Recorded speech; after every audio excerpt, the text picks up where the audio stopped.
Hello, and welcome back to the wastelands, where everyone's a little mad and crazy is thinking that time is a flowing river going from A to B, when it is in fact a plethora of woven tapestry on top of each other. The past is not necessarily behind the future. Hello, and welcome back to Quantum Break, as we once again are going to distort time and kick ass of the people who betrayed us. I'm having a lot of fun playing this game, and I'm looking forward to what's more.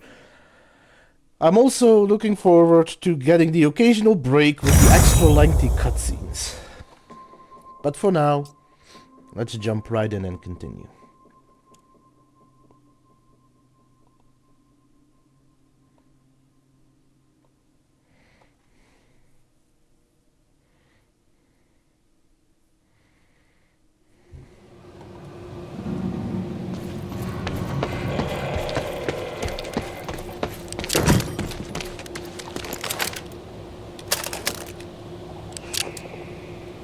Funny enough, my favorite gun to use so far is the heavy pistol.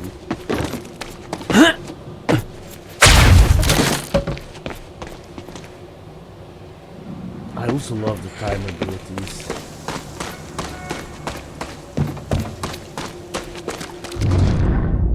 Okay, so I did take that, so upon restart I don't lose the upgrades. That's good to know. Hi Doc! How are you doing? How is your Monday? Oh, great. Shotgunner advancing on hostile! Also, let me know if the sound is too loud, because according to OBS, my sound is scattered. We're gonna talk this out?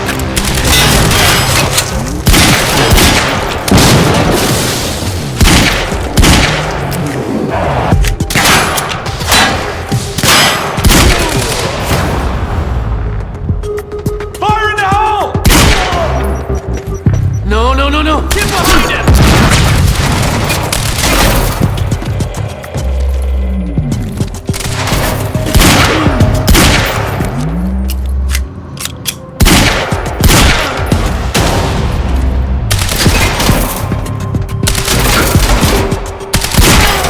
Take cover!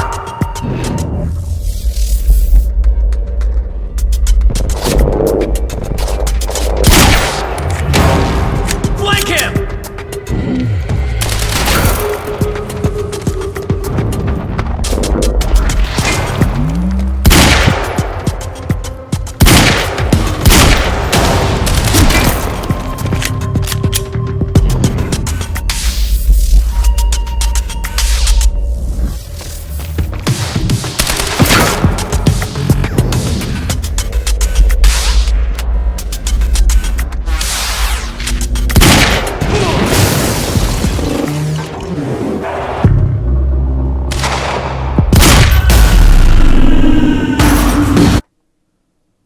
It's very loud?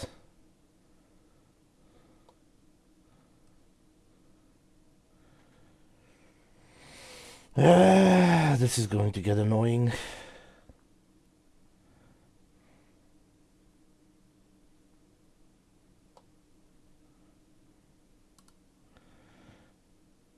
Huh.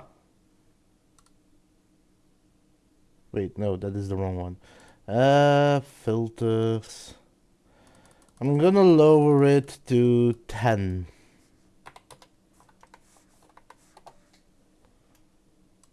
Can you let me know how this is?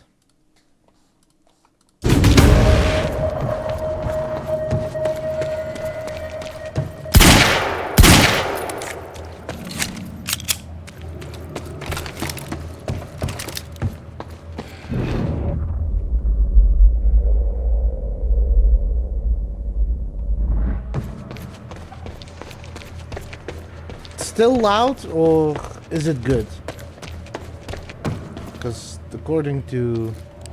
it's still spiking.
Still loud?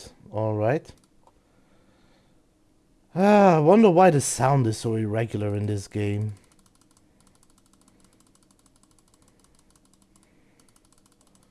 Seven and a half. Let me know how this is.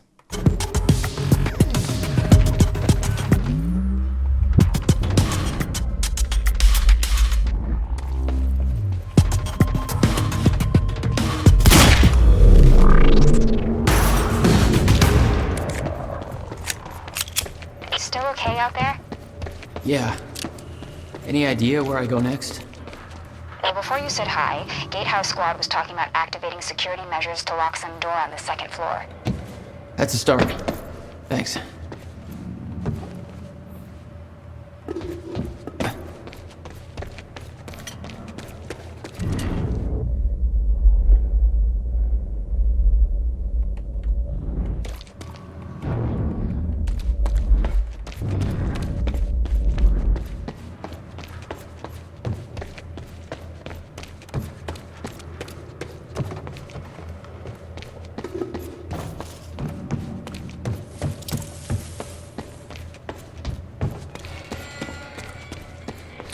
It's ironic that it... Jack, the husky lady on Monarch Radio seems to be unable to reach Gatehouse Squad.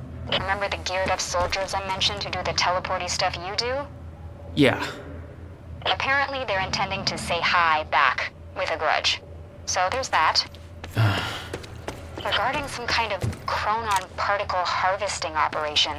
I'm not sure what that means, but I'm looking into it. Keep you posted.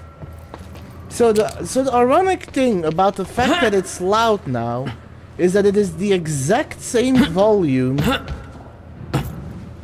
it was yesterday. I didn't change anything to the settings.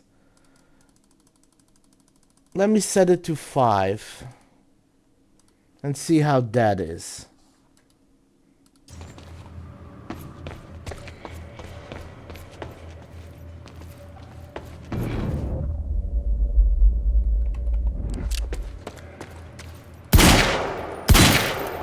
At least it doesn't seem to be peaking anymore.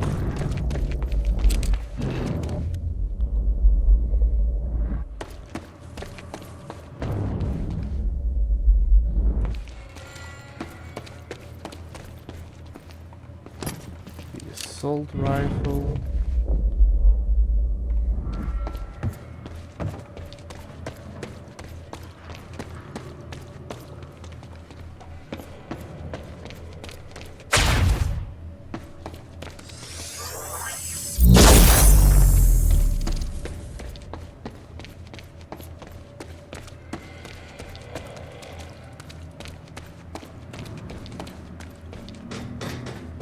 Yeah, it is weird.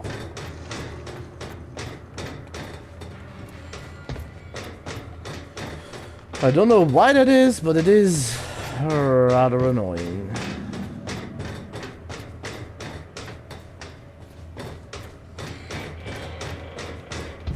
Alright, I'll also check with the others once they join. Of course.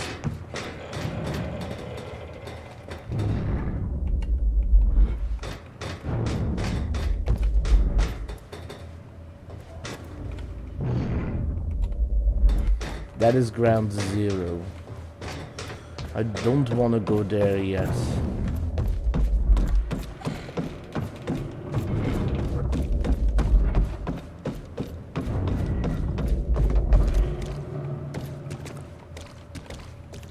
Okay, I'm gonna assume I'm full up on that.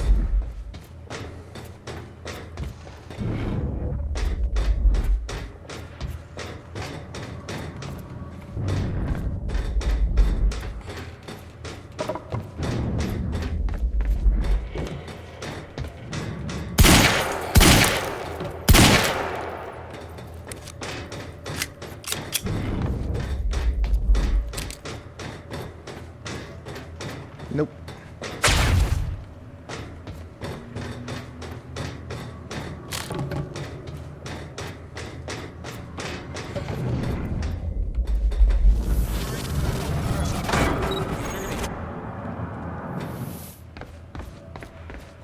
Joyce just took out Gatehouse Squad and you still don't have eyes on him? What do they pay you for over there, huh? Charlie, just tell me where he is. Do I hear please? Charlie, Warehouse B4. Better hurry. Storehouse 1. You heard him? Move in. On our way. You guys aren't really doing a good job. From Charlie Wincott, Monarch Concerns, to Martin Hatch. Mr. Hatch, I've been monitoring company email servers and found something interesting. Just thought you might want to know that your golden boy has been a bit snoopy as of late. Attaching his email below. To Bat Wilder from Liam Burke.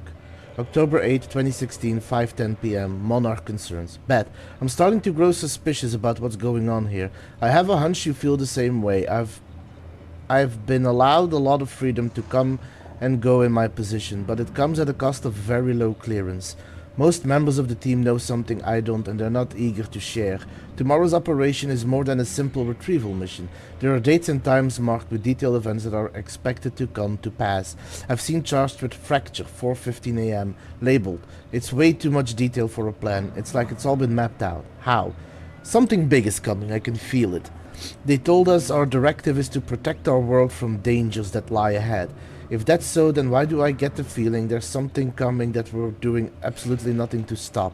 And if everybody else knows this, then why the hell is nobody acting on it? I can't sit back and watch if there's a chance that this could put Emily in danger. I need to know more. Serene won't answer my messages. Hatch is a closed book. I'm hoping you're an open one. Liam. Hey, just turned off security. Uh-oh. Jack, they're coming your way.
I got a heavy pistol, so I got everything that I want in that. I'm getting good with these abilities.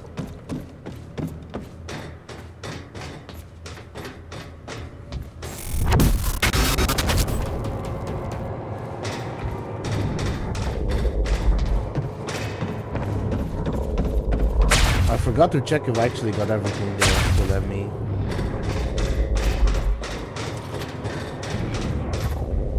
Yes, I did get everything there.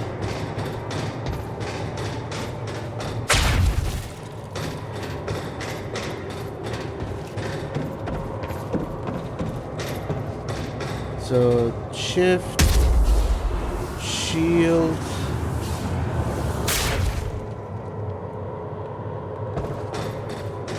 power, blast, okay. I was double checking my abilities because I'm still getting used to what everything does.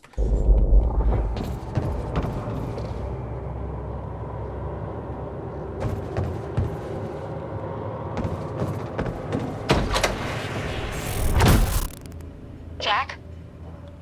Yeah. I did some digging. This Chronon operation is harvesting some kind of fuel. It's used to power a device called the CFR. Ever heard of it? CFR? No, what is it? I'm not sure, but it looks like it's at the center of everything Monarch's doing. The thing they stole from the university, this operation, everything's linked to the CFR somehow. What the hell is Paul up to?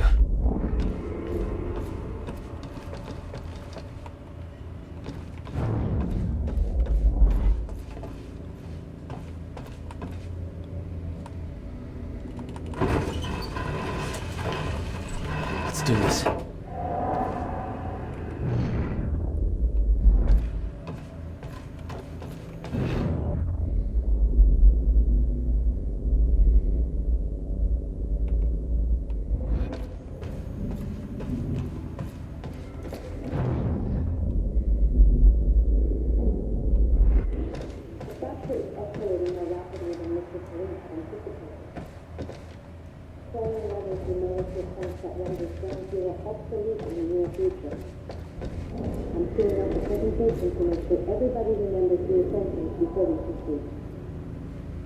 Hello, I'm Dr. Sofia Amaral. Over the past 6 years, Monarch has made vast technological advances in the area of Meyer-Joyce particles. Stay sharp! He's here! Better known as Chronon particles. Hunt him down! On July 4th, 2010, unique temporal anomalies Move it! began to Find occur it! in a very small and focused area we now refer to as Ground Zero, located within the Riverport Industrial Zone. This resulted in extremely dense emissions of Chronon particles, creating the perfect conditions for extraction, which led to the Chronon harvesting operation you see today. All of Monarch's Chronon technology relies on these particles, most notably the Chronon Field Regulator, or CFR, and regulation of mass quantities of these particles.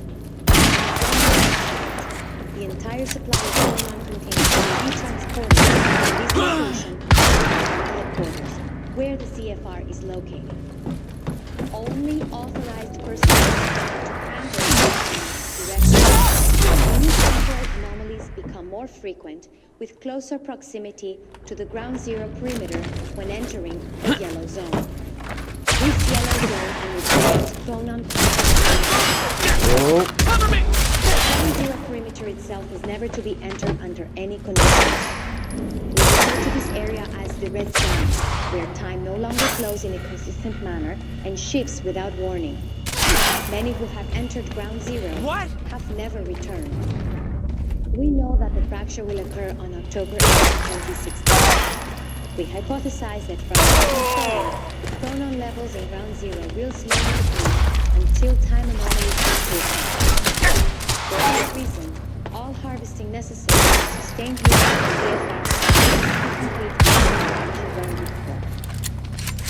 For more information, please refer to the red Shotgunner zone. advancing on hostile! Thank you for your time.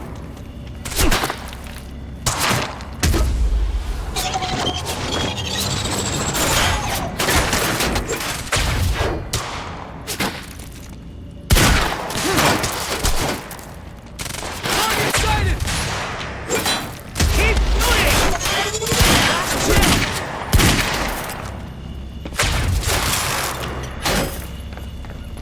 Go, go, go! Close in!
find a way out of here.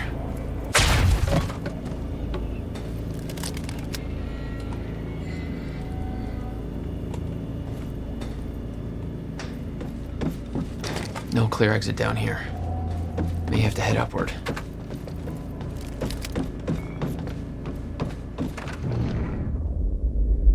There's gotta be something I can use to get up The there. fracture is Sophia escalating more Emerald, rapidly than Mr. Serene had anticipated. Monarch's resident Chronon scientist. Chronon levels will lower to a point that She renders must know a lot of the Ground same Zero stuff Will did. obsolete in the near future.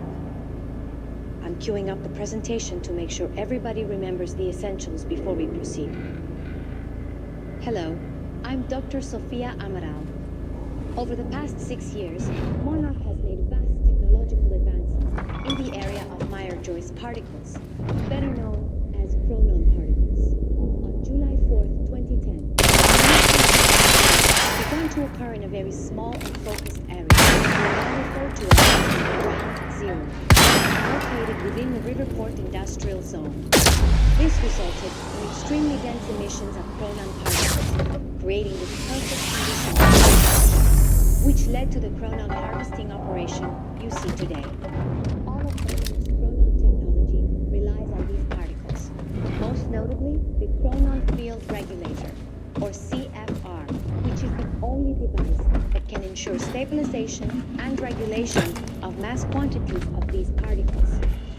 When the time is right, the entire supply of chronon containers will be transported from this location to the Monarch headquarters, where the CFR is located. Only authorized personnel are to handle the containers. Just looking directly. around, making sure When that temporal anomalies become more frequent, I closer find as proximity much as I to can the on my ground first zero one. I'm perimeter probably not when gonna find entering the everything yellow because I've zone. already missed things. But This yellow zone emits dense chronon pockets ripe doing my for best. harvesting. The ground zero perimeter itself is never to be entered under any conditions. We refer to this area as the red zone, where time no longer flows in a consistent manner and shifts without warning. Many who have entered ground zero have never returned. We know that the fracture will occur on October 8, 2016. Sophia Emerald, Chronon Tech Phase 2 milestones to Monarch Chronon research personnel. Sending a quick email to make sure that all divisions of the Chronon R&D department are on schedule. As you know, Monarch will be moving to Phase 3 on October 9th upon completion of the university operation. High-level milestones deliverables for Phase 2 are as follows. Ground Zero harvesting operation. By the end of Phase 2, we expect to have officially harvested enough chronon particles from the Ground Zero operation to fuel necessary chronon tech indefinitely. Access to the red zone should be completely prohibited from this point onwards. Forward. All harvesting equipment will be dismantled and returned to Monarch Tower during Phase 3. CFR research. All research regarding the CFR must be complete and the CFR must be returned to Monarch Tower for safekeeping. Lifeboat. Prototype testing phase of the lifeboat should be complete. Further testing will commence once the CFR is returned to Monarch Tower. Chronon Tech. Alpha build tech must be complete for all armor and weaponry. Beta tech will commence during Phase 3 dampener. During Phase 3. Dampener must have reached approved proof of concept deliverables. Please read the milestone booklet to make sure all departmental deliveries are achieved. Dr. Sophia Emerald, Head of Research.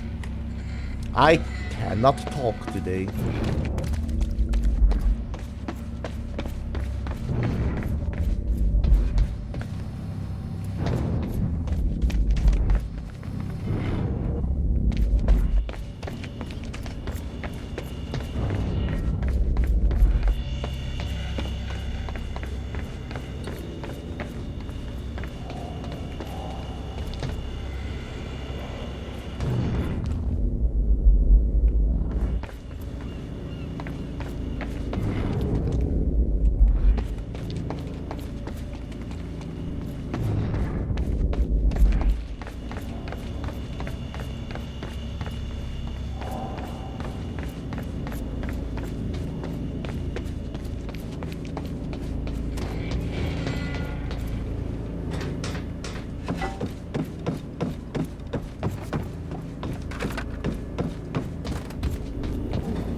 harvesting process cancelled.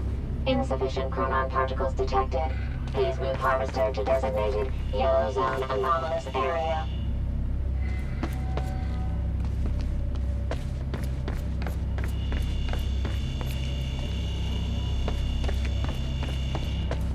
No clear exit down here. May have to head upward. Yes, the question is, how do we head upwards?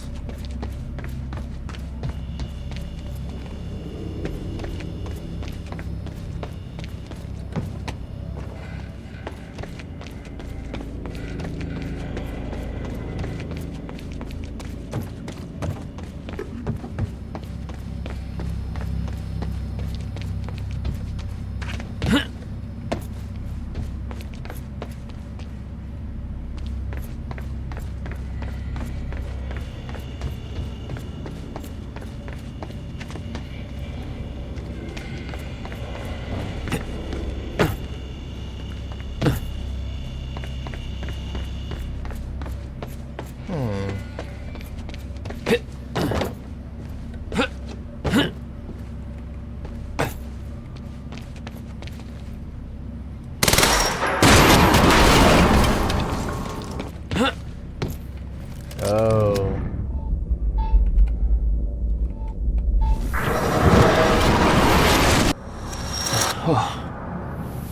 Not your average elevator. That's actually a neat trick.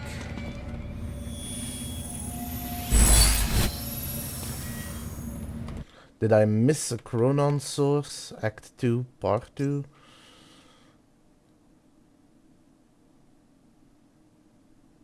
No, I actually got everything.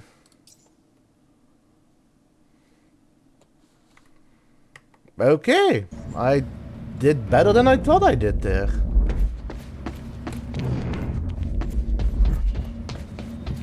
To be fair, having this help me to look is helpful. Oh, also, how many points do I have?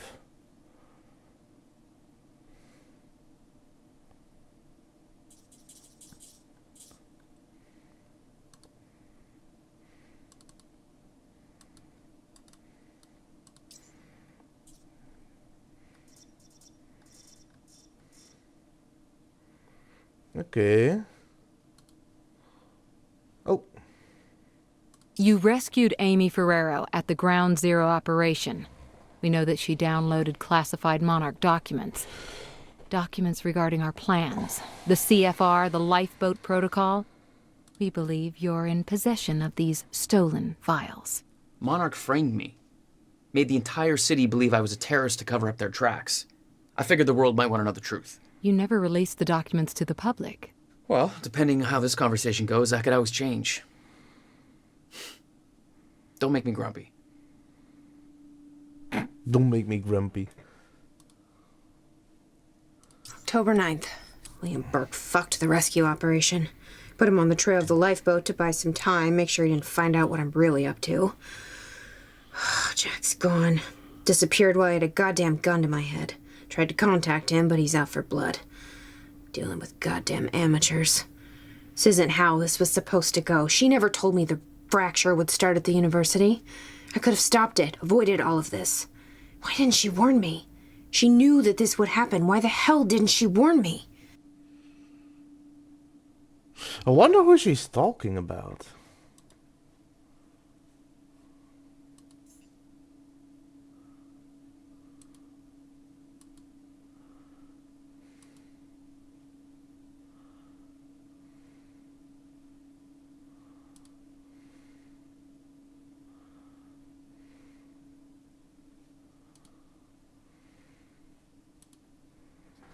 Okay. Jack, I found documents here about some kind of private gala Marnik is hosting tonight. Tonight? After everything that's happened? It has something to do with their future plans. Serene's delivering a speech, and the guest list has everybody from Monarch higher-ups to big-shot scientists to the mayor of Riverport, which raises the question, why now? I don't know, but I'm gonna find out.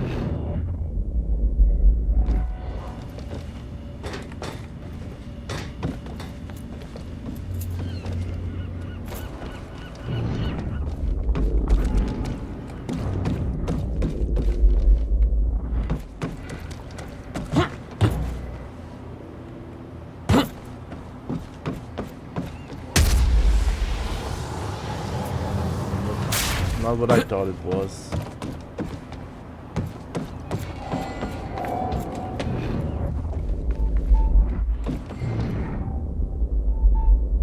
Right underneath me.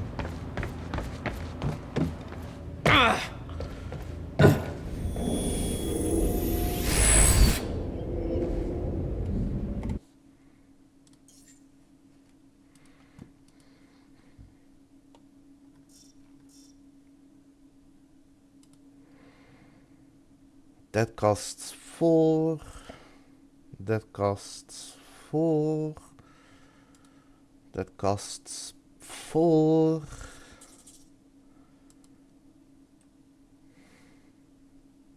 Costs 4, and that costs 6. Okay, so that's going to take a while before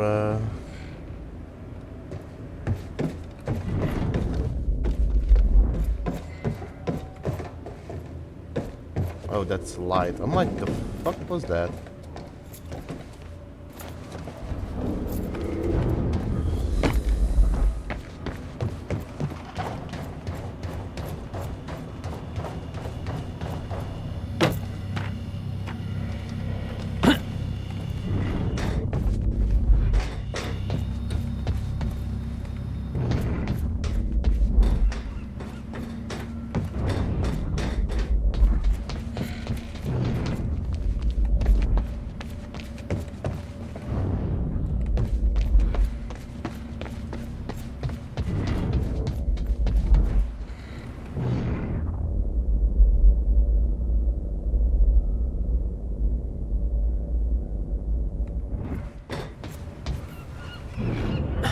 Okay.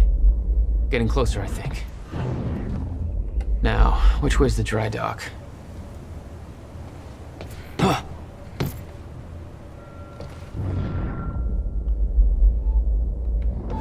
Why is there one that way?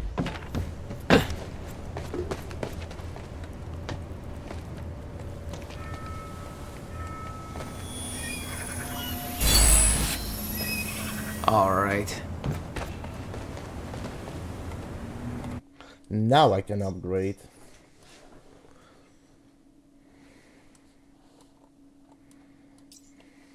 There we go. I got that briefcase we lifted from William Joyce's car. Laid out the contents in the trailer. You want me to go through? No, Serene wants the first look. Till then, hands off.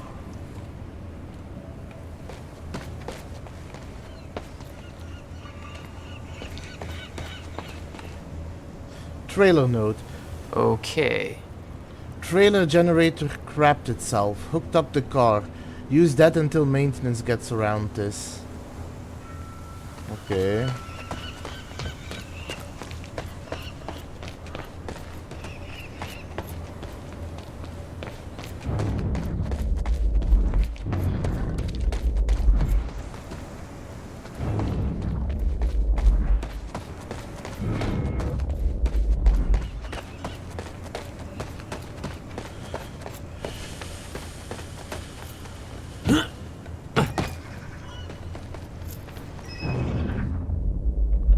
So there is something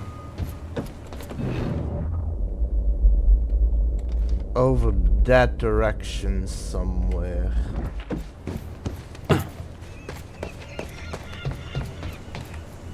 Huh. I think there's no power to the lock.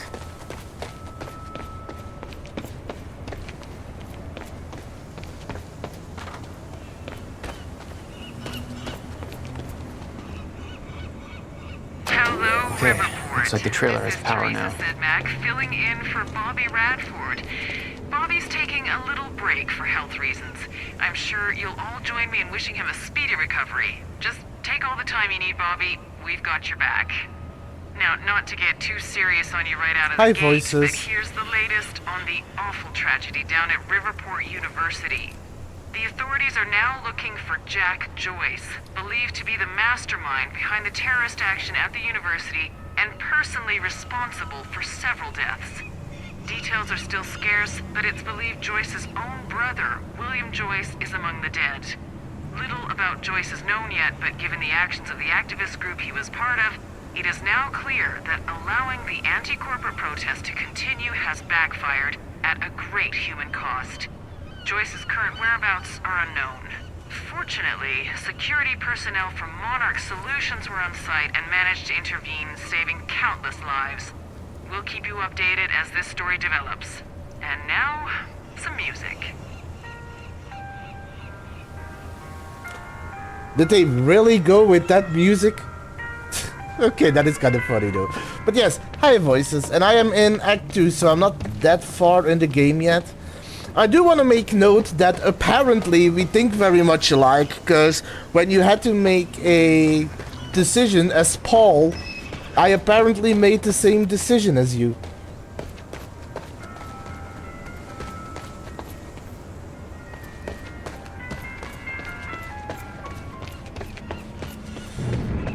I do need to figure out how to get that power up, but I don't think I can get it from here because it's not in a location I have been yet.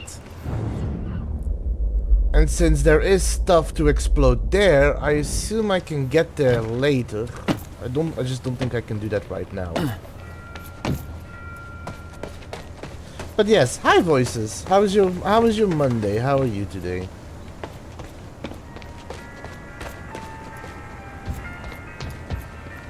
Paul's men had taken the briefcase from Will's car, dumped the contents on the table.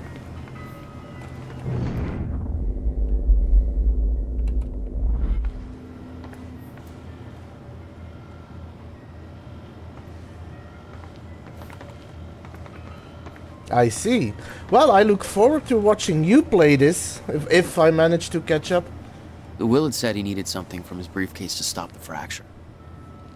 Wasn't much there, but his phone and a key to the Bradbury swimming pool.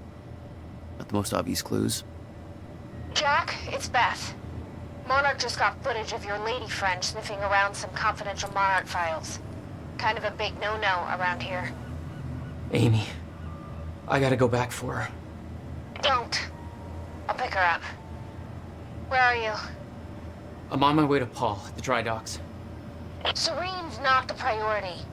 I'm getting you out of there. I'll meet you at the dry docks. Channel 1 is the Monarch frequency. Use it to keep ahead of them. And Jack, don't do anything stupid. Thanks for the vote of confidence. Also, can I point out... Sorry, I just have to point this out. You just got Will's belongings that says it was his phone and a key to the Bradford swimming pool. And immediately afterwards he says, those are not great clues. First of all, you did not go through his phone. You didn't check what was on his phone. So you don't even know if there's anything of importance on there. Secondly, you have a key to the Bradford swimming pools. How much more obvious of a clue do you need? It can't just be me that's like, those are actually big clues.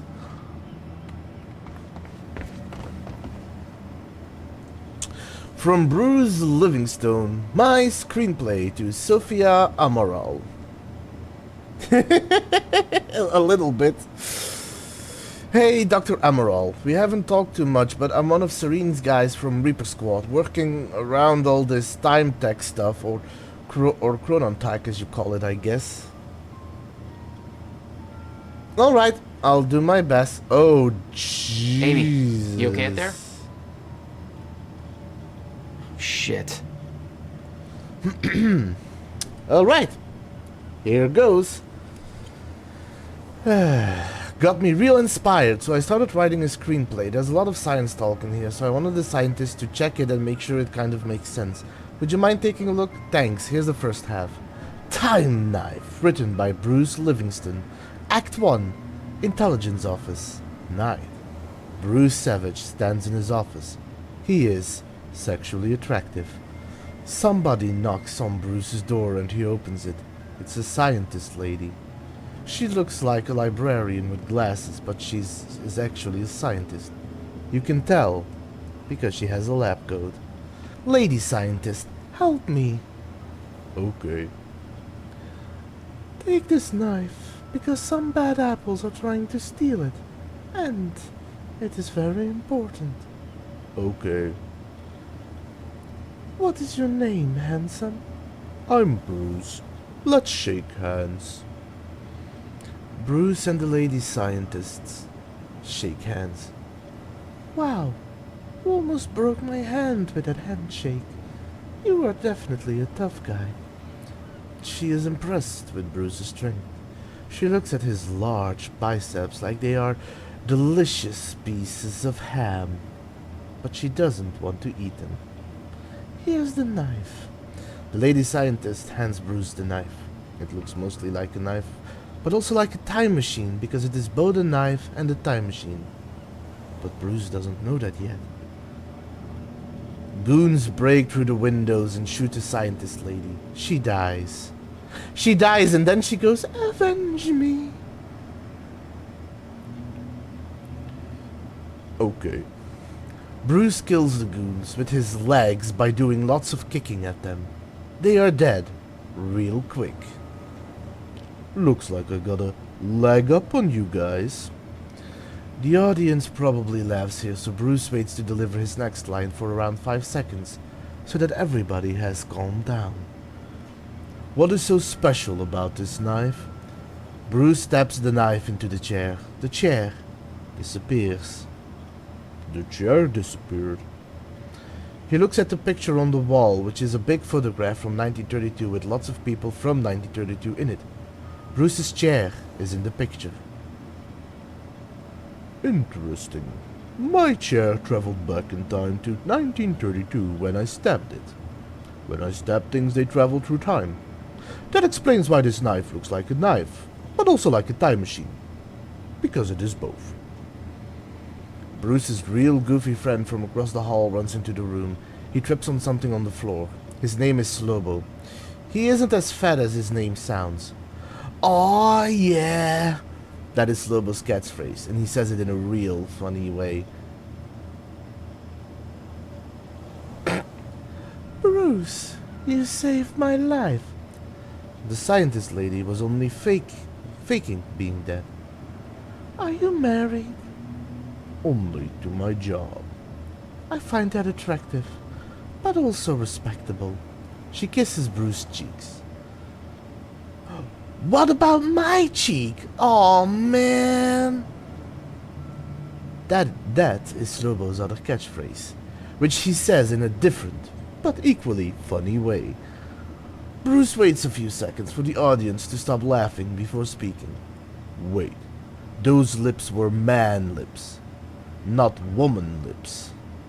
Bruce pulls off the scientist lady's wig. She is actually Bruce's boss, Paul Marine. Paul Marine is a douche. My boss? But why? I wanted to kill those guys because they wanted me dead. I knew you were real tough so you could kill them easy. But I don't respect you as an employee, so I always make you do the shitty jobs, even though you've been working at my company more than most other guys and are real smart. Also, I don't like you because my girlfriend finds you sexually attractive. Now I understand. Give me my time knife back. Paul Marine snaps his fingers and 73 goons surround Bruce. You can't kill 73 goons, so just give up. I don't have time for this. Bruce stabs himself with the knife and disappears. He time traveled using the knife. Bruce opens the door. Now he is twice as jacked. You're even more sexually attractive? How is this possible? I stabbed myself and traveled to the past, then trained in all kinds of martial arts to become even stronger. I also strapped explosives into everybody's boots in the past, so that when I press this detonator, you will all explode. Why did he go... Like, he time traveled to the past, went through martial arts and physical training just to strap explosives in people's boots. Why train at all? Explosions are the easy answer. Oh boy. Oh yeah. I'm glad I have stocks in this company. Why? Because business is booming. Bruce presses the detonator. All 73 goons blow up like eggs in a microwave. Paul Marine doesn't explode. Luckily, I used my metal detector this morning and found the explosives, so I switched boots with somebody else. Say, Slobo, whose boots are you wearing? No! Slobo explodes. My best friend, you will pay for this. You don't want to stab me with that time knife. Why not? Because I am actually you from the future. That doesn't make sense. Yes, it does. Remember that the time knife is also a time machine. I am you from the future, but I stabbed myself with the knife in order to come back here and do all of this. But we don't look the same. That is a good point, and I'm glad you brought it up. First, I time traveled 700 years into the future for a time when humans have created advanced technology that allows surgery and completely changes people's faces and bodies. I had the surgery performed so that you wouldn't be able to recognize me, but I am actually you in disguise, and I can prove it because I know many things about you. Like what? You have a birthmark on your left ankle. I do have a birthmark on my left ankle. I am starting to believe you now. You should, because even though I have a new body, I kept that birthmark on my ankle so that when I met you, I could prove that I was actually you from the future. I will show you. Paul lifts up his left leg of his pants, but there is no birthmark. Instead, there is an ankle holster for a gun.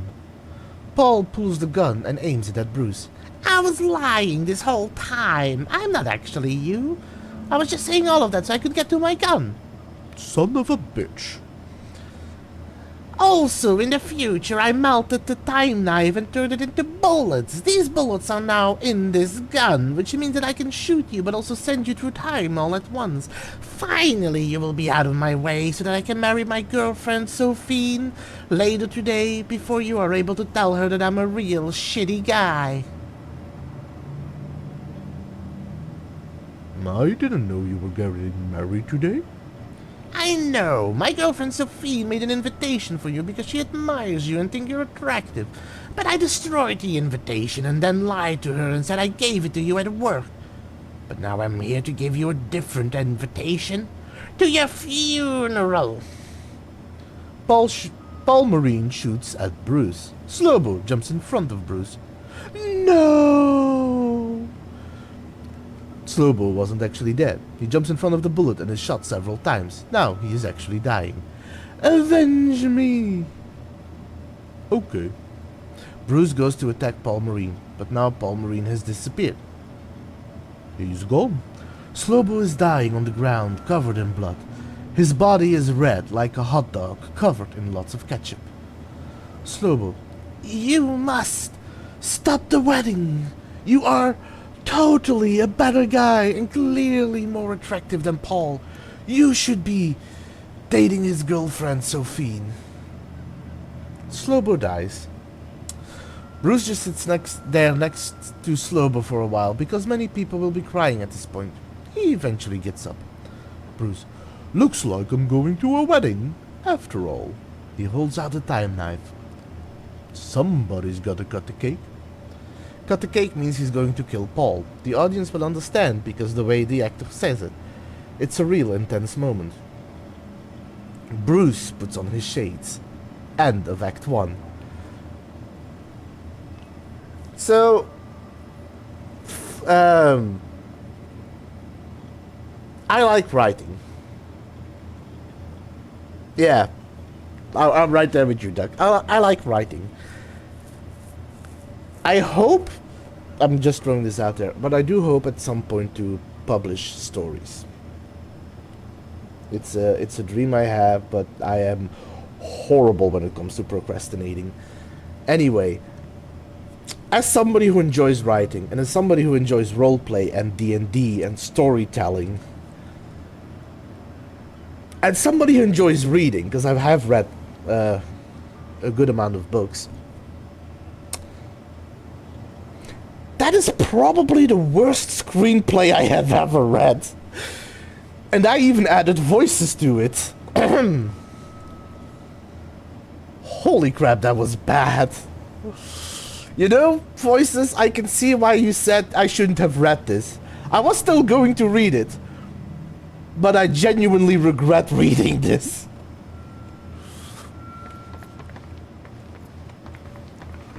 Just the fact that there is no comment on this by Jack is abhorrent.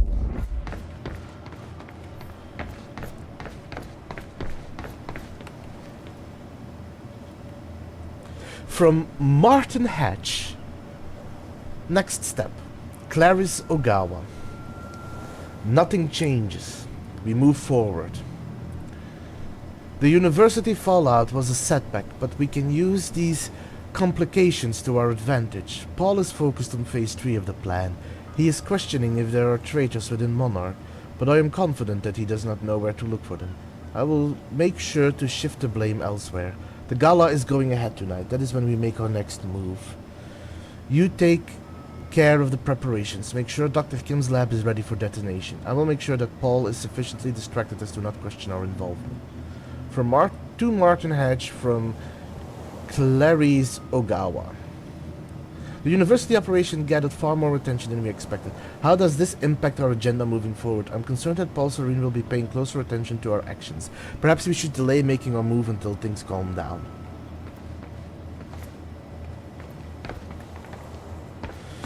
Okay.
Okay, so the question is, how do I get there?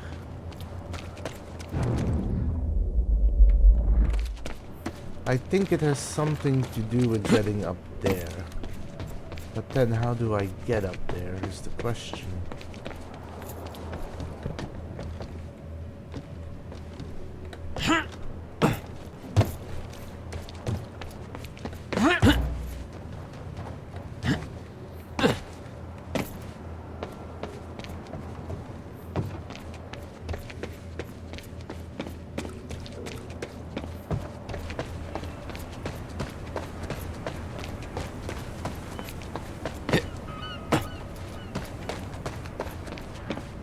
So that doorway is blocked.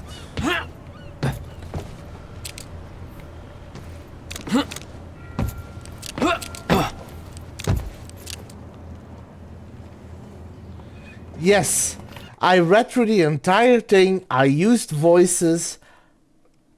I can see why you wanted me why you warned me of reading that. And I'll comment on it, what I said before. I'll say again what you missed, but I'm first gonna take a break because the ads are about to roll. So I'll be back after the ads. See you all in a moment.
And we are back. So without further ado, let's continue. After, you know, reading one of the worst pieces of literature I have ever had the pleasure of reading. And I say that... Thank you. And I say that having to have read a book in Dutch by a Dutch writer that I finished in an hour, speeding through it because it was so boring and I just wanted to get done with it. Don't get me wrong, strictly speaking it wasn't a bad book, but it's one of those slice of life drama books that are not my cup of tea.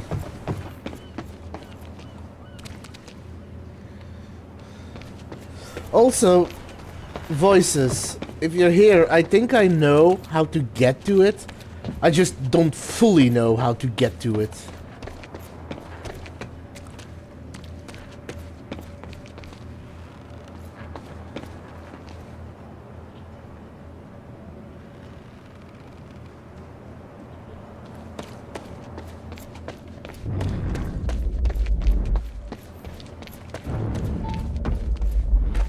Oh, it's right here.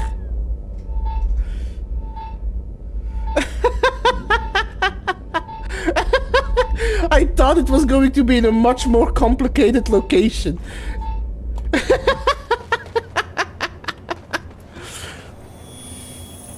Well, I got it. And now you know where it is. I don't have a lot of points for my upgrades yet.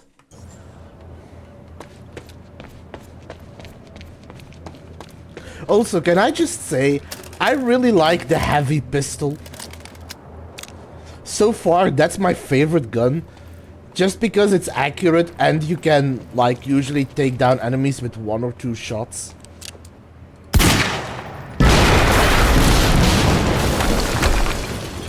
Jesus!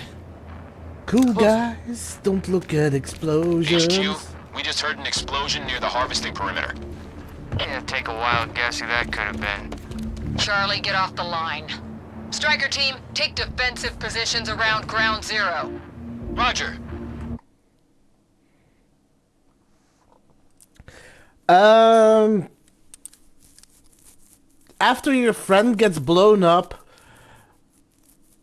Paul, the villain, pretends to be you by saying he's you from the future, but says that he first went 700 years into the future, where humans had technology to change themselves so that he could look different, all to get ready for this confrontation, and that he could prove it because he knew that whatever his name was, the main character, had a birthmark on his ankle, but when he went to show his birthmark, he only had a gun holster, which he took the gun out and aimed at him. And then he said that in the future, he melted the time knife into bullets, which were now in this gun, which would not just kill him, but also send him to the future. So then he shot, and then the friend who got blown up didn't get blown up, jumps in front of the main guy, takes the bullets, doesn't get transported in time, just dies. But before he dies, says that he should avenge him and that he is totally much better than Paul and he should be the one to marry Sofina, Paul's girlfriend, and that he needs to go to the wedding. And then he made a bunch of like puns and a stabbing motion that he was going to cut the main guy. That's about it. One of the worst screenplays, one of the worst pieces of literature I have seen.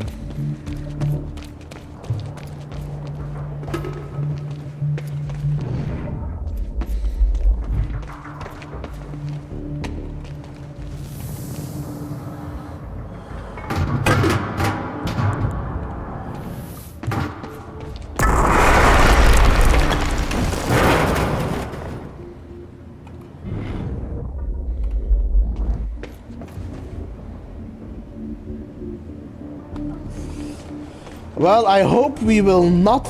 I hope that after that first part, he gets shut down by the scientist and he gives up because I don't want to read part 2. If I find part 2, I'll read it, but I don't want to find it. But one of the achievements is to get everything in the game, so I am probably going to find it if it exists, so I hope it doesn't exist.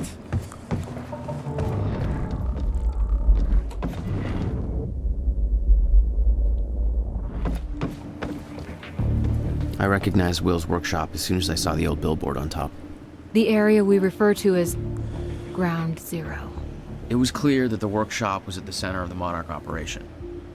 I wanted to see what was in there, and it seemed to be the only way to the dry docks and Serene. Got the word. Safeguard squad's checking out that explosion. Stryker team is establishing a defensive perimeter around Ground Zero. An entire Stryker team? For one guy? University incident got HQ wetting their pants. The kid's gonna get torn apart like a goddamn piñata. Who's shooting?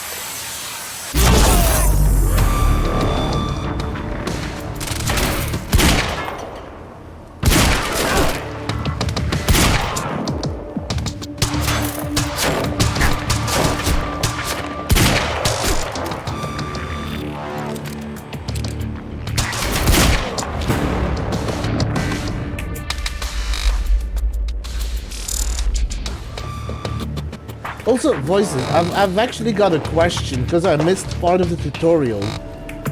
Do you know what I'm supposed to do with those, Chronon barrels? Because I found a few earlier, but I didn't know how to use them.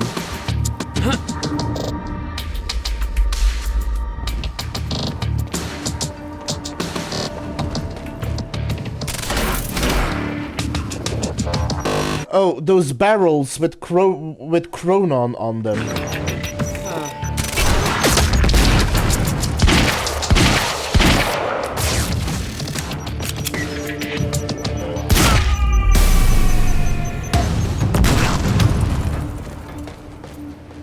Backup approaching green zone. Engaging target.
Signs of an incoming stutter.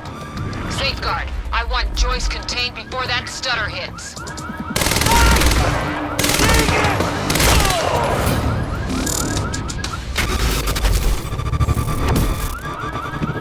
Main zone is compromised. Bearcat is en route with more backup. Hang in there.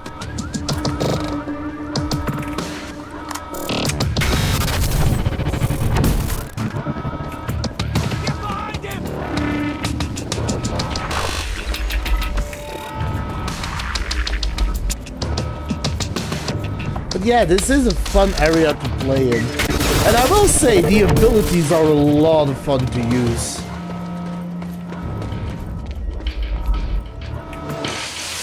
Bearcat approaching! Gates locked! Ah, screw it! I'm coming through!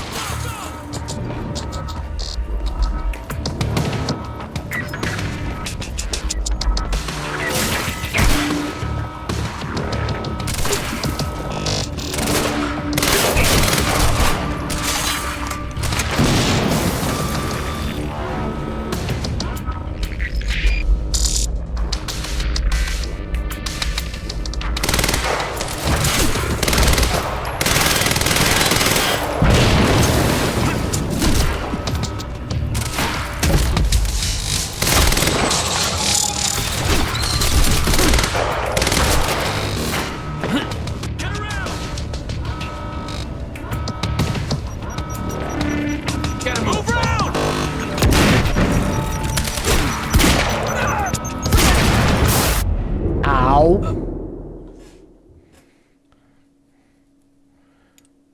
The car ran me over.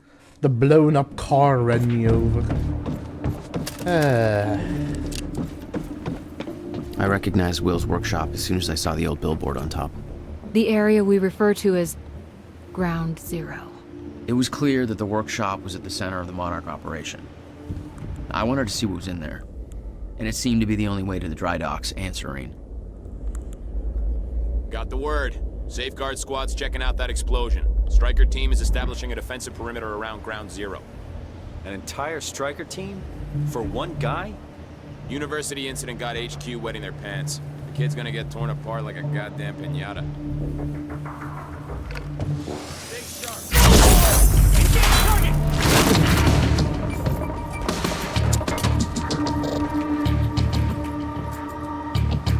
Get round!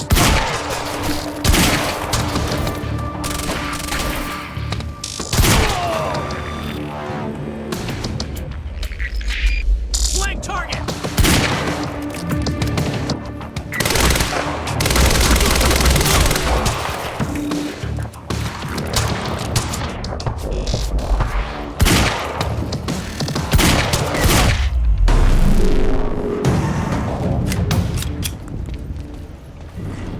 Okay, I don't think there was anything here to read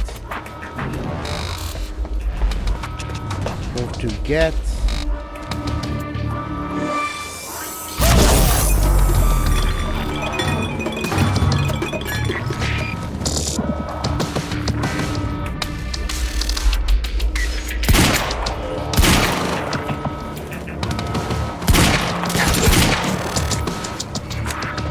Oop, oop, oop.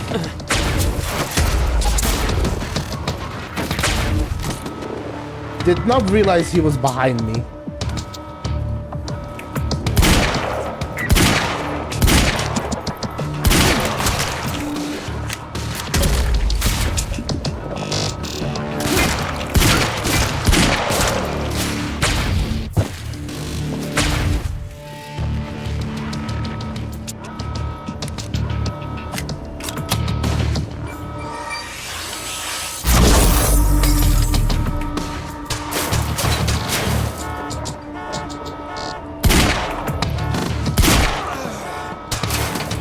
Finally.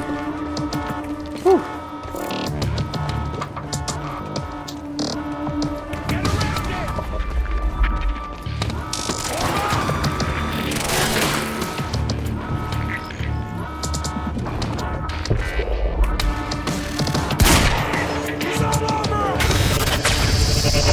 Striker 1, we're experiencing signs of an incoming stutter.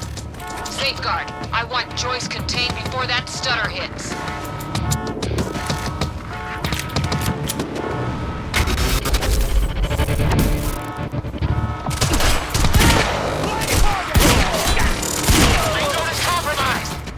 Aircat is en route with more backup. In there.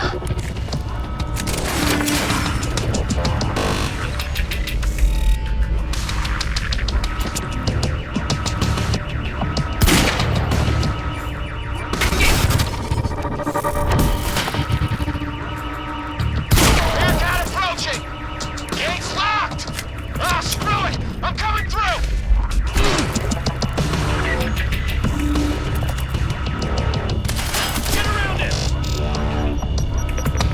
Time to move.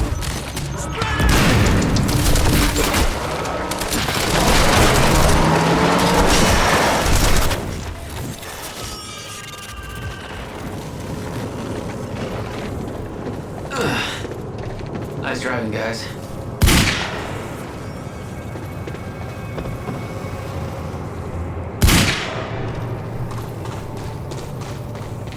I am going to mess these guys up.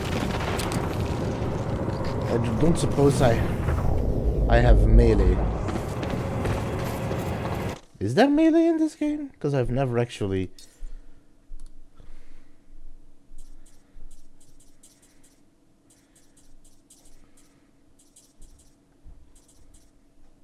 Nope, no melee.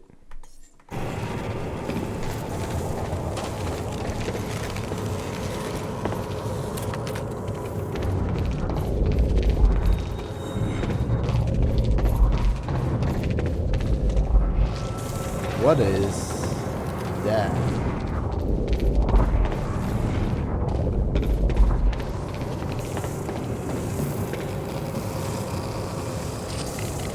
Ooh.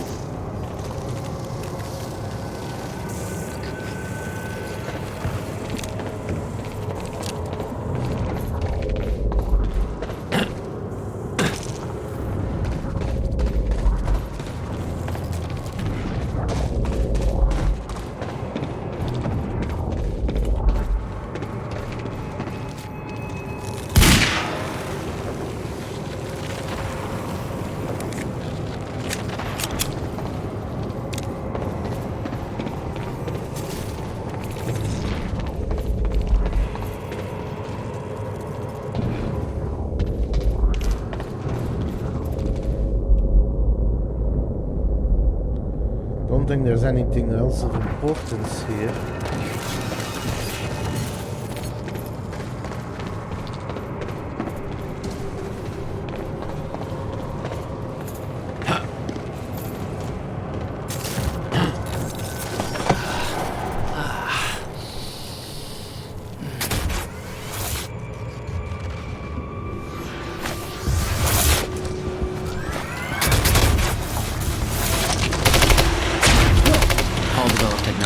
Men to move through stutters. He knew the fracture would occur, prepared for it. Oh shit. And he never tried to stop it. Whoa.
Will never told you what he did in that workshop at Ground Zero? No, never. He hid that part of his life from me. Nothing prepared me for the weirdness that was waiting there. And even that was just a prelude to the bad stuff that would follow in that same place later. Like, look, I meant these barrels.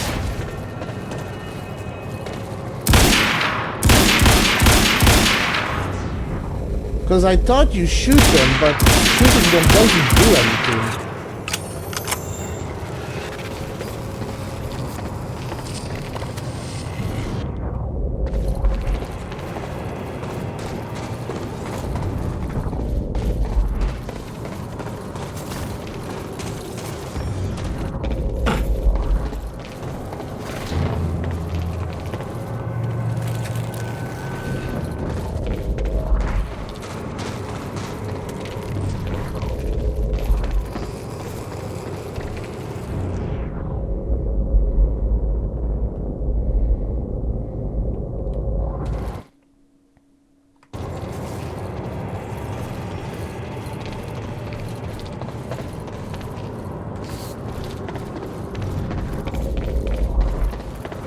Because the moment they introduced him, there was like a tutorial, but there was so much going on during that moment that I missed what the tutorial said.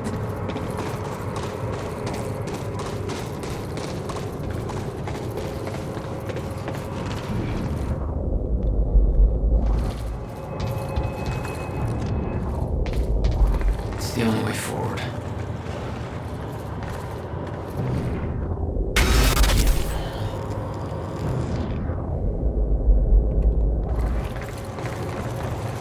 Absolutely no entry.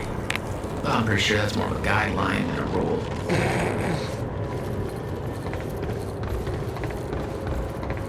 Absolutely no entry. It's just a guideline.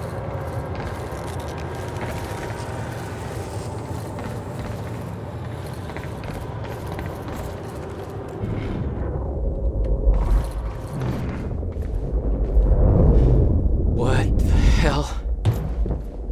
What is this?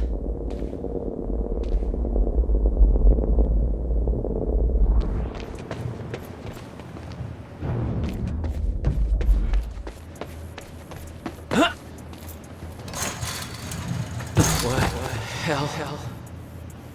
What is this? That already happened.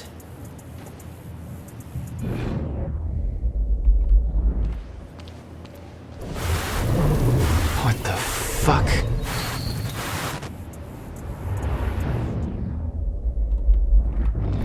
Well, this is looking dangerous.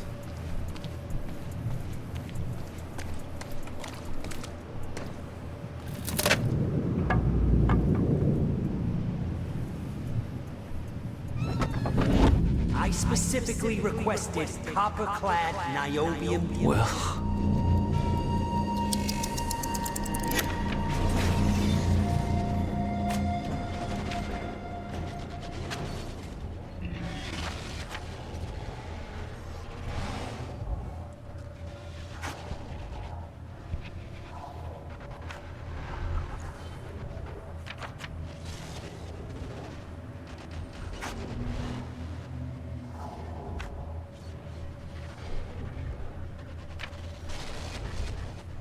Okay. Before I continue, because I just remembered, I probably have some diaries unlocked. Jack, Beth, Will. Yes, here.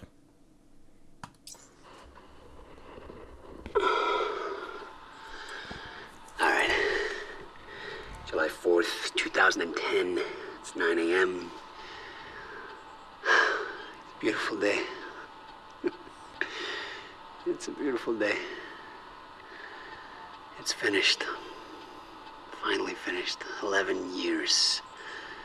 And it's finished. In 1999, she warned me that my research may lead to a fracture in time. Covered my tracks, hid the machine, but it wasn't enough.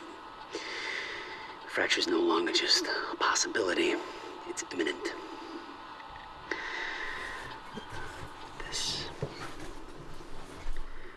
This is the countermeasure. This is the assurance that the fracture will no longer run its course. The science is sound. Now it's just up to the execution.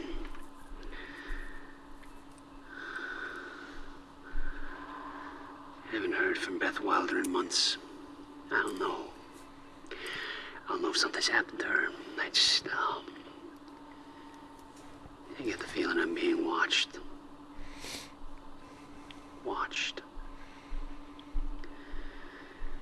I can't tell the amount of things I've sacrificed in my life for this. I've isolated everyone I cared about. My relationship with my brother. Everything. This has to work. It can't be for nothing.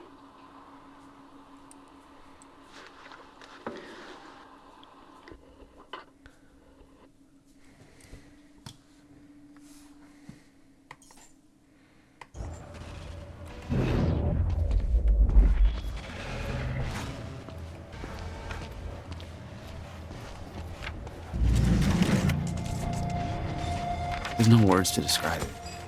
Will was gone, but he was all around me. This entire secret life he'd never talked about, everything he tried to protect me from, it surrounded me. A puzzle. trapped in broken time.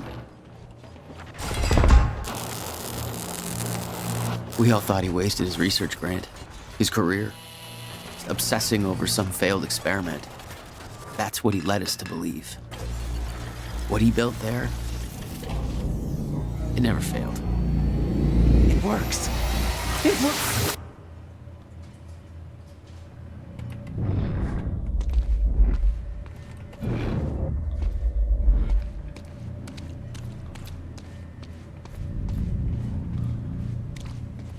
Need my grant extended another year.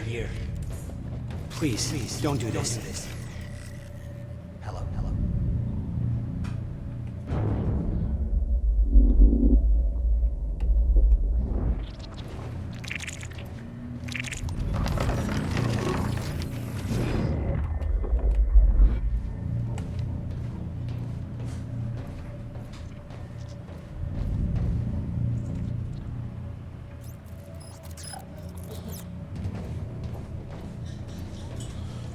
Oh. It's weird that they then get marked.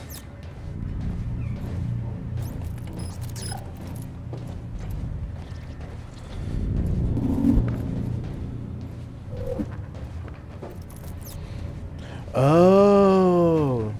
Well, then you've got to do a lot of damage in a short amount of time, it seems.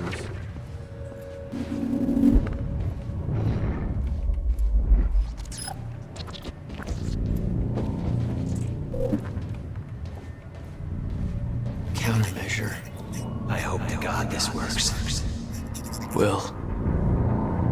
It's gone.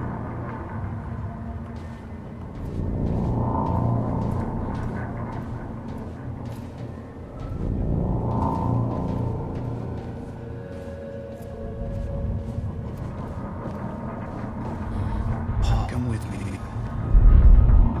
I can survive this. You're the only other one who's seen what I've seen. Don't do it, don't. Give me the advice.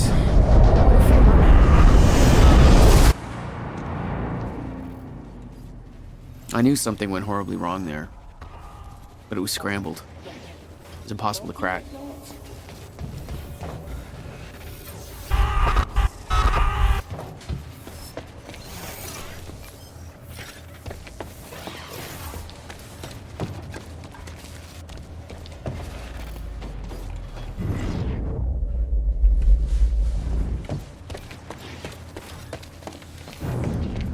It is difficult to look around in this place with all the lights dancing around like this.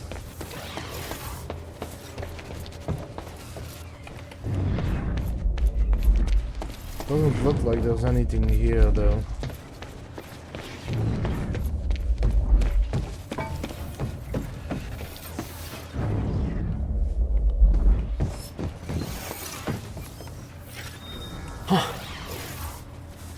Oh.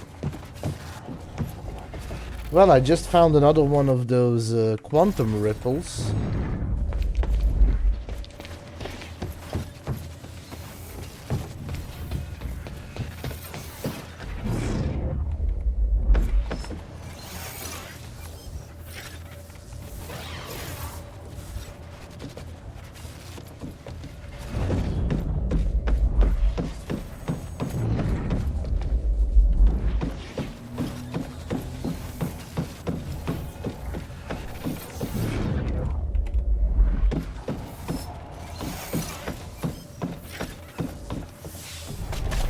It was overwhelming. Every unanswered question I had was compounded by what I'd seen at that workshop. The events at the university were part of something much bigger. Something that had started 17 years ago.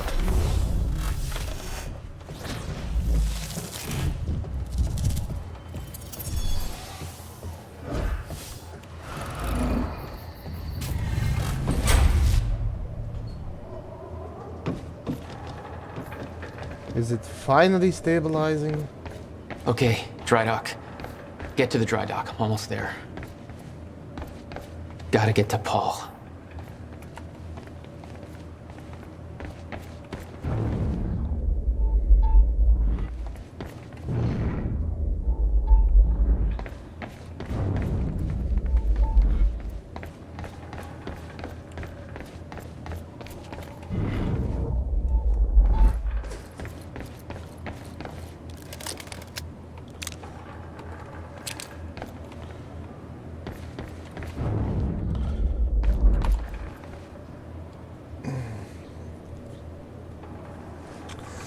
From Charlie Wincott. Trespasser alert to ground zero. Up all. Trespasser alert. Amy Ferrero is in the goddamn security station unsupervised. My understanding was that Amy Ferrero was supposed to be recording a series of false confessions for our PR campaign. Clearly, that is not the case. How do I know she's unsupervised? Because A, she's in the goddamn security station, and B, she's digging through sensitive Monarch files and transferring them all to a USB stick. No big deal, just, all of Monarch's secrets. Radio alert is already in effect. Coverage on her location immediate. Do not let that USB stick leave this operation. Oh, and remember Jack Joyce, the guy you were supposed to stop from turning our entire operation into a clusterfuck? Maybe get on that while we still have an operation left? Can you just act like this was your natural environment, like a high school locker room, and he's the kid who can read a full sentence without moving his lip? Just fuck him up, Charlie.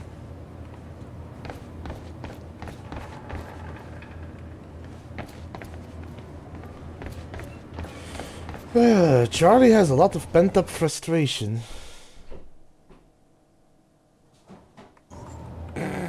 Hi, Teets. Yes, you get to nuke someone if you so desire.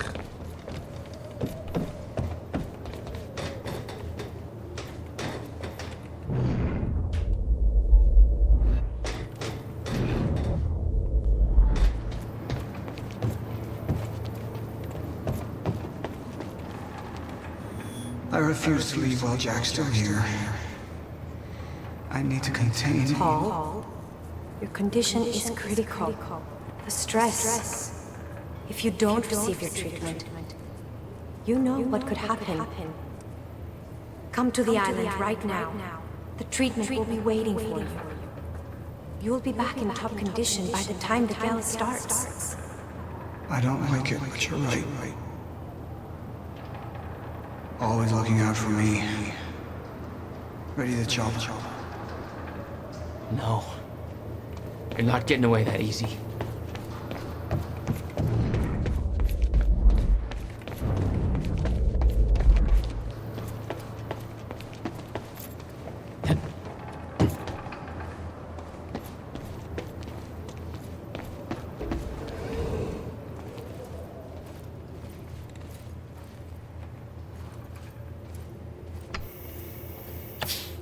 No, Teets, it's not you.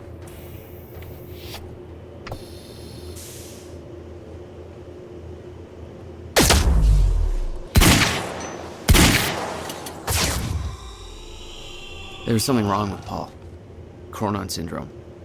He'd had his powers much longer than me. What was the cause? Was I sick as well, or was it his time travel? I didn't know. Also, can I say... It didn't make anything you'd done any less hateful. That was smooth.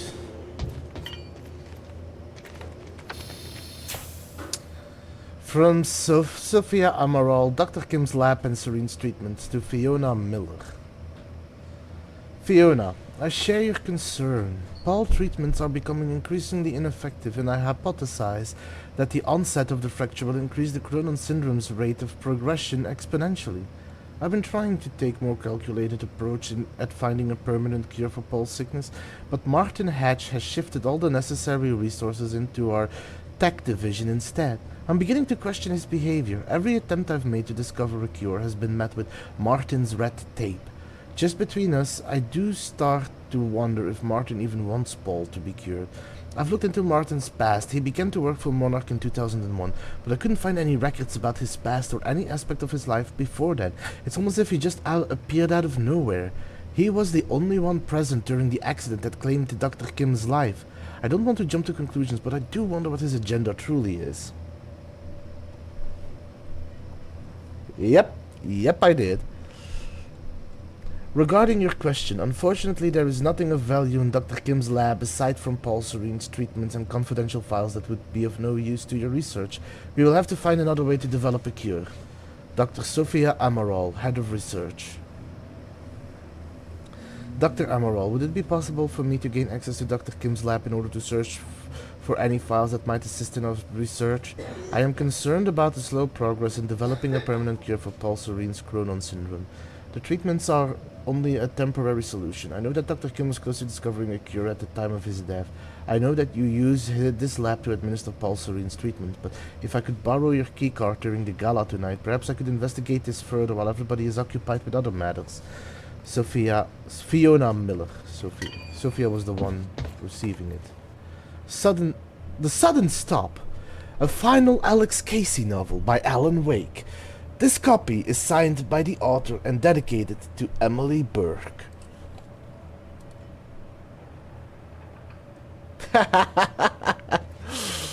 Nice.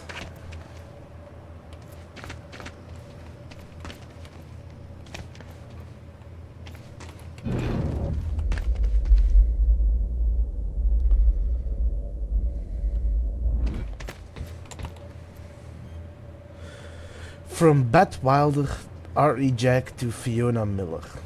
Fiona, William Joyce is dead. Our only shot at stopping this thing is Jack.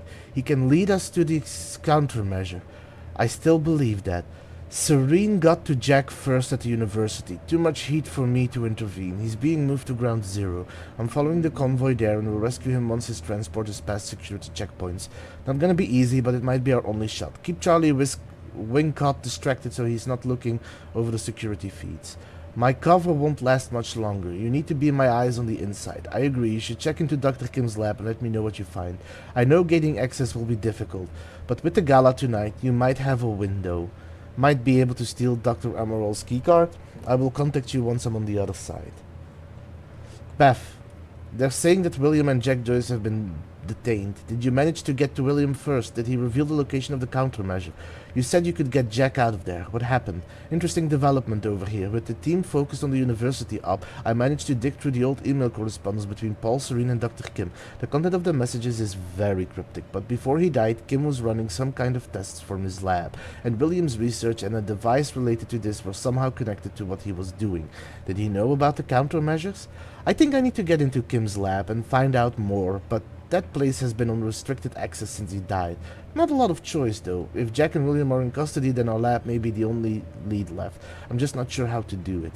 I sure as hell can just ask somebody to let me in there. Also, voices, if you're here, I have a theory, but I don't know if you want spoilers or not. Or how far your own theory development has come when in regards to this game.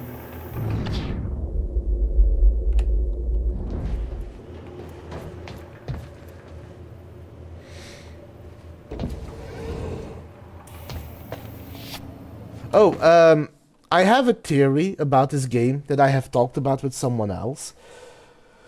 About a character in this game, but it might be a spoiler, so I don't know if you want to know now, or if it corresponds to a theory you might be forming, or if you want to wait until you're further into the game to talk about it.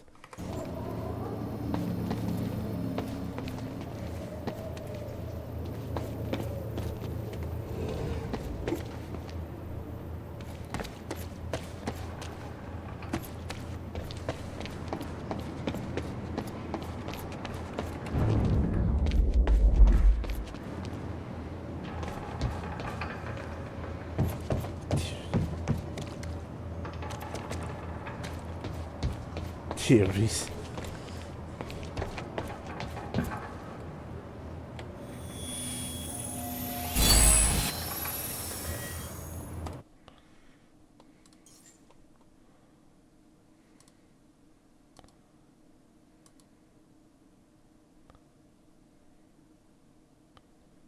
Okay, finally.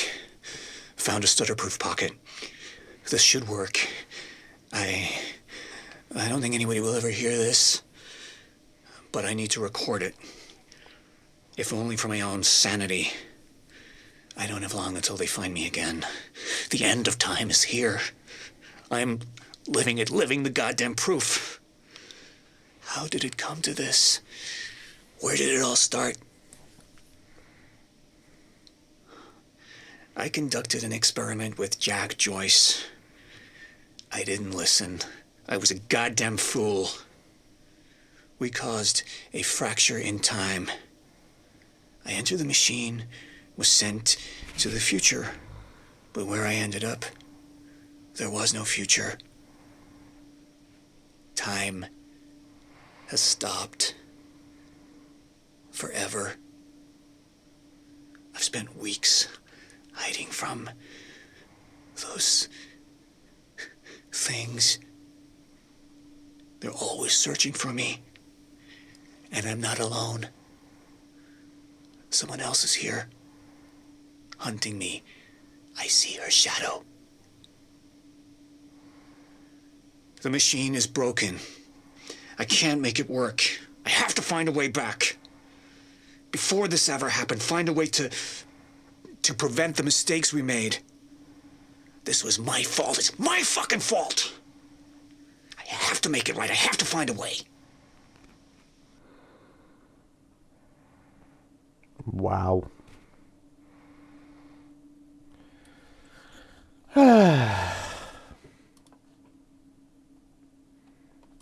But yeah,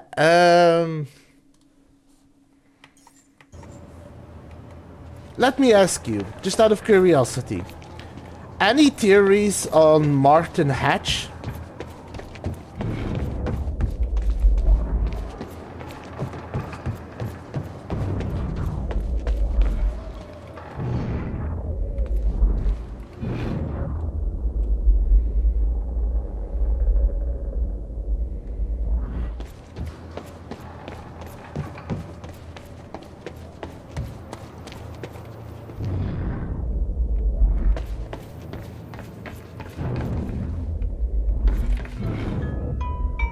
Yeah. Jack, you have to understand that Will forced my hand. What the hell happened to you? There's no use fighting. You killed him!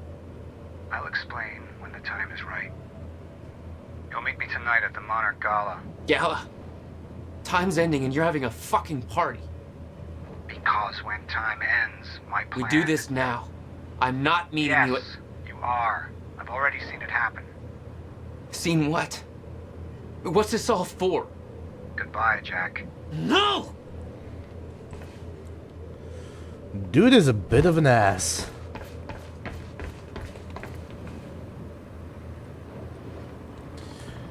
Clarice Ogawa, Liam Burke status to Martin Hatch. Sir, given the very recent events at the dry docks, I now see exactly what you mean.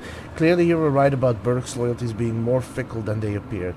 Of course, we have plenty of unanswered questions about how it came to this. To begin with, I don't see why Burke would be involved with Joyce. There's no way he did it out of some kind of altruistic urge. There has to be more to it. We know Burke didn't divert Joyce's transport, since whereabouts at that time are accounted for. So there has to be somebody else involved too. I'm looking into it. Clarice, I understand why you consider Mr. Burke an asset to our future plans. Unfortunately, while he is an exceptional individual, he is less suitable for the kind of duties you have in mind. That may be immediately obvious. I'll explain. Yes, he's been trained as a striker, but Mr. Burke was disqualified, and for good reason. The men we have chosen to be strikers have strict physical requirements, a certain moral flexibility, and the kind of killer instinct you have to be born with, cultivated to a fine degree, a ferocious knack for survival. Mr. Burke certainly has those qualities. He wasn't disqualified from the striker program because he lacked them, or because he couldn't wrap his head around the technical aspect of operating the technology. In fact, his performance was exceptional, so I fully agree with you that he's an impressive operative, but Striker, by their very natures, have to be made aware of Project Lifeboat and its purpose, at least on a general level, and that means they have to able to accept its implications. Unfortunately, Mr. Burke has a deep attachment to his wife, and the fact is that even if we brought Mr. Burke in, that wouldn't guarantee a spot for her in the program. To be blunt, we don't need any more nurses, and we're already at capacity overall. We need Mr. Burke, but we don't need his wife. Mr. Burke would never accept that, particularly now that Mrs. Burke is pregnant. Therefore, it's vital that he doesn't understand the nature and scope of the threat we face. As for having him play a role in other aspects of future developments, I suspect that despite his seemingly amoral nature, Mr. Burke may have other qualms he's not consciously aware of. If he ever has to truly make a choice between conflicting loyalties, he may take a stand on principle and elect to act against his own best interests. That's not a chance I'm willing to take. Sir, I've been thinking about Liam Burke. I know you've worked closely with him for a while now, and he's been useful, but there is an assignment we can't... But there are assignments we can't use him for because he's insufficient security clearance. For instance, having him keep in the dark about much of what will happen at the university, about the studies we're expecting, about where it'll lead, make him far less effective field operative than I'd prefer and cause quite a bit of logistical difficulty, given that he's still going to be part of the operation, and frankly, it feels like wasted potential. I'd like you to consider the possibility of bringing Burke into the fold. He's completed most of the Striker training, and even though he didn't finish the program, he made an impression on me as a tremendously capable asset. His service record exemplary, and he has a well-earned reputation as somebody who gets things done, no questions asked. By the same token, I would love to include Burke in our long-term plans. We could use a man like him in our corner, and I could deploy him far more frequently. Let me know what you think. Do you want to hear my theory on him, Voices?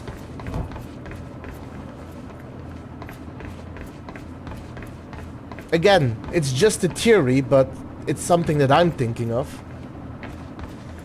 Let's just say, considering the order in which we played games, I have a feeling Martin Hatch might be an old friend of ours. Someone we are already very familiar with.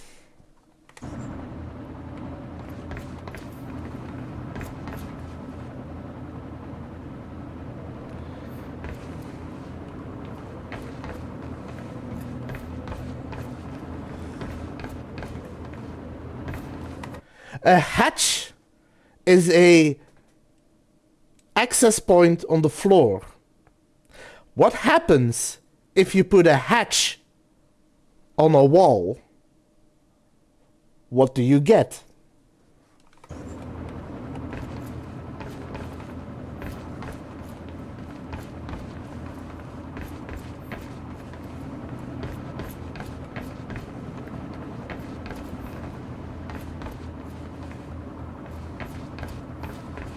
You see what my theory is?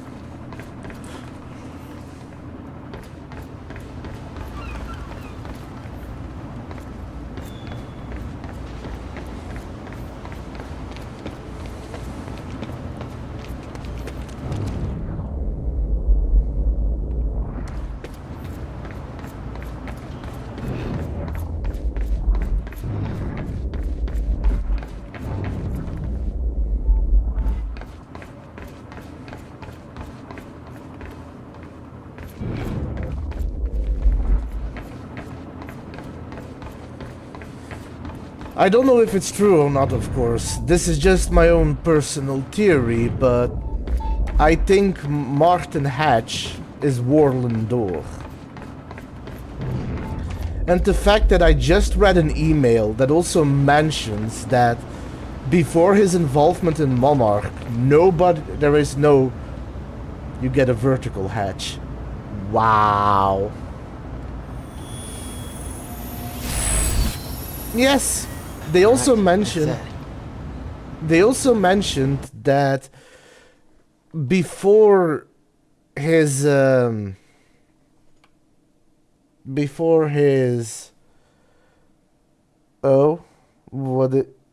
can hatch an egg, hatch a plan. True. Cabbage hatch. But now I need 4. They mentioned that before his involvement in Monarch, it was like he didn't exist. Like he just showed up to participate in Monarch, which tells me that... Which kind of adheres to the idea, because if I understood it correctly from Alan Wake, there is many versions of Tim Breaker, but there's only one version of him. And that he just suddenly appeared in a timeline just as this Tim Breaker is going to start making moves. I don't know. It kind of adheres to that theory, but that's just what I'm thinking so far. From Manuel Porretta, Liam Burke Psych Evaluation to Martin Hatch. Martin. First of all, I have to again register my objection. What you are having me do under the guise of a psych evaluation is a blatant violation of Lionberg's doctor-patient confidentiality. And the only reason I'm doing this is because you leave me no other choice. Now, I recognize that in the world to come, our current rules and legislation, even our standards of morality may no longer be applicable, but we aren't there yet. You and Mr. Serene are placing the long-term mental well-being of hundreds of individuals in my hands. And I am telling you right now, if they don't trust not only me, but the system that put all of us in our particular positions, there is no way we can recover from it. On to Burke. It is my considered professional opinion that the man is a bit of a powder keg. For all his calm exterior, he's under tremendous pressure. I understand your reasoning for pulling him out of the Striker program, but what you have essentially done is instill in him a sense of encroaching doom. He doesn't know the specifics, obviously. We didn't make it far enough in the program to be briefed on that, but you know that we are preparing for a future threat and that is somehow related to the flow of time being interrupted, and that there are dangers out there, dangers that we have specifically been training the Striker unit for. There are men who are content to merely follow orders and let others worry about the consequences. Burke is not one of them. He is willing to commit acts of violence without asking why, but don't mistake that lack of bonds for blind obedience. Burke needs agency. He has a fundamental need in him to feel in control of his life, and you have put him in a position where that's no longer possible for him.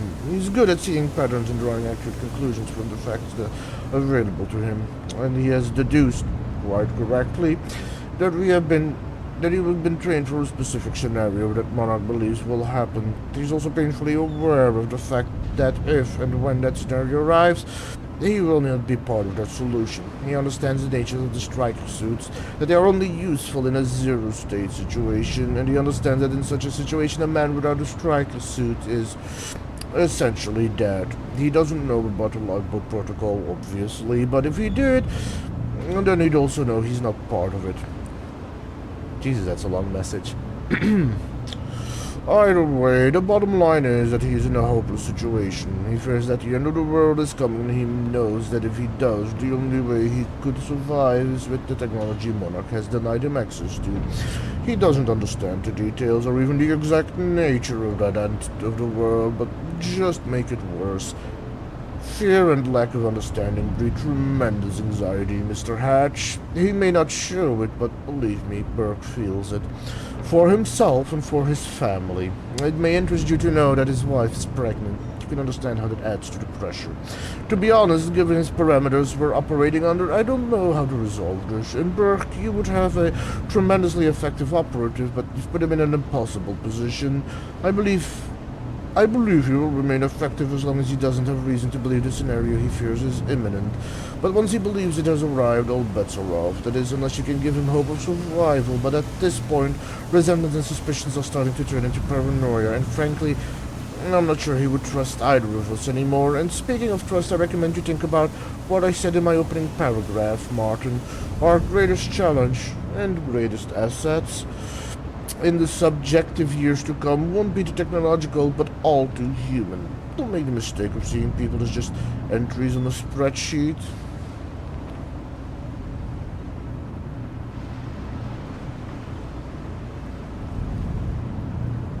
Also, I just realized I probably gave him the worst voice. Because if I remember correctly, I'm gonna check this out, but if I remember correctly, Manuel Porretta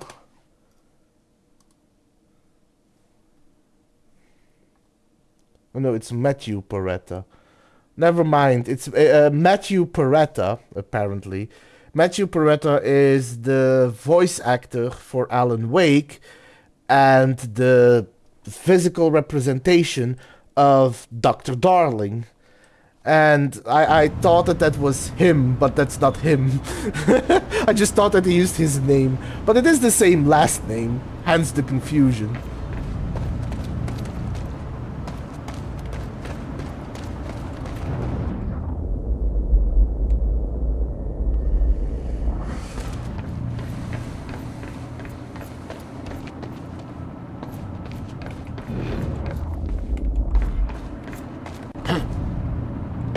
Okay.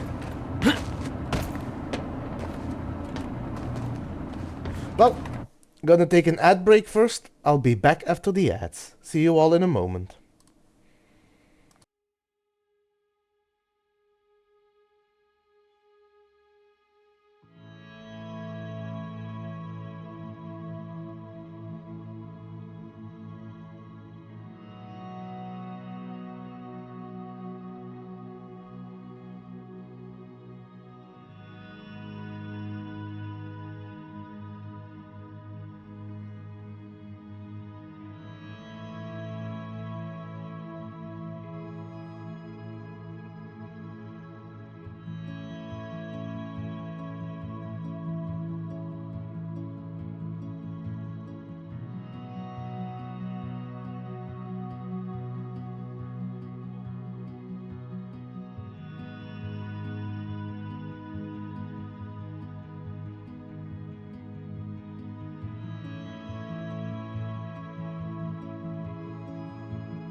Hello, and welcome back.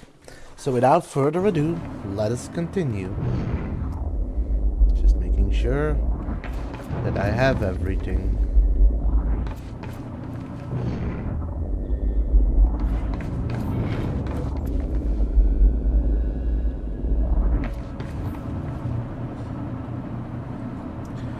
From Charlie Wincott, Amy Ferrero to Ground Zero Operation All.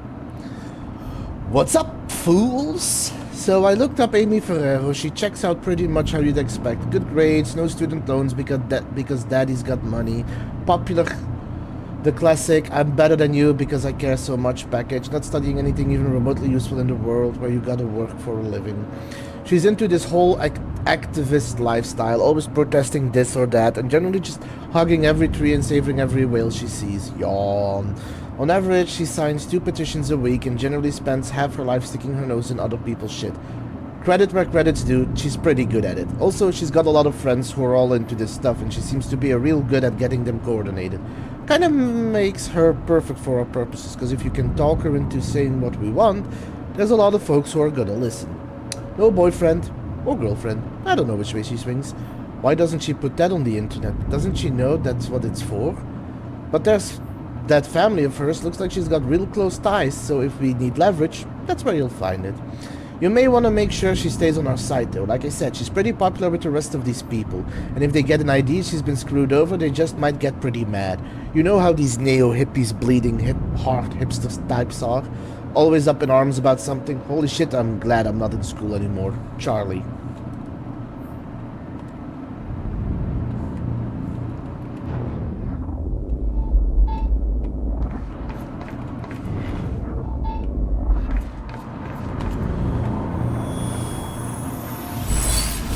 And with that, I should have enough for an upgrade.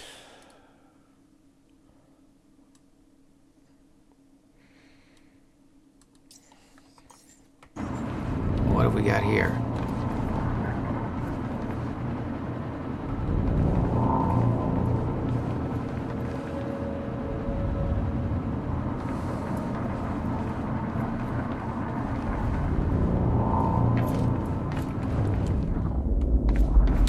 That's a lot of arsenal.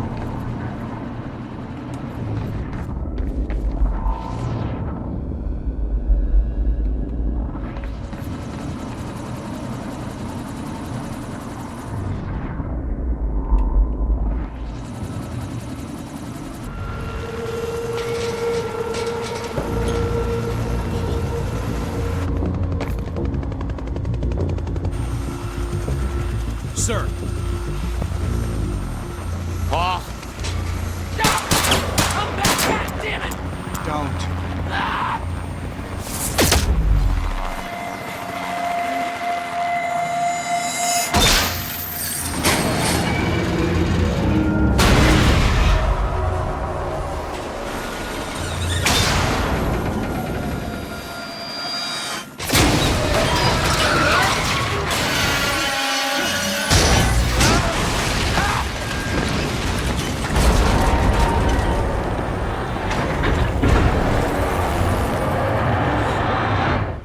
Also, Jack, my guy, you shot him with a pistol when you had an SMG.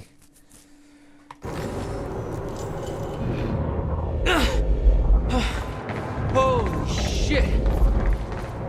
Gotta move. Come on!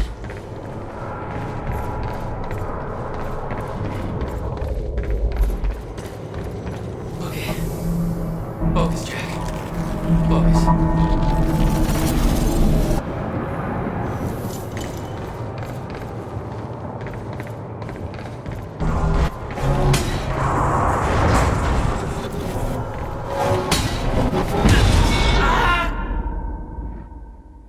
Okay. So move and keep moving. Got it. Probably not a lot to read here. Okay. Focus, Jack. Yes, Focus. I died.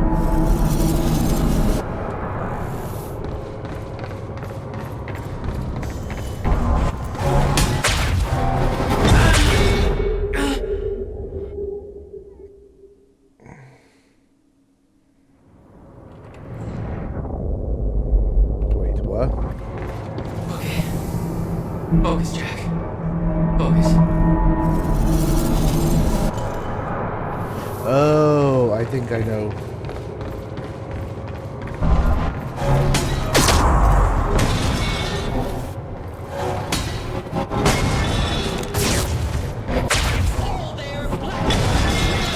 Got it. The stutters were getting bad. He's shifting back and forth without warning. At the time, I didn't think it could get much worse. But we both know it did.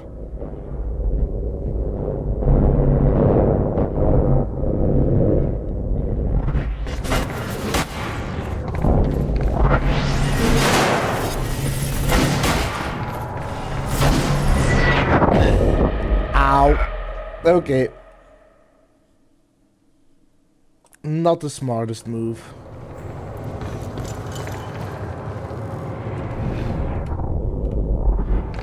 Okay. Focus, Jack. Focus.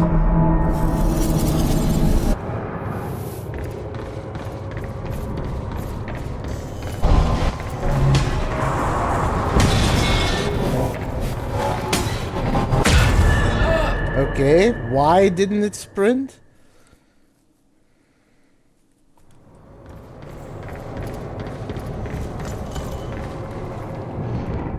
Okay. Focus, Jack. Focus.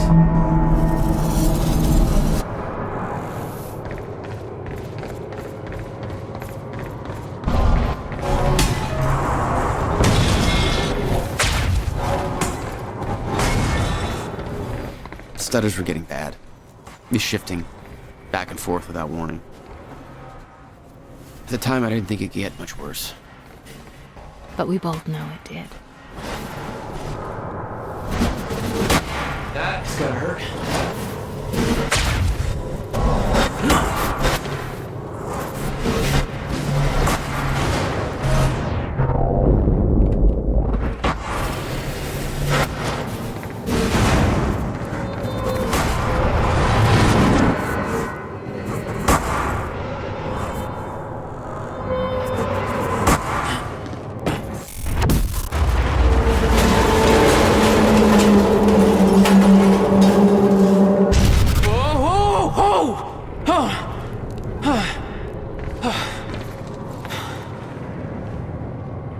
Can I just say that the way they work with time in this game is actually a lot of fun with all those floating objects and such?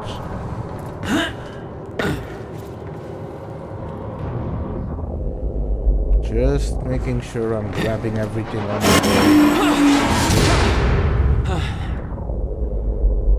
way. Jesus! Cutting a little close, Jack. It's like a goddamn maze in here.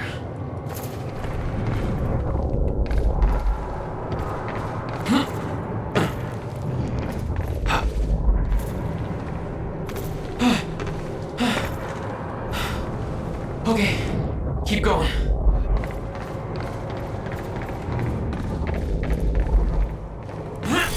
No, not again.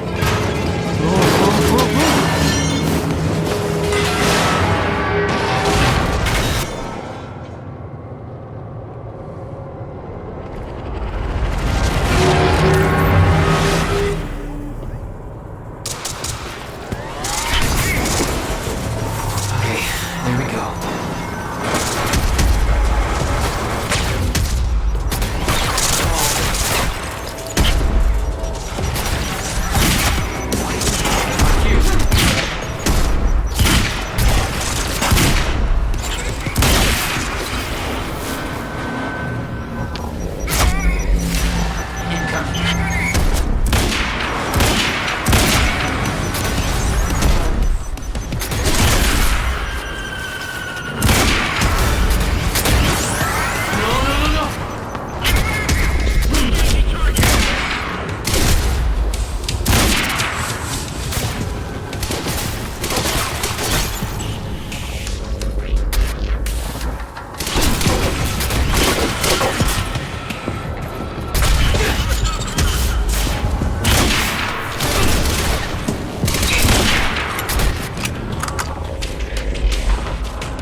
Okay, can I just say... They'd been on our way to meet me. This is an I impressive expected she was kill. frozen somewhere up there, by the side of the dry dock.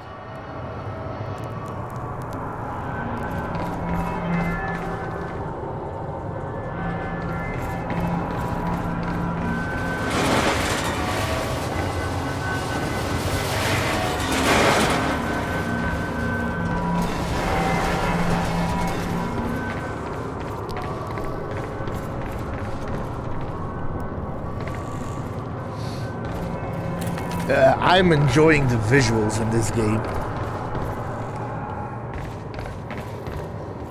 I like the shotgun as well.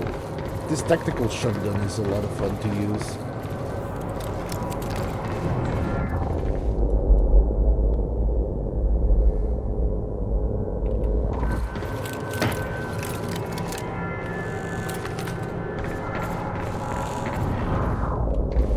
Got that. That's the exit. That's got that. I can interact with the bodies. Okay, that is funny.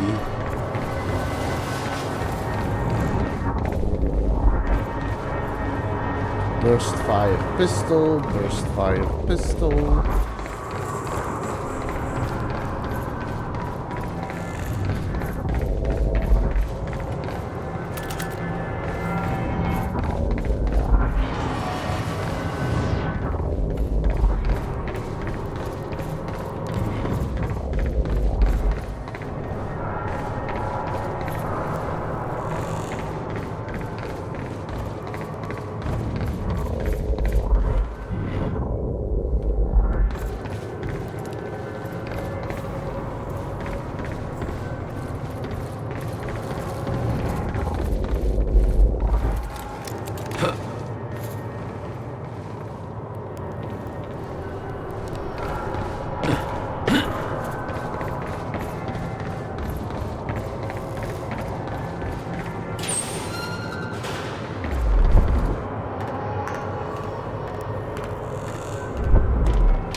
Start.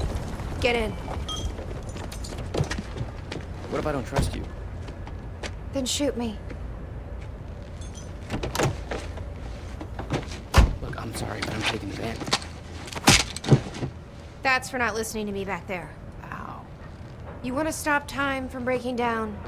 You need my help. And thanks, by the way, for the +1 in the back seat. Starting to feel like goddamn babysitter. Babysitter? You kidding me? I got good intel off that computer. Bitch. My ride, my music. Deal with it. Not playing music because I have copyright music off. Who are you people?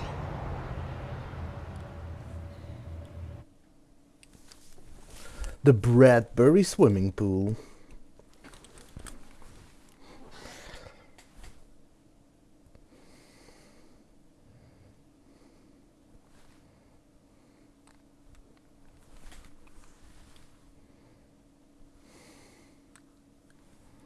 Oh, okay.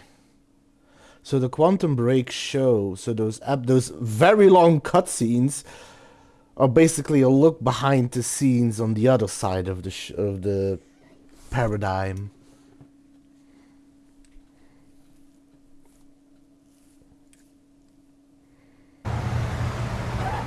What led you to the swimming hall? Oh, Will said there was something important in his briefcase. All I found was a key with Bradbury Swimming Hall on the chain. Only lead we had. I guess this is it. This building's been shut down for years. Perfect place to hide something you don't want found.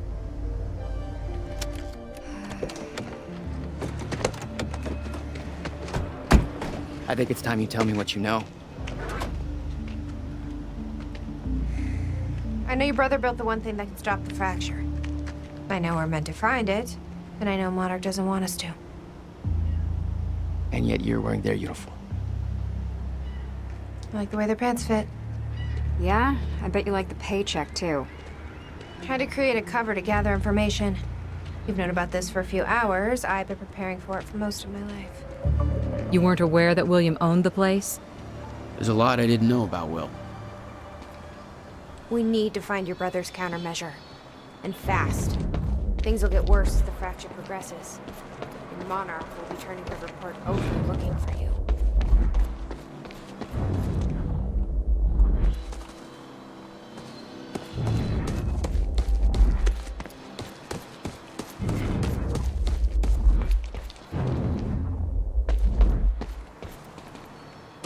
Okay. I'm gonna find another way in. This is weird. Huh. I could swear this is the same cab I was in when I came to the university. It's a taxi. They all look the same, don't they? I'll check the license plate on my phone and see if anything comes up, but, I mean, it's a long shot.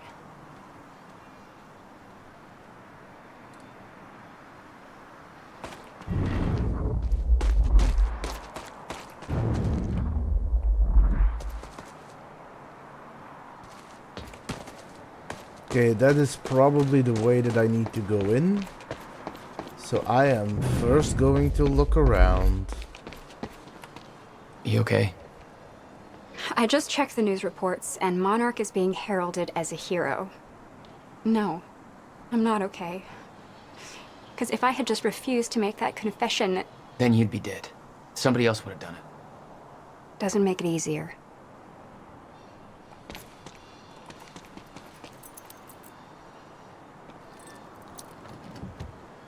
Key doesn't fit.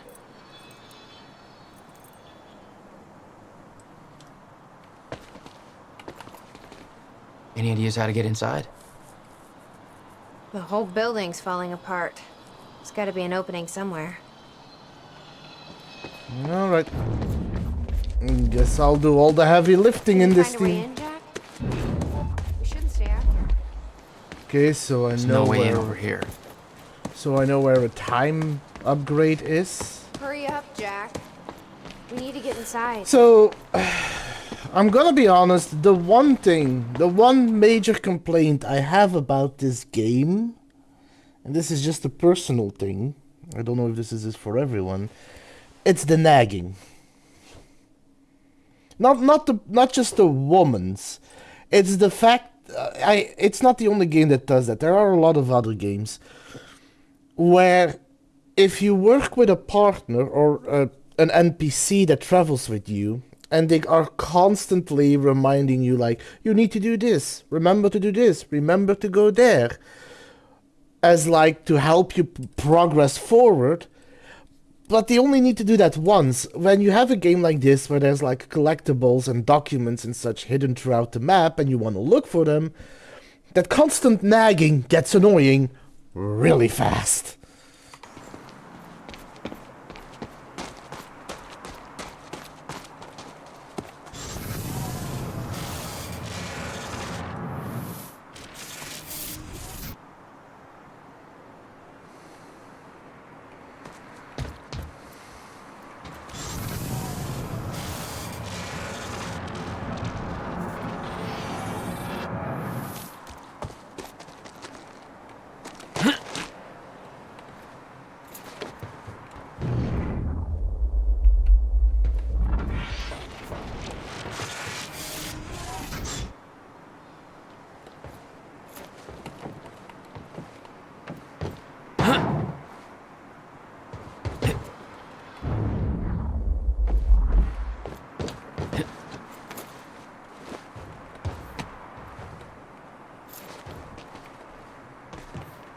Hey, think I found a way in.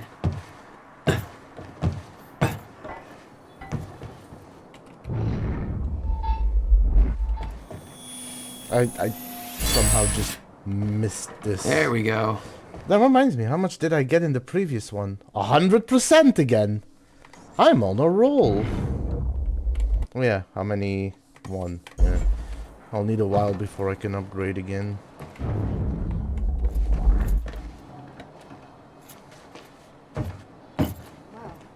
Hey, I just looked up the license plate of the cab parked over there. It belongs to somebody named Nick Marsters.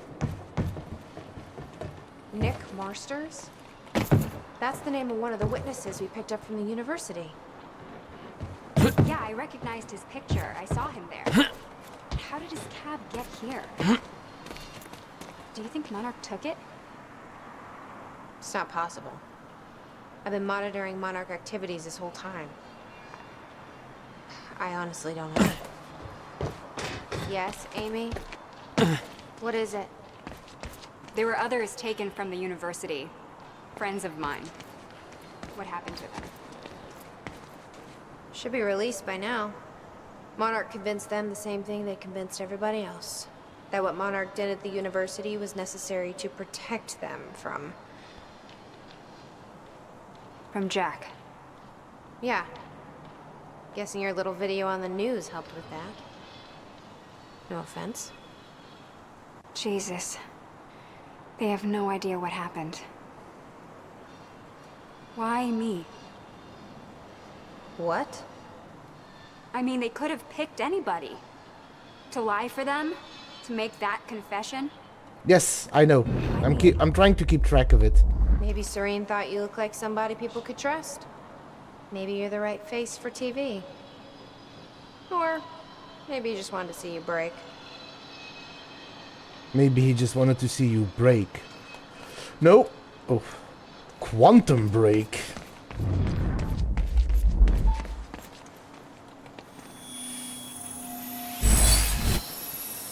There we go.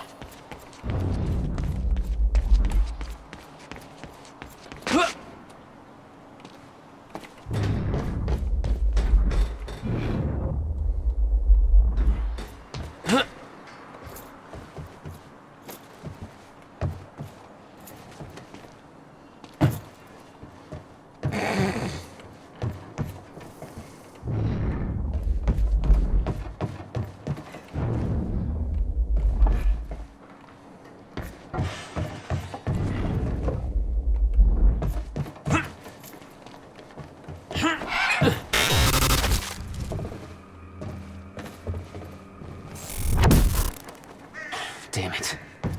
These stutters aren't going away.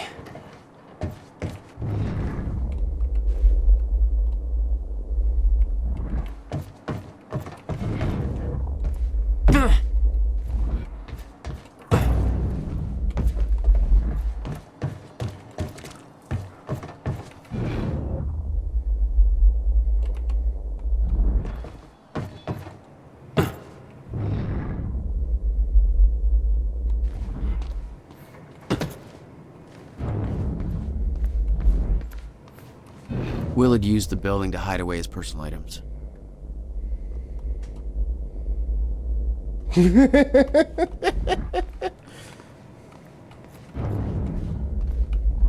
So there's a time thingy there, which I'm guessing is past that door.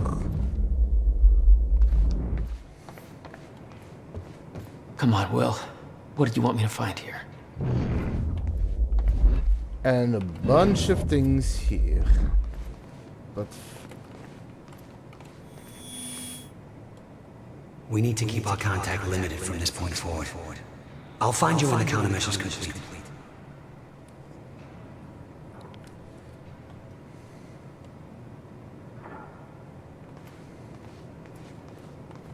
What the hell were you doing here, brother? Time travel experiments with rats?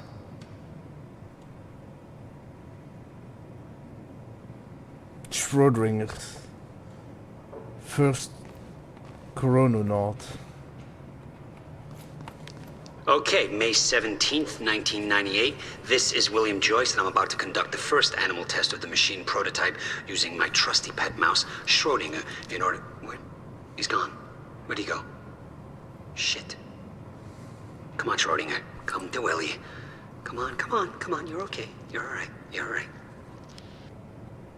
Okay, finally, we're sending Schrödinger into the machine clockwise through the corridor, which will send him 5 minutes into the future, meaning he will reemerge exactly 5 minutes after he enters the machine. It has now been 3 minutes. No sign of Schrödinger. This is a very good sign. 2 minutes to go. Okay, so yeah, turns out he just kind of sat inside the corridor for 5 minutes, took a shit on the tubing. This reveals a very clear flaw in my test. My mouse is an idiot. Okay, the machine is warming up again. Should be able to activate test number 2 in around about 5 minutes and 15 seconds. It's now clear the only quantifiable test will be travel to the past.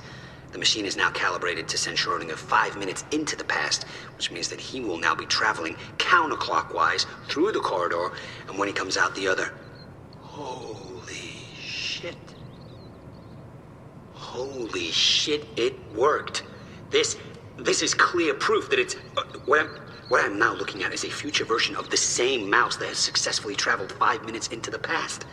Schrodinger, meet future you. Ow, that motherfucker bit me.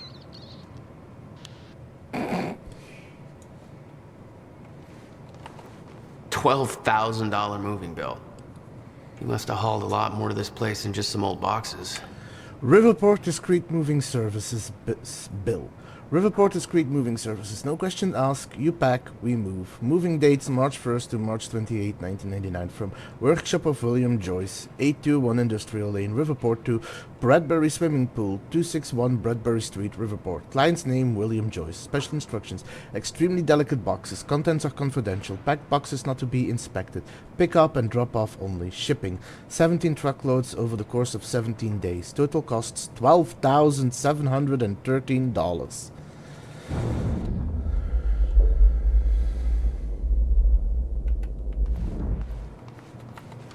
You owned this place since 1999?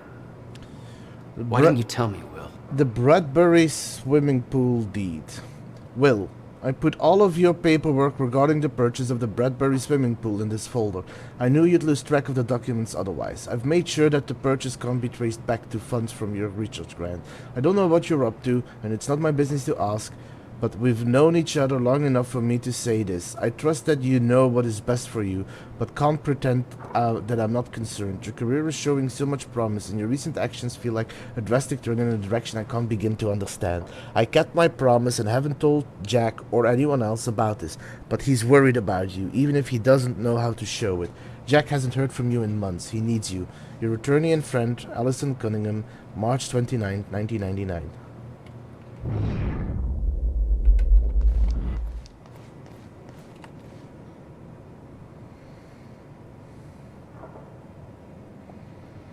Question is the mouse okay?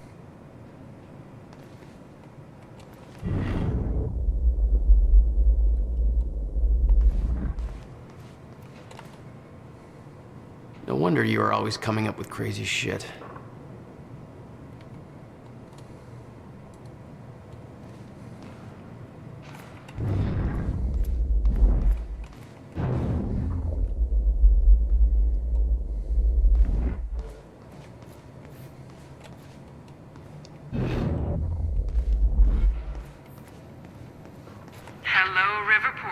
Teresa Sedmak here, filling in for Bobby Radford, about to brighten your day with some good news. Yes. The victims One wounded moment. during the terrorist attack on Riverport University are being treated in the Monarch Solutions Medical Center in downtown Riverport, and the hospital has released a statement saying they are all now stable and out of critical condition. I'm sure they are thankful for all your good thoughts and prayers.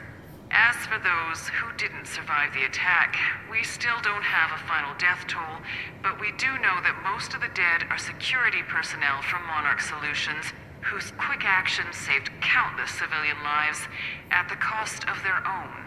While Jack Joyce, the terrorist responsible for the carnage, is still at large, authorities are saying that he is believed to not have left Riverport, and thanks to a number of solid leads, his capture is imminent. But yes, Steed, what can I help you with?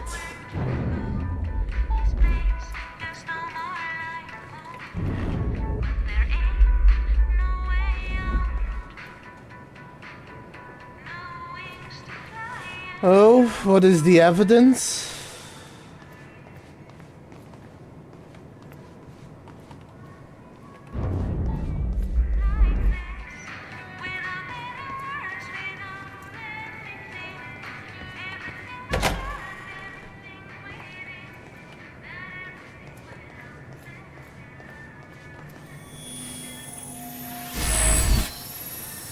Hey, there we go. Let's sigh.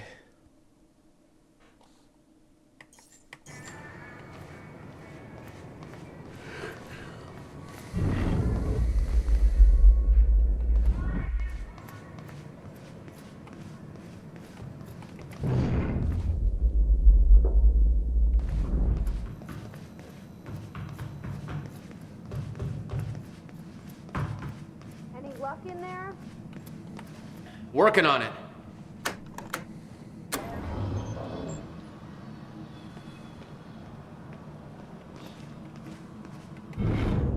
All right, let's take a look around.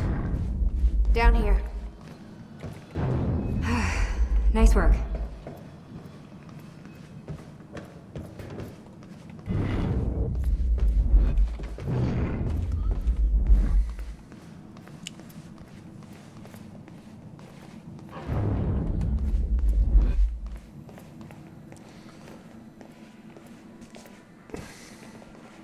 This note. It's directed at me. July 4th, 2010. Beth Wilder, I'm addressing this video to you.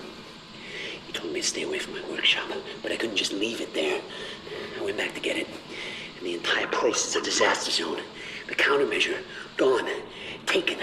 Shit. What the... Safe, empty. I just need to know you have it. Because if it falls into the wrong hands, its power is immeasurable.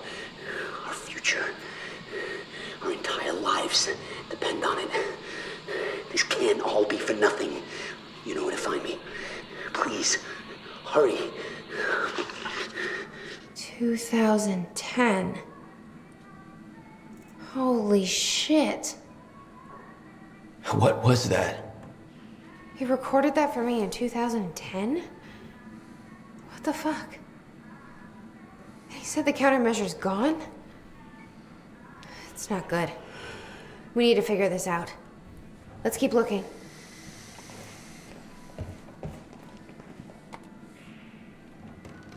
Also, before I forget,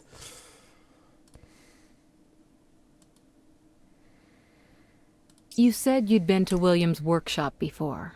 What brought you there? He sold our family home to finish building the countermeasure. He never told me. When I found out, I was furious. I hadn't talked to the guy for almost 3 years. He stopped answering the phone. I figured he was deep into drugs, gambling, something bad. Did you discover the truth? I never gave him the chance. I found him outside that workshop and tore right into him. Blamed him for everything that went wrong between us. I could see in his eyes he wanted to tell me, but I wouldn't let him. It was the last straw, you know? If I'd handled the situation a bit better... Let's move on to the next question.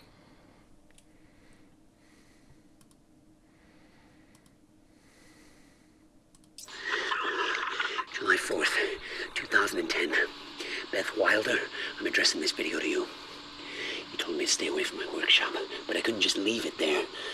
I went back to get it, and the entire place is a disaster zone. The countermeasure, gone. Taken. Shit.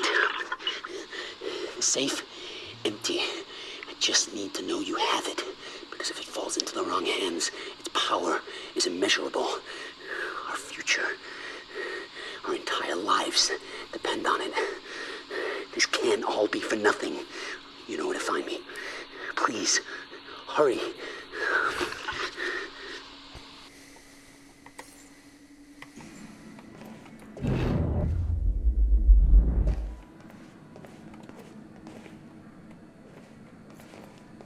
Help me push this out of the way. in a moment, I am looking around. Did you find something? Paint. And it's still wet. I think someone was here recently, Jack. You may want to stay here until we make sure it's safe. Yeah, I think you're right. I need help moving this. Yes, I'll help you in a moment. Let me first look around, god damn it.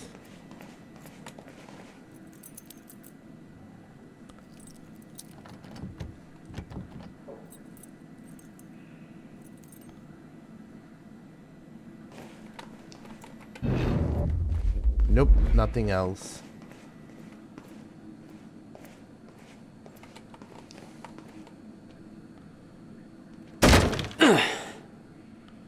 Jack, your brother addressed that video to me, but I've never met him before in my life.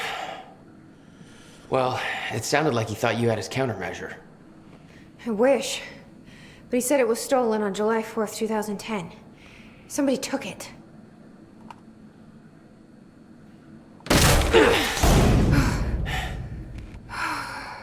But I'm hoping this place will help us figure out who.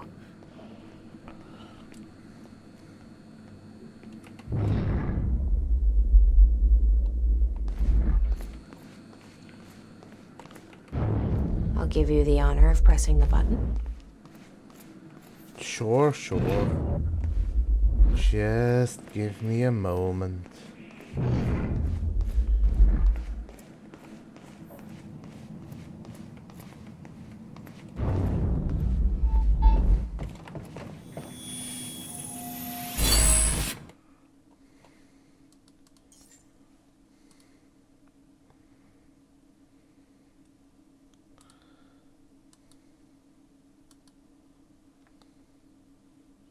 Maximum focus.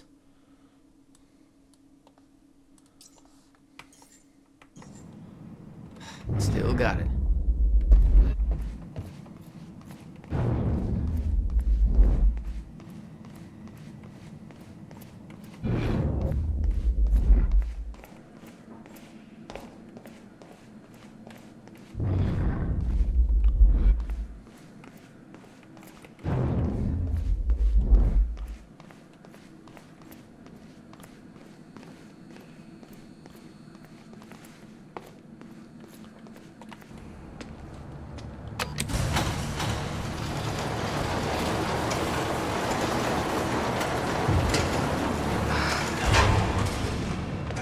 Is that? Yeah, I think so.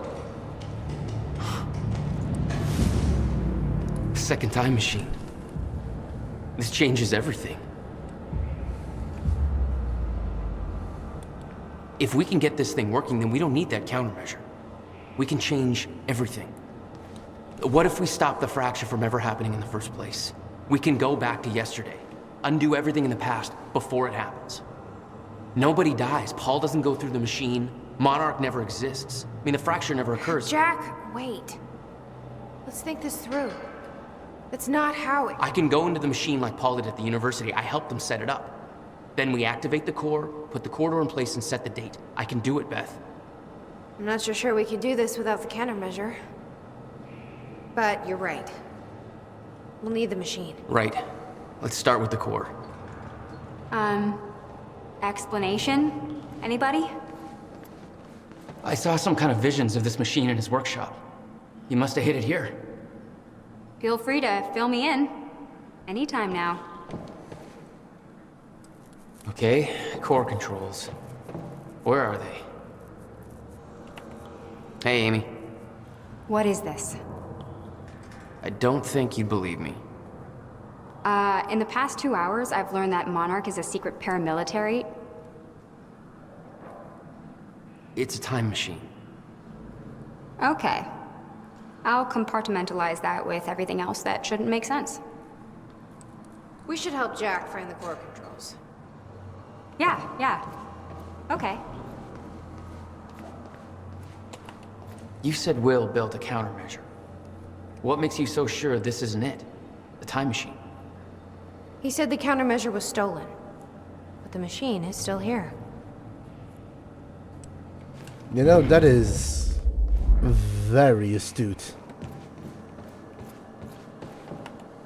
Okay. Gotta figure out where to start. Time Where machine are the core map. controls?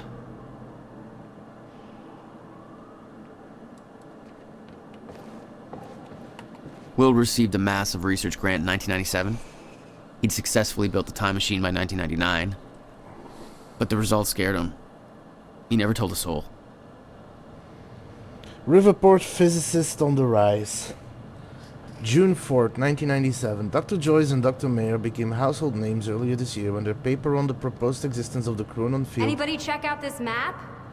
It looks like he labeled where everything is. become one of the most hotly debated theories in the quantum physics community since the Higgs boson.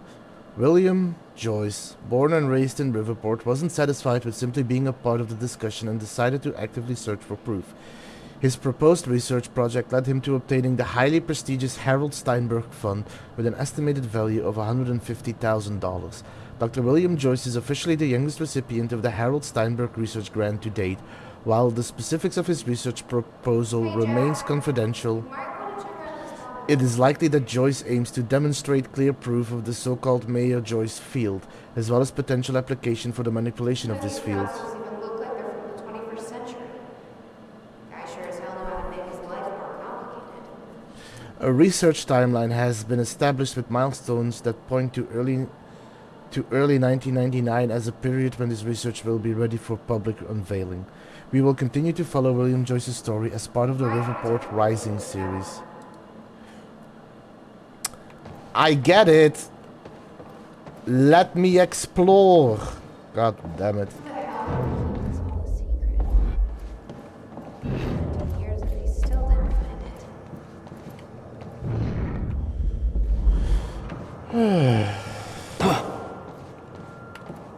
This is gonna work. It has to. You guys aren't actually planning to use this machine, are you? So, I guess you're not at all concerned that one guy jerry-rigged this entire thing together? Because I think I literally see duct tape. Okay, no, this is a great idea. Yeah, no way that this is gonna backfire. Don't worry. We'll get this working. Core. Wait, Monarch said what they stole from the university was some kind of core. It's... The core for a time machine. We're not the only ones who have one. Christ. What are they planning to do with it? Serene's plans are focused on the future and not the past. But to Duke Nukem, that's a whole lot of words. Too bad I'm not reading them. That's a whole lot of words. Too bad I'm not reading them. Well, there's a line between control and I've never played God, Duke Nukem. and this It does seem crosses like it a fun by a game. long shot. This is insane. I mean, haven't we crossed insanity a That's a long lot time to take ago? in, isn't it? Well, I stopped trying to make sense of all this around the time that you started teleporting. Yeah, still trying to figure that one out myself. I think we're ready. Wait, we're actually gonna run this thing? Really? Are you sure that it... This isn't exactly an easy-bake oven. Maybe we should start by finding the instruction manual? You honestly think that's gonna help? Probably not, which is all the more reason to avoid this. I mean, have you ever seen the movie The Fly? I do not want to be the Jeff Goldblum of this story. Okay, I think she's finally done talking. Now I can continue exploring. There is a lot in this area to look around for.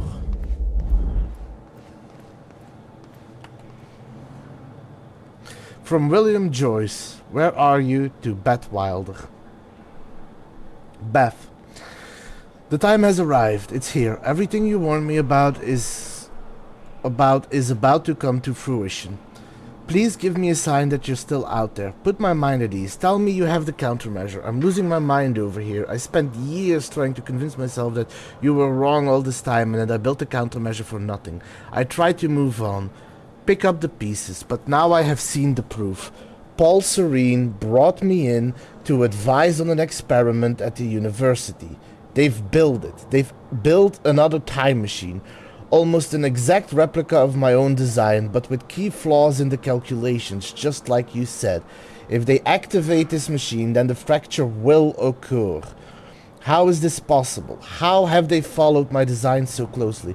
Somebody's been watching me all this time, haven't they? Somebody is orchestrating this, all of this. I'm being followed. At first I thought it was paranoia, but it's true. A man has been watching my every move. I secretly took his photo, ran a search. His name is Liam Burke. He works for a security division in Monarch Solutions. I first noticed it weeks ago, but this could have been going on for years. What does he want? What does he know? How is he connected to this? I need answers. I don't know who I can trust anymore. I don't know who else is involved. What they want. Why. I need to hear from you.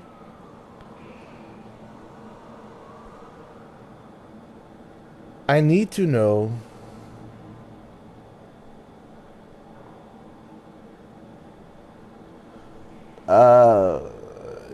mean the polyhedron? Polaris? Could be.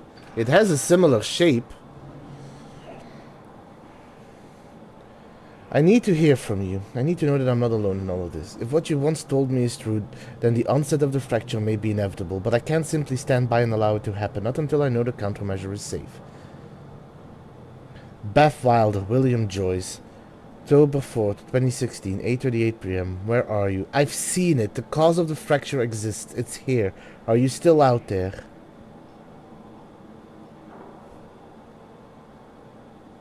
Where are you? I've given up hope that you're still listening. I'm not sure why I'm writing this, maybe to get some closure. You changed the course of my life when you entered it. I spent over a decade devoted to your cause. I sacrificed every relationship I had, pushed away everyone I love, all in the name of a lie. There is no threat coming. There never was. I have to force myself to believe this. It's the only way to move on. It's the only way to pick up the pieces and start over. This is goodbye.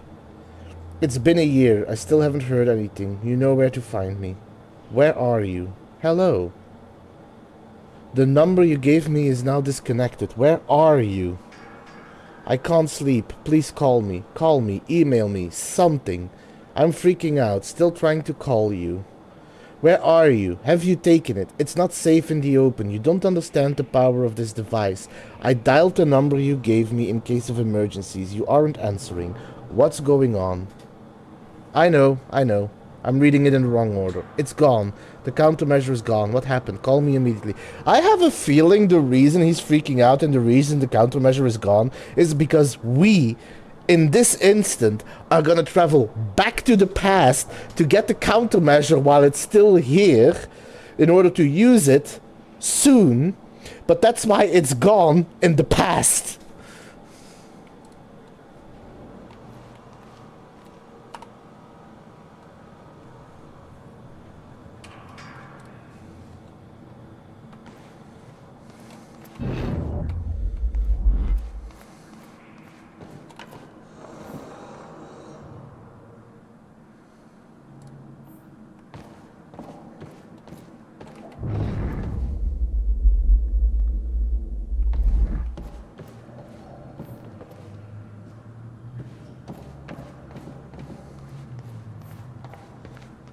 But that's just a theory.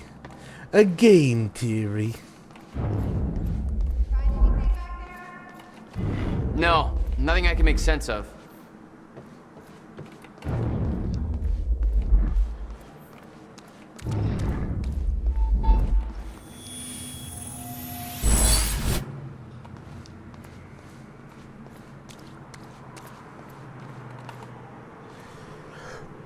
Parents killed in Riverport car crash article. December 22, 1999. Parents killed in Bradbury car crash. Holiday cheer is in short supply in the Riverport community of Bradbury after a tragic car crash claimed the lives of a married couple, Anthony and Catherine Joyce. The accident took place within walking distance of the family front door on Princeton Street in the early afternoon. Catherine Joyce, who was driving, lost control of their car after a collision with another vehicle and crashed into a utility pole. The other car left the scene of the accident. The Joyces were both well known in the Bradbury area as prominent members of the community. Last year, they were recognized by the Major for their charity efforts, particularly the Riverport Multiple Sclerosis Walk they have organized every year since 1993. The couple left behind 2 children, the promising young physicist Dr. William Joyce and Jack Joyce, still underage. A candlelight vigil will be held for Anthony and Catherine on Sunday to unite the grieving family, friends, and the community during this tragic time.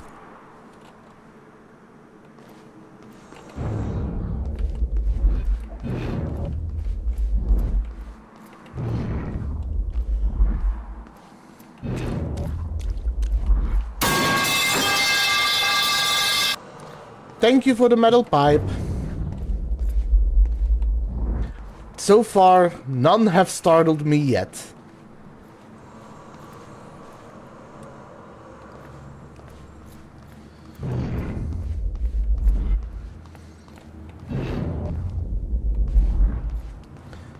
So, out of curiosity, Voices, if you don't mind me asking, how far did you get?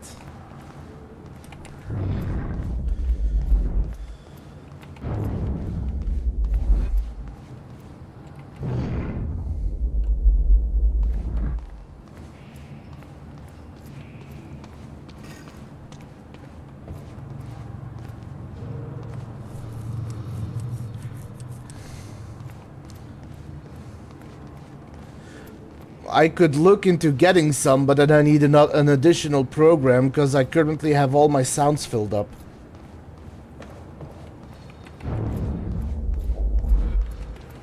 That door's locked.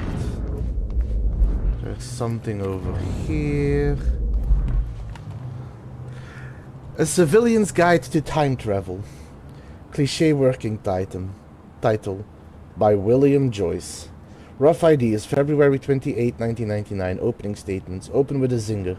Schrödinger's cat joke. Note. Find appropriate accompanying cat photo. Note. No cat photo. No science explained here. Marketing bullshit. Time machine works. Implication is limitless. Give me your money spiel. Build up existence of time machine. Content here dependent on findings from first human test later tonight. Findings, facts dumbed down for mouth breeders who will inevitably want to invest. Purpose of guide to explain to mouth breeders how the machine works and why. Note, proofread and delete all mouth breeder references. Time machine overview. How research started, including gratuities for research grants, sucking ass, community and investors. Note, also thank Jack for his patience. Now that this is over, I promise to be there for him. Note, too personal. Basic overview of time machine. Parts.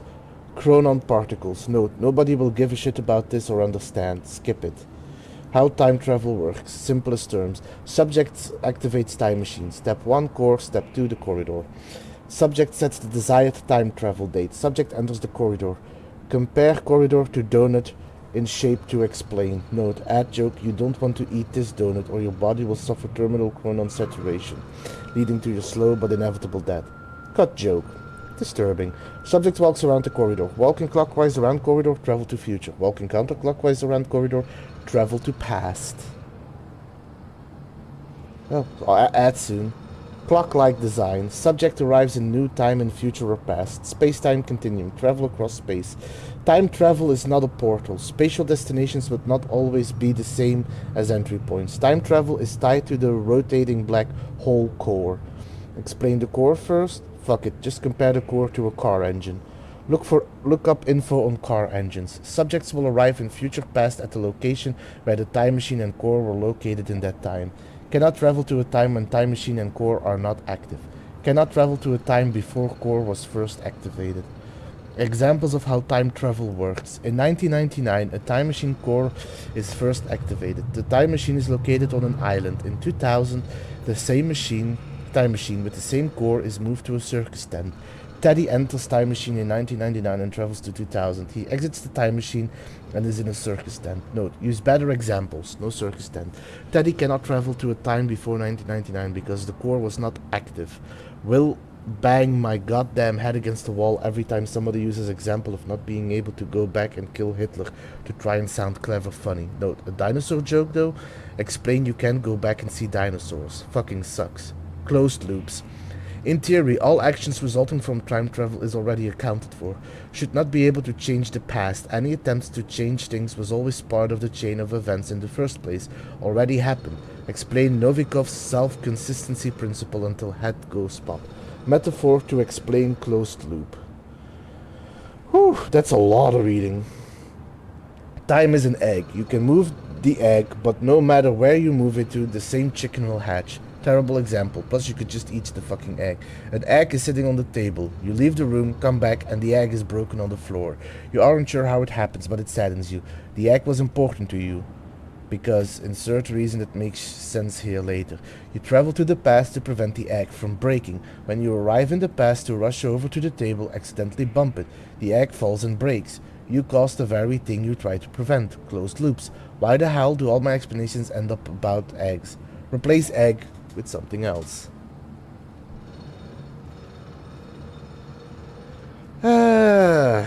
Maybe.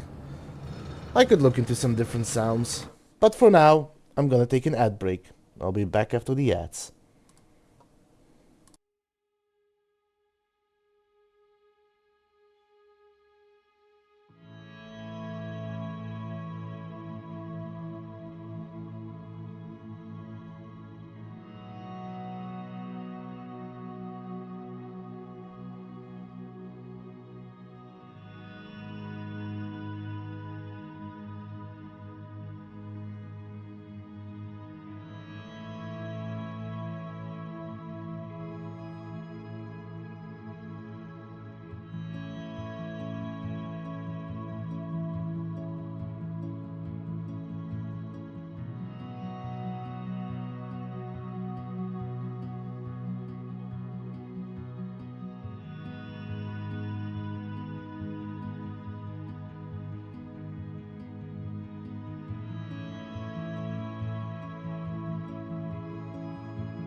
And we are back. And without further ado, let's continue.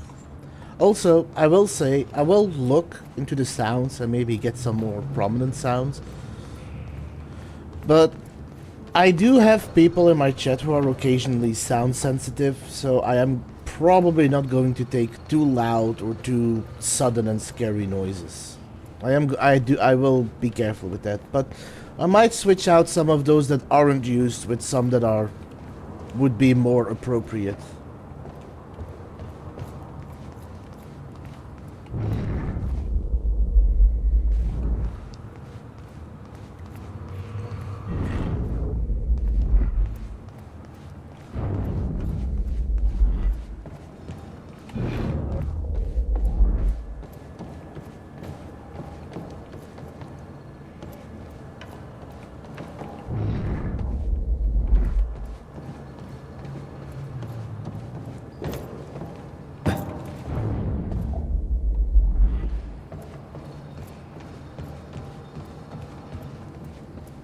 So that is the corridor.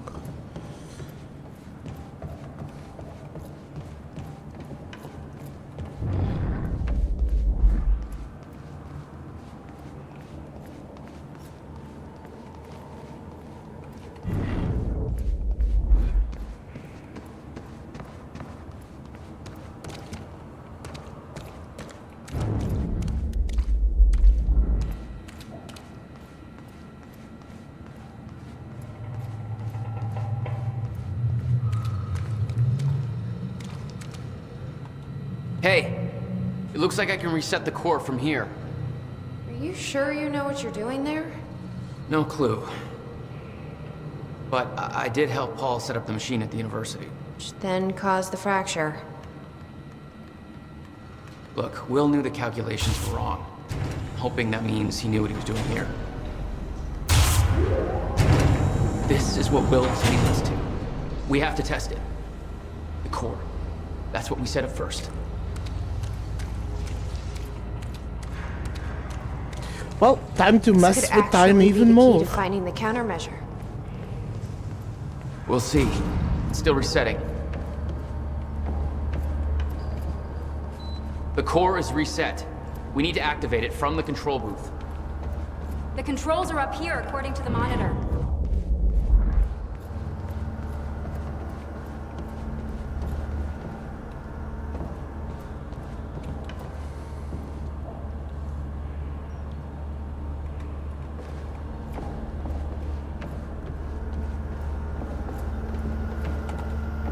This is gonna work. It has to. You guys aren't actually planning to use this machine, are you? So, I guess you're not at all concerned that one guy jury-rigged this entire thing together? I think I already listened to literally this. see duct tape. Okay, no, this is a great idea. Yeah, no way that this is gonna backfire.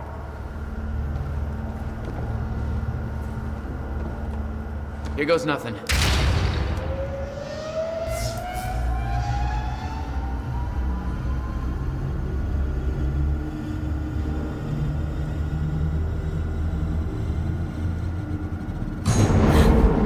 What was that?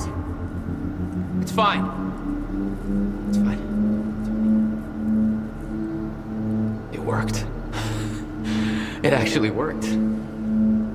Okay, we activate the corridor next. Okay, there's no way that thing should be exposed like that.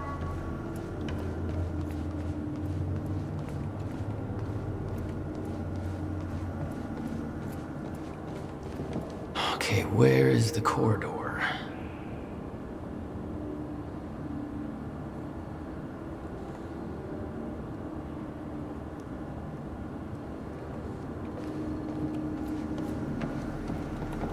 Don't worry. We'll get this working.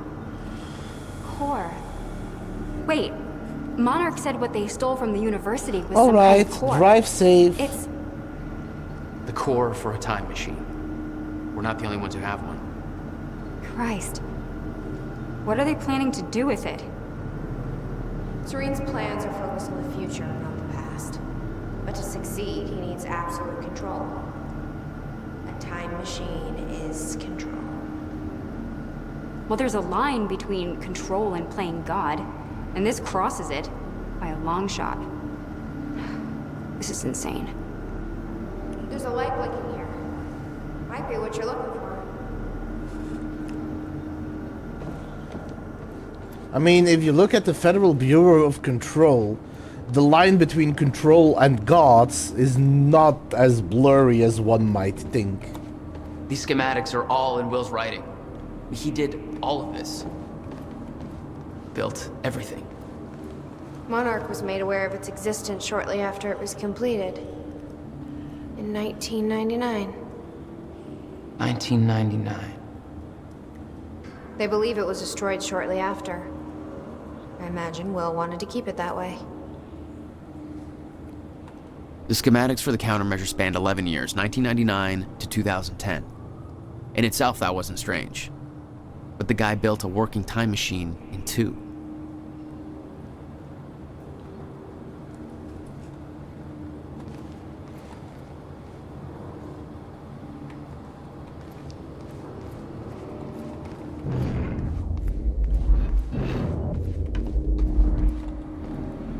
The corridor. It's key activated. Will's key.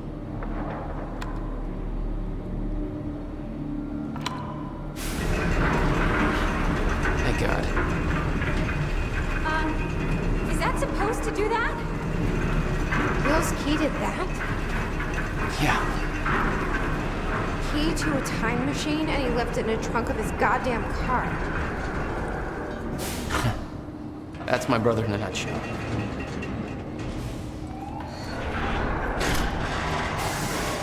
That didn't sound good.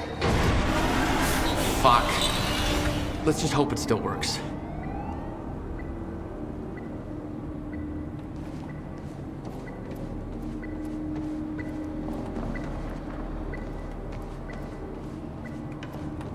That's a lot to take in, isn't it? Well, I stopped trying to make sense of all this around the time that you started teleporting. Yeah, still trying to figure that one out myself.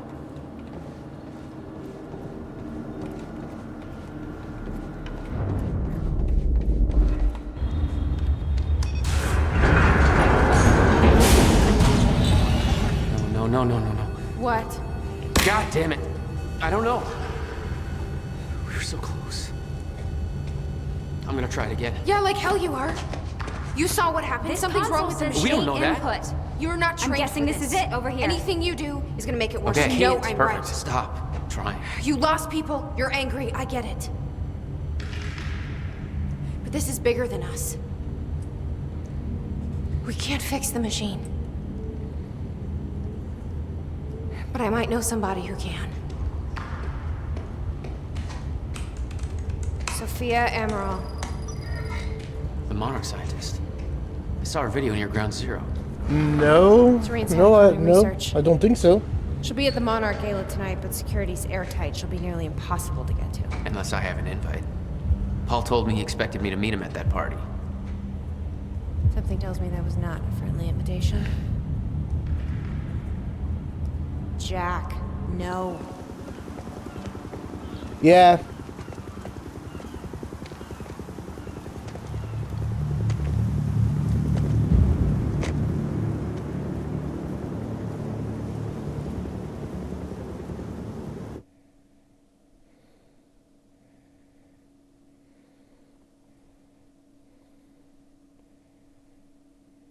End of Act 2. And I guess now we're gonna get another episode 2 of Monarch, the Insider.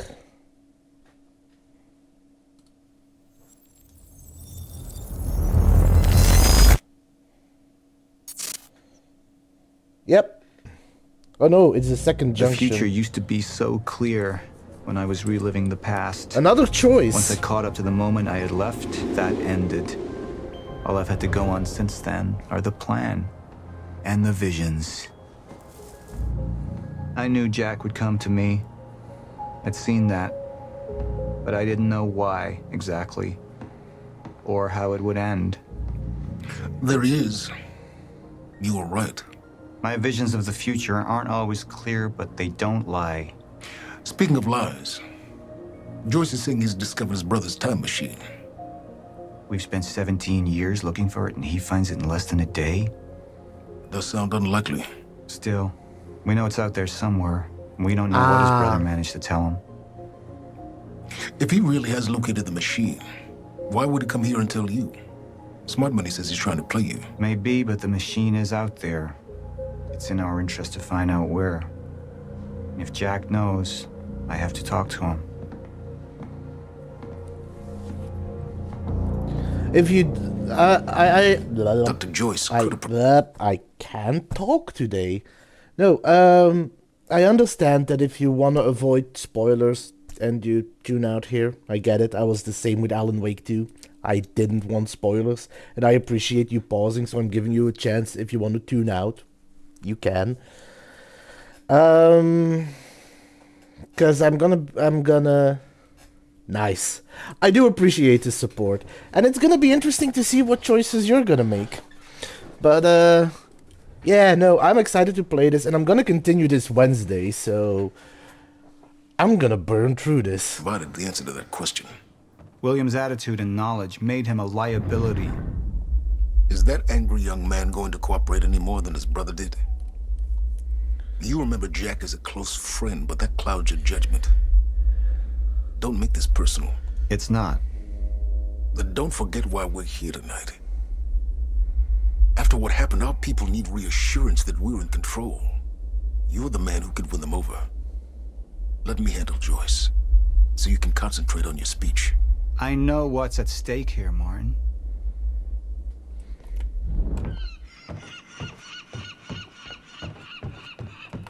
Dr. Sophia Amaral had taken over our Chronon research department after Dr. Kim's accident.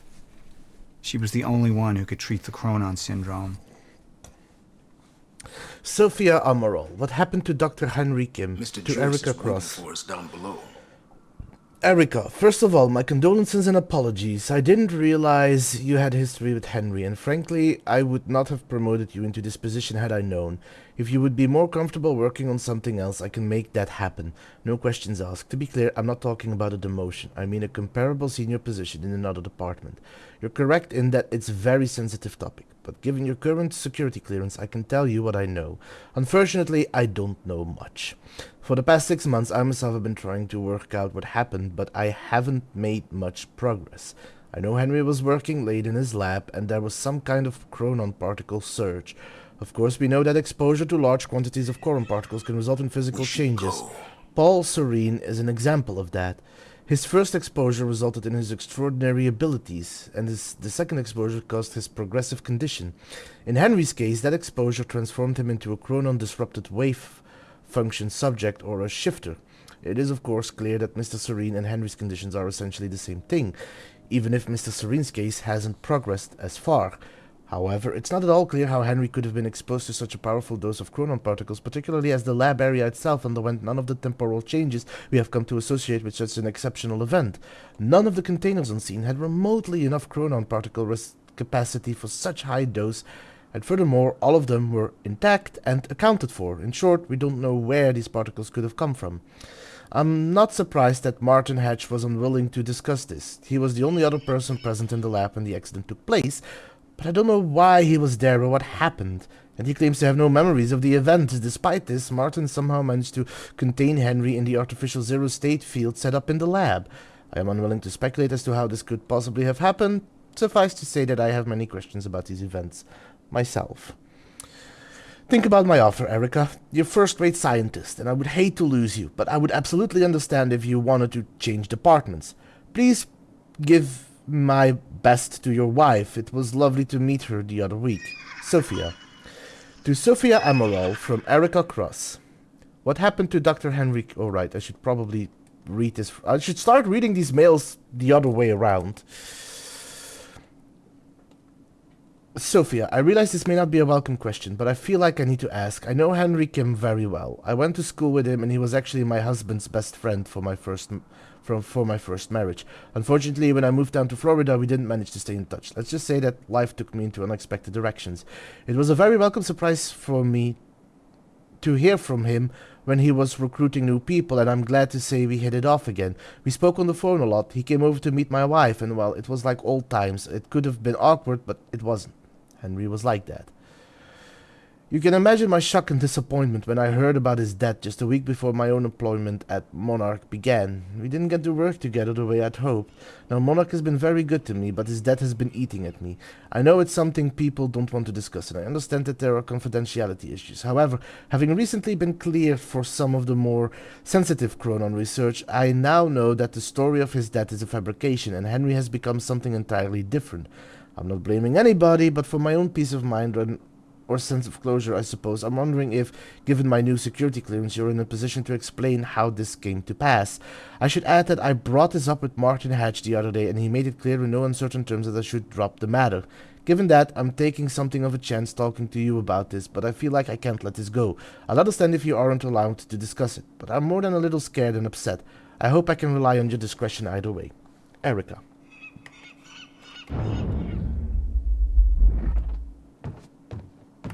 The mansion was an extravagance, but it was useful for events like the gala, and it deflected attention from our nearby R&D facility.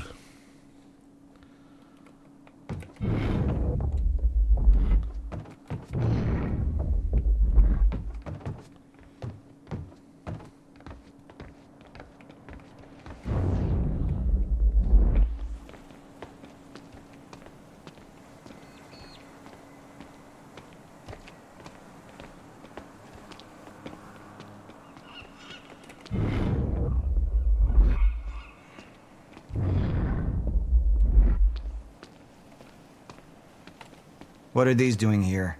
We should be set up by now. It's all on schedule. You're micromanaging again.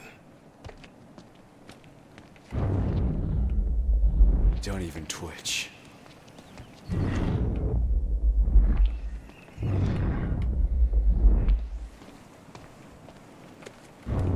And here you are. I had to see the lifestyles of the sick and traitorous up close and personal. And it was such a nice invitation. How do you want to deal with this, Paul?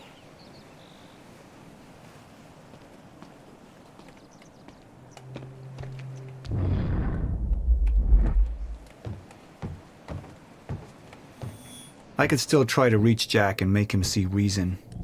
Or I could let Hatch deal with him so nothing would distract me from leading Monarch.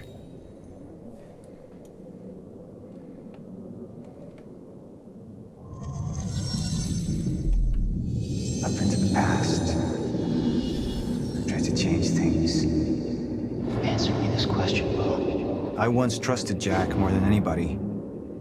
It was my only chance to make him understand the truth. The fuck do you mean nobody got a look at the shooter? But without me there to give the speech, my empire would start to crumble like a house of cards. I believe that with hope comes miscalculation, and as you and I were aware, Mr. Joyce, with miscalculation can often come catastrophe. And that leaves me with you, Mr. Joyce. But my old friend would be a lost cause, dead and buried along with the rest of my past. Tonight is a celebration in the face of darkness. Tonight we celebrate because I promise to you that we are prepared. Monarch would grow stronger with my presence. The plan would go forward as intended.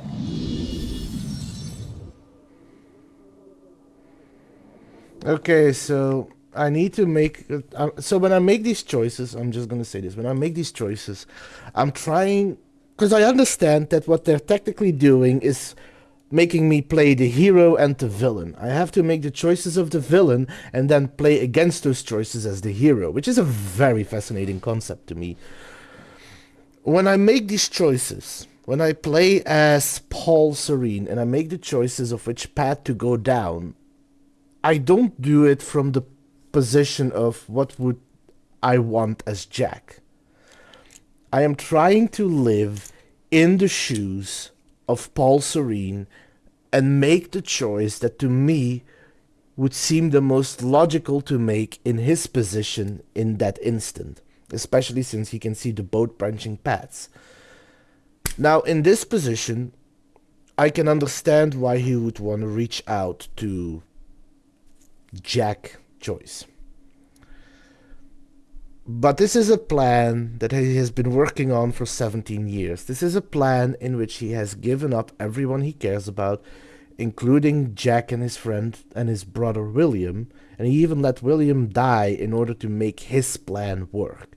I don't like his plan, I don't support his plan, but everything in his mind is convinced that his plan is the only way to move forward. And I don't think, it doesn't seem logical to me that he would choose to try and level with the friend if he knows that leveling with his friend will cause his empire, his plan that he has worked on for 17 years to start crumbling because of what happened. Because of that, I am going to choose business. Because from a logical point of view, that is the most logical choice to pick. He wouldn't want his 17-year plan to crumble just so he can reach out to a friend.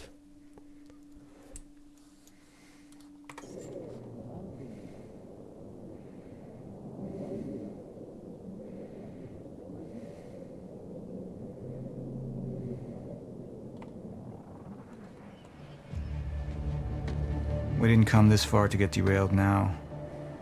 You talk to him, find out what he knows, then get rid of him. You're all heart, moneybags. I know you want to make this all about you and me, Jack. But that's far away in the past now. And I have a speech to prepare for.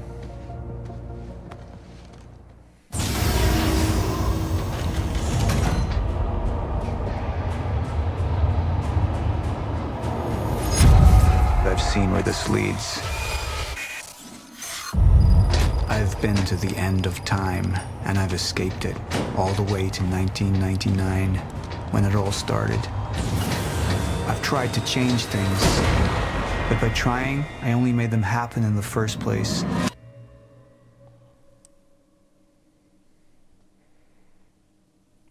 Yes, but I like it.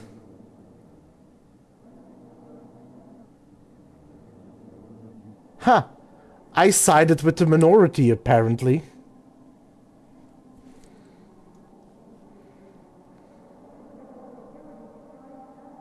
I love it as well. It is a good game. Like I said, the only complaint I have is the constant NPC nagging to move forward.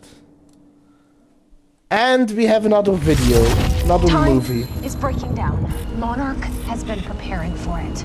There's this thing. It's called a lifeboat protocol, and it can save us, at least some of us. You've been the face of Monarch for all these years, Martin. But let's get clear on something. This is still my ship. You're not thinking. You need to treat it. Hey, great minds think alike. Go to a party. We can roll together if you want. What do you want? I want a statement. Our group took things too far. Things got very violent, and that violence was because of Jack Joyce. We just lost communication with Jack Joyce's transpo. Find him. Step away! Right now! Liam, this isn't what it looks like. No. No! He's gone. Sorry. We need all points converged on Liam Burke. He's armed and dangerous.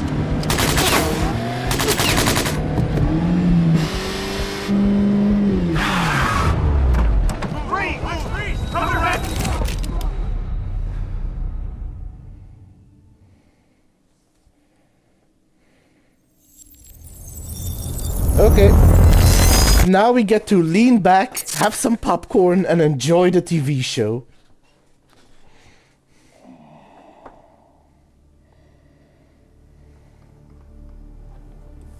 Breathe.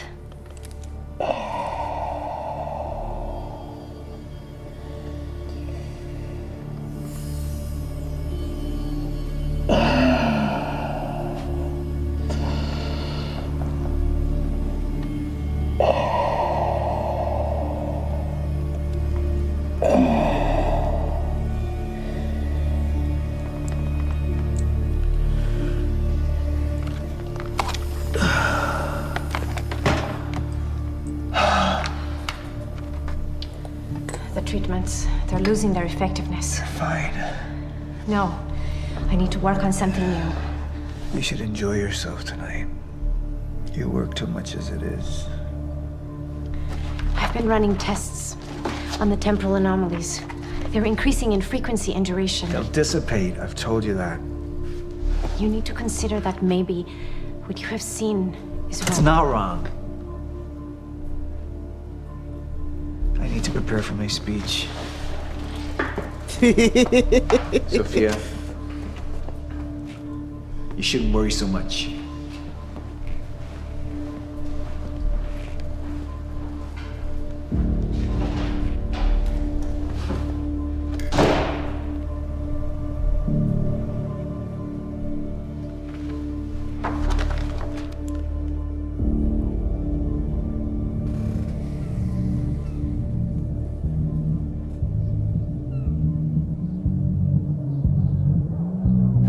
You haven't touched your drink.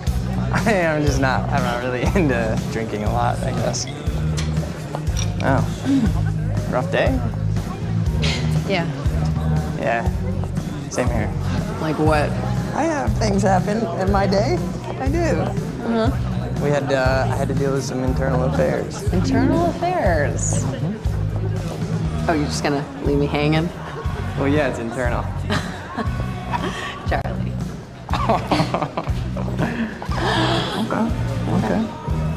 Okay. I helped catch a traitor today. Traitor? Was that what all that commotion was about? Yep. That was me. Who was it? I mean, Who was it? Who's the... Who was it? Yeah. I can't, What? I am not at liberty to discuss this. Well, you just brought it up. It's like, well, Monarch drama. Yeah. What? Well, I guess I'm just gonna have to leave you hanging on that one. For real. This time. Oh, I just thought maybe you'd want to share it with me. All right, I'm gonna use the restroom, so I'll leave you hanging here. For real. Okay. Go mingle. Yeah. Drink a little. Okay. All right.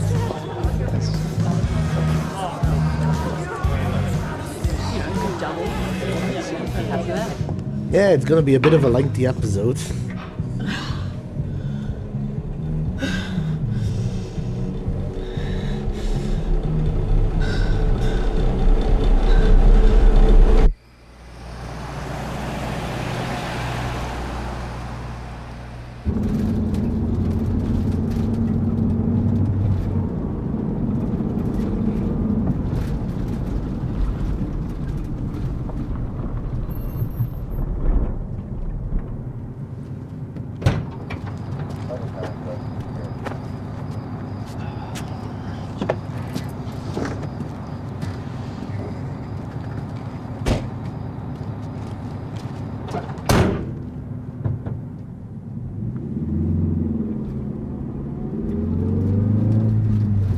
Thanks for the gun.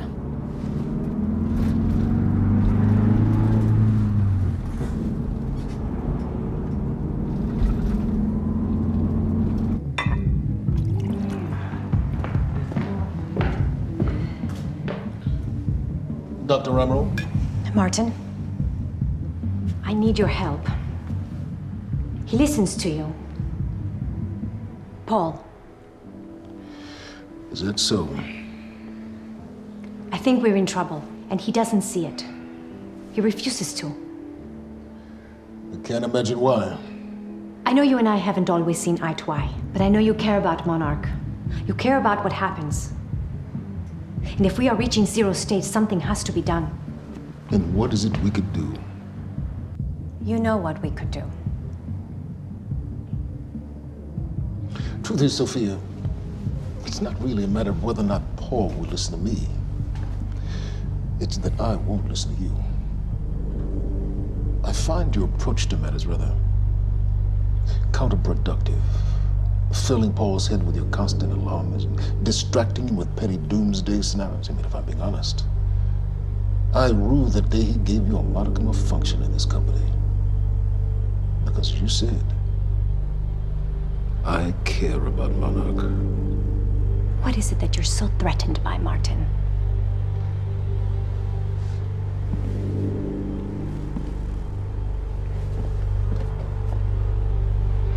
Do I look threatened to you? God, he's such a good actor.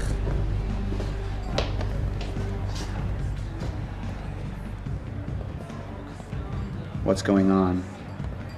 It's nothing. We were just having a little chat. You should prepare for your speech. Enjoy it, Doctor.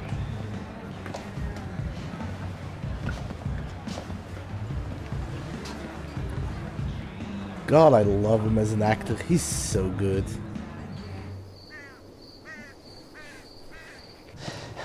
Shame he passed away.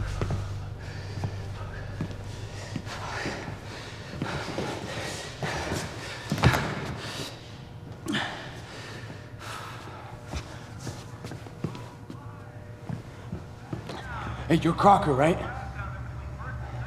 Hey, Crocker! Crocker! I really need to take a shit. Fuck, come on, Crocker. Crocker! Come on, Crocker!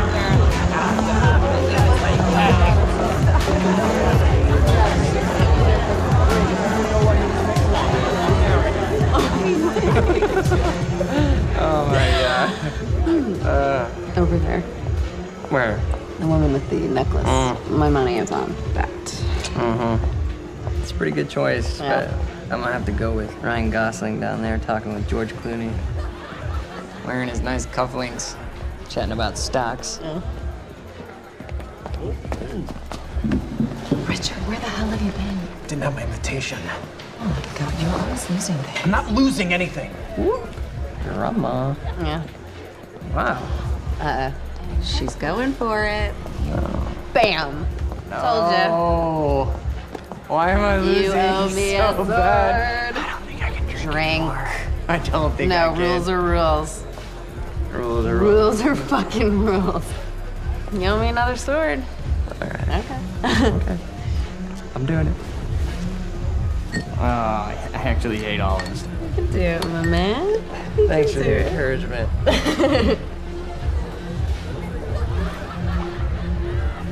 Nicely done.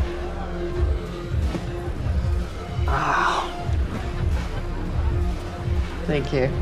Just wish I wasn't losing so bad. Do you want to go for a walk? Yeah. Okay. All right, lady. Taking the sword.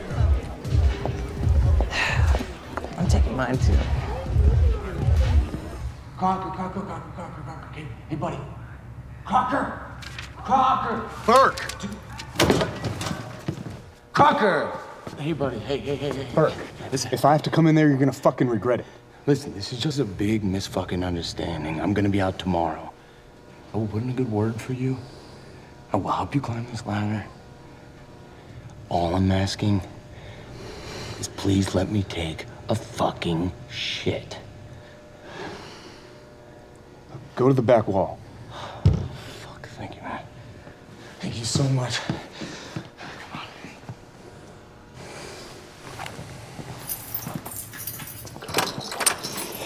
Oh, man. Thank you. Shut up. Back up slowly. Yeah.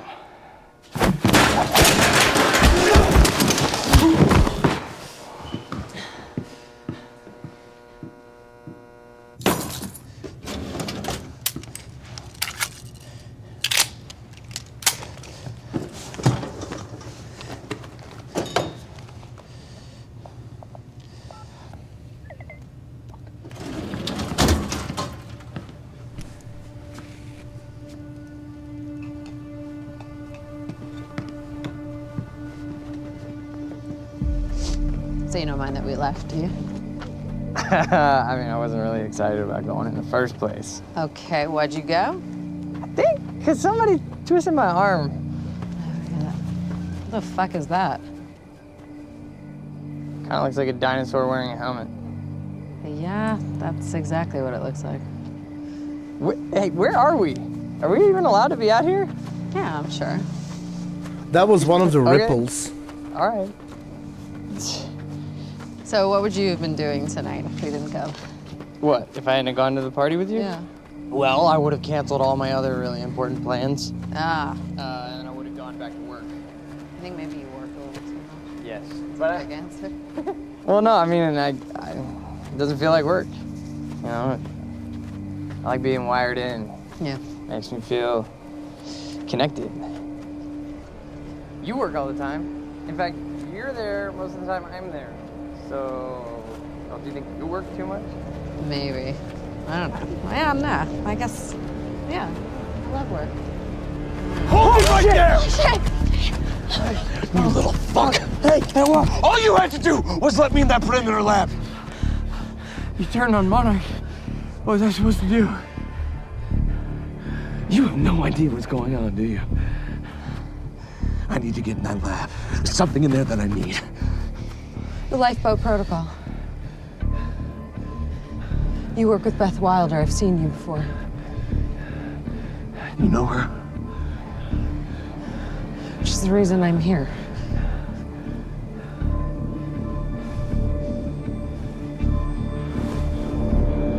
Ouch.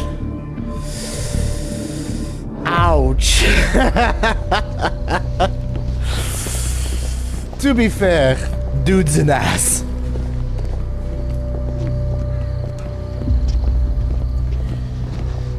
Is that gun still necessary? Yeah. Come on, hurry up. You're a very kind person.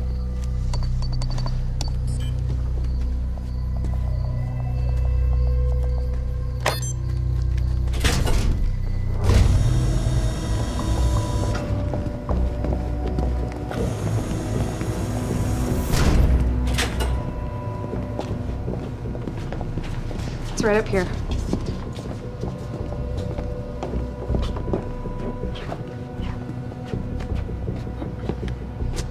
Oh, right. I got it, guys. I got it. I guess you guys can't do this. It's a special talent I have. Glad it's so celebrated.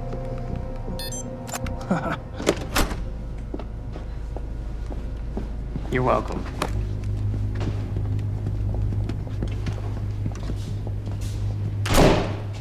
Is this it?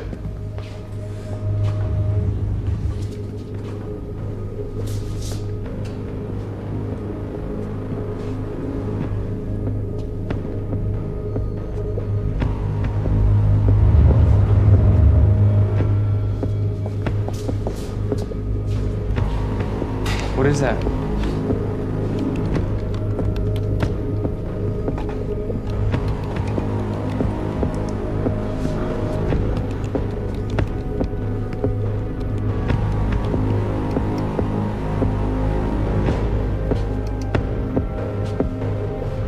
What the fuck is that?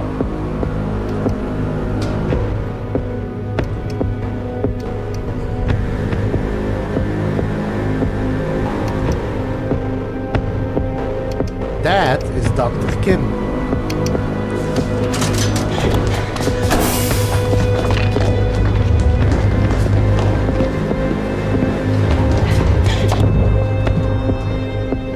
Grown undisrupted life form.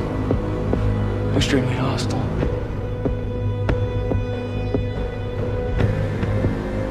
Only ever heard of him. Life form. It's Dr. Kim.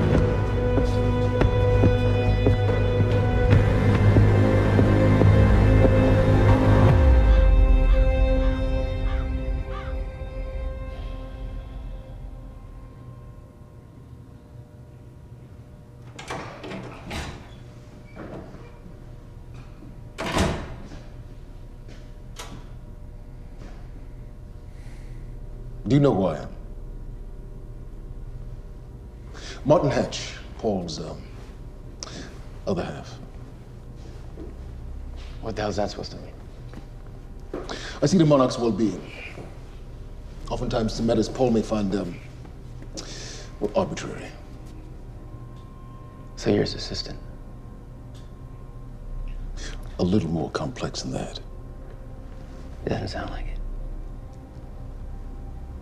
Now, I can sit here and offer you my condolences for your brother, and, well, you can tell me to fuck off. I could tell you Paul doesn't want you to suffer the same fate, and you could tell me to fuck off. Or I could point out that there's a difference between Paul and myself. You see, Paul, he still has such hope for the world, whereas I lean towards a more realistic approach. Trouble is, I believe that with hope comes miscalculation, and as you and I are well aware, Mr. Joyce, with miscalculation can often come catastrophe.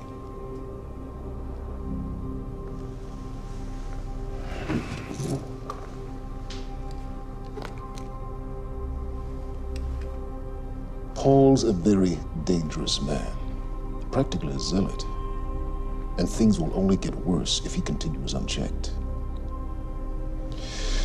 And that leaves me with you, Mr. Joyce. Maybe you and I can find some common ground.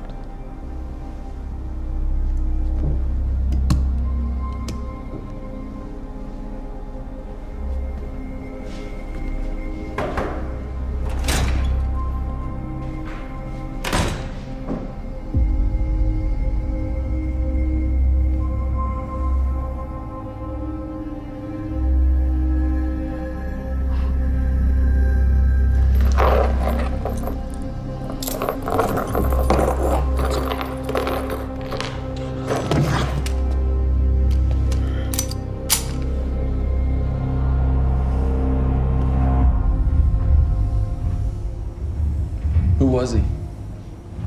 He was my mentor from college and then here to Monarch. I was in a bad place and he kind of turned me around.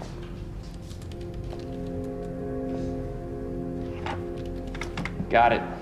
Sort of. I mean, it's a ghost file. It's remnant of mass deletion. Somebody was here. We got, Cronin field regulator. Wait, hold on. Holy shit, this is Dr. Amaril's report. What is it? The stutters, they're increasing in frequency. What's a stutter? The more frequent the stutters, the more indicative of a fracture. Okay, and what's a fracture? Of time. Zero state, it stops, and it doesn't start back up. And the lifeboat protocol could save us. I have no idea. But the Cronin field regulator, it is the core of Monarch's time tech. Everything is based upon it. And it has something to do with the lifeboat.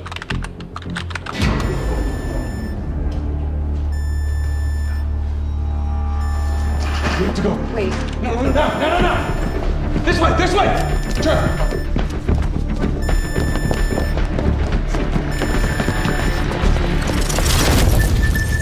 No, don't! You'll end up like her. Fiona! The lab is stutter-proof. Stay here. Stutter, where are you going? There are Cronin harnesses up here. We need them.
Holy crap, we learned a lot during that episode.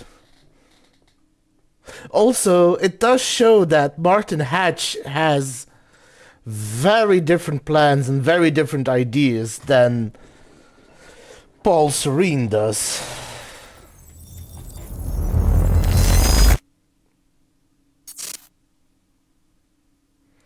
The wine and Security cheese was crowd. tight at the Monarch Gala. You took quite a risk walking into the Lion's Den. If we were gonna kidnap Dr. Amaral, then we needed to do it from the inside. Beth Wilder. You were quick to trust her. We had common interests. Is that all you had? That's all we needed.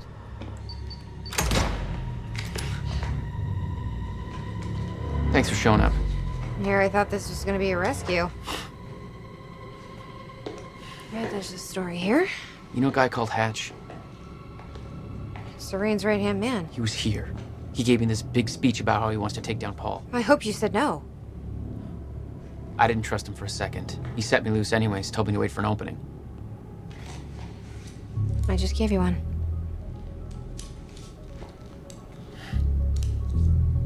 Appreciate it.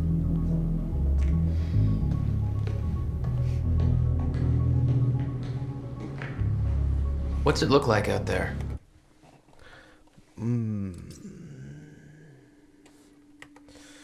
I'm already at 40% completion.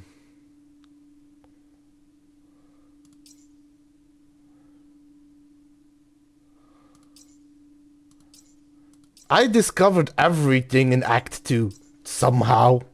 I'm impressed with myself on that.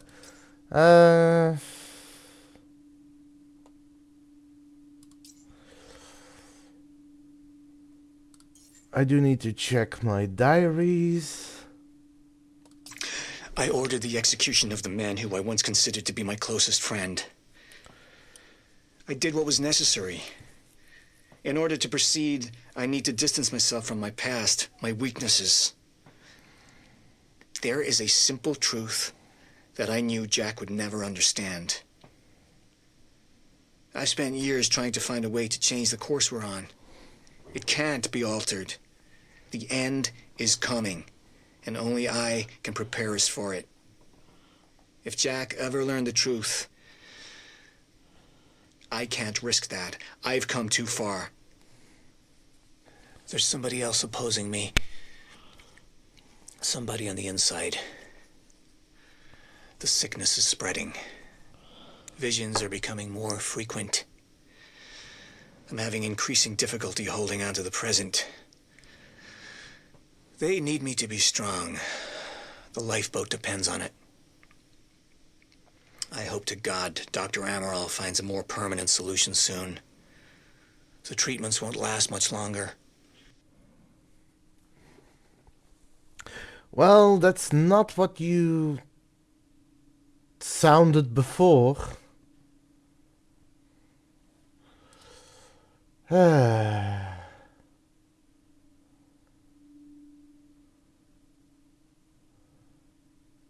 You said you'd been to William's workshop before. What brought you there? He sold our family home to finish building the countermeasure. I did listen to that one.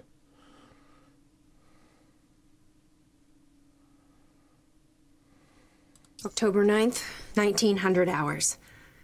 We found it. The second time machine. It's the final proof I needed. Everything she wrote in that notebook came true. I found the final piece of the puzzle. The countermeasure that William built to stop a fracture in time went missing in 2010. It was never seen again. It's clear what that means. It was us who took it. It just hasn't happened yet. We go to the past, get the countermeasure, come back, and we can stop all of this in the present. That's our mission. Even if Jack doesn't know it yet. He's convinced we can go back and simply undo this all. He lit right up when he saw that machine, like time travel is some kind of goddamn magic eraser. He's gonna be in bad shape when he realizes the truth. Maybe even worse than I was. Poor bastard. Guy's stubborn as hell. Did I mention his ingenious plan to kidnap Dr. Amaral? Let's just say he's in handcuffs right now, waiting for me to Trojan horse his ass out of a high-security Monarch facility. He's got balls. I'll give him that much. Maybe I'll wait a bit longer. Make him sweat a bit. Well, that didn't pan out the way you did it, Beth? I think you're secure. Everyone's concentrating on the party. So far, your crazy plan's working. And Dr. Emerald? I don't have a fix on her. She's either at the party or at her office at the R&D facility here on the island. I'll scout out the party. So you're gonna sip champagne while I break into a high-security installation. It's like you got this all figured out. I'll save you a cocktail, Weenie. Oh, well, in that case... My cover isn't gonna survive the night, but it'll last a little longer, so you can't walk out the front door with me. This is the quickest way to the R&D facility. I disabled the security at the back door, but there'll be guards. Contact me when you're clear. And Jack, you know what's at stake here. This can't be about revenge. I'm not here for Paul.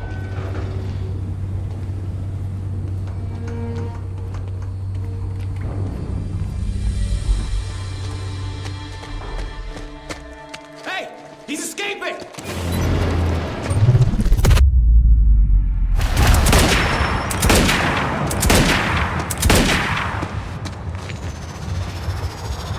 New ability.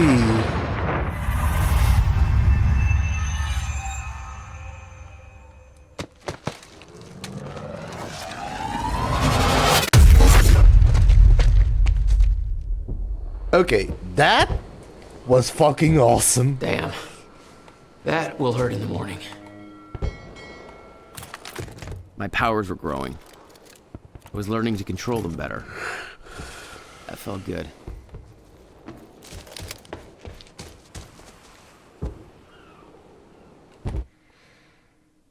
Is that a new ability I can upgrade? I'm gonna take... I am going to take a short break. I'll probably stream a little longer than usual because I want to play a little further. Probably not too long, but a little further. And yeah. Once the ads start, I'll take a break. For now, let's see how far we get.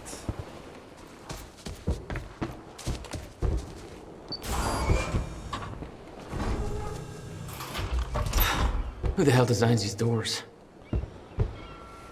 Okay, I'm gonna have to move faster to get through.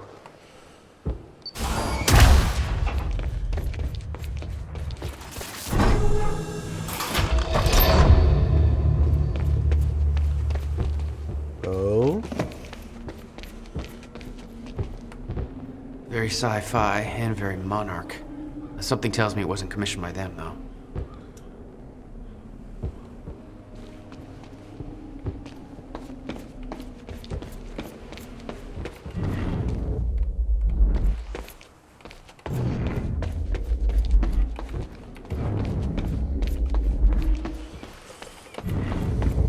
Hey, Beth, I'm clear. What's next? You'll see a radar tower up ahead soon. Let me know when you get inside. All right.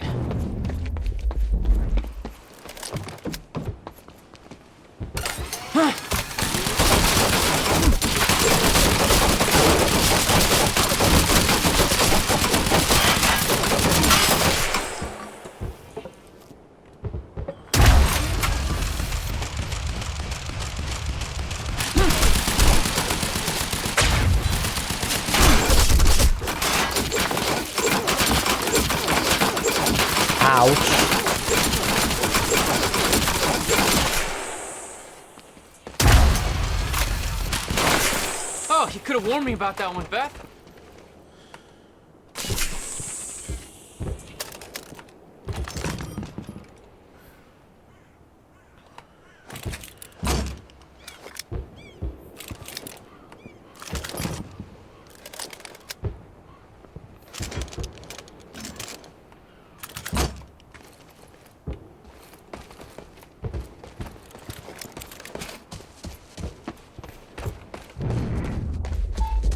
Oh, there was a thing here.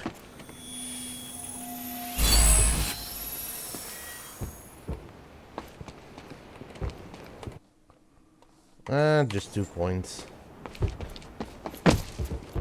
I think I need 1 more for this upgrade.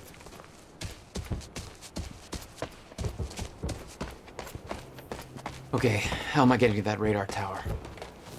Up you go.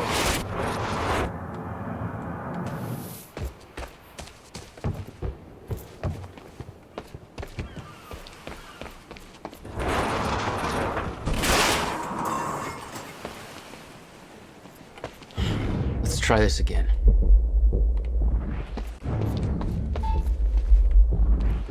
So that's up there.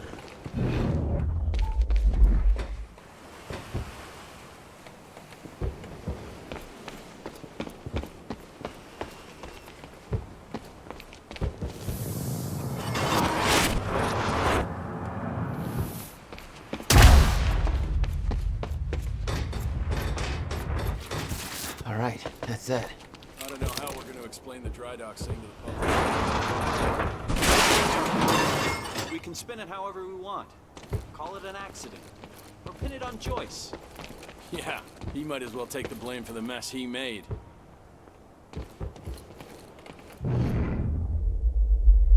There! Just give up. Formation!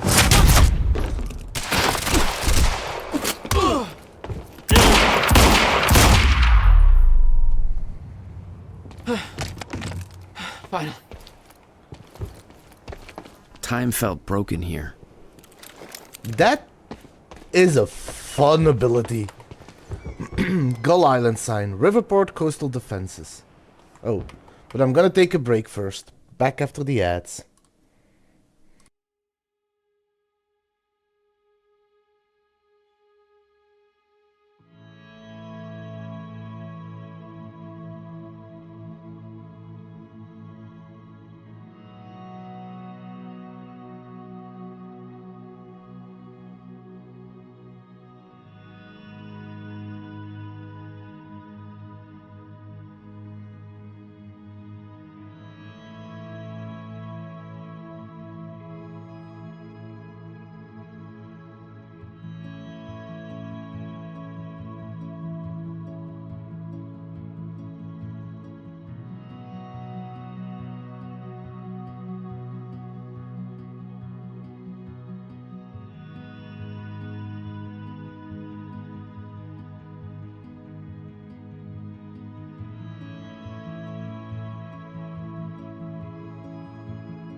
And we are back.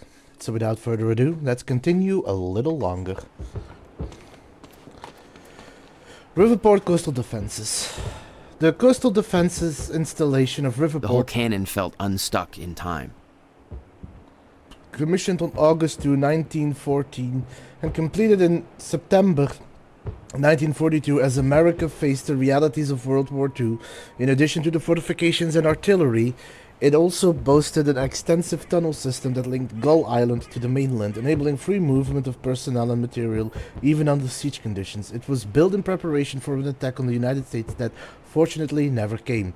The original plan also called for the construction of a large naval base in Riverport to support the U.S. Navy in the Atlantic, taking advantage of the local shipbuilding industry. But as the United States entered World War II after Pearl Harbor, Monarch had dismantled the old cannon. A change in research priorities led to those plans being scrapped. This installation was in active use throughout the war, and the underground facilities continued to be used as a base for Navy intelligence work once World War II ended. The installation was decommissioned in 1961.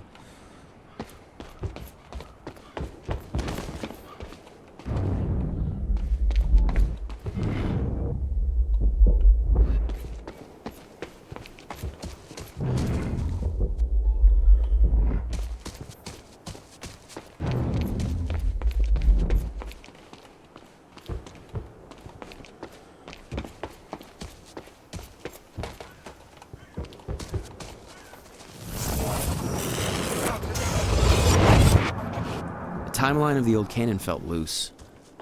I could shift it around. Smart place to aim the cannon, guys. I've been thinking. Monarch projections say these stutters are getting more frequent. If one hits while we're grabbing Dr. Amaral... You'll be frozen. Yeah, I know. It's a risk. Monarch specialist troopers have the stutter-proof gear. I bet Dr. Amaral would have that in her office too. Ooh, multi-takedown. I would love that. Well, that was only 2. How much is the multi-takedown? 6. Might save up for that one.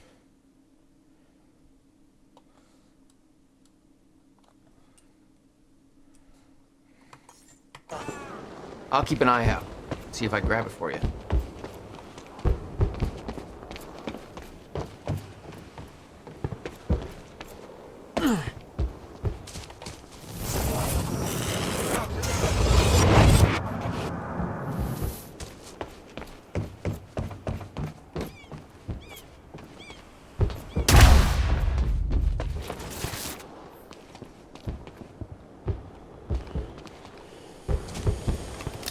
No.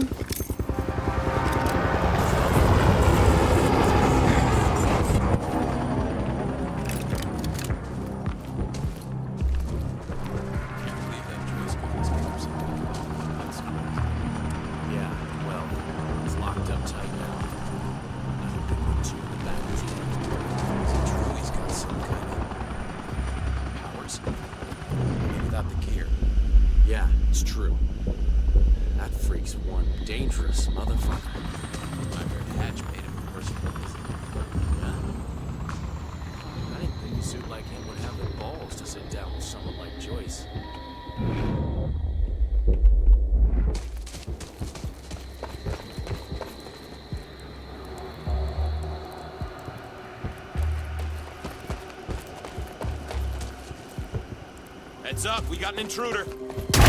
Shit! HQ, hostile in sight, over. Copy. Neutralize the target at once.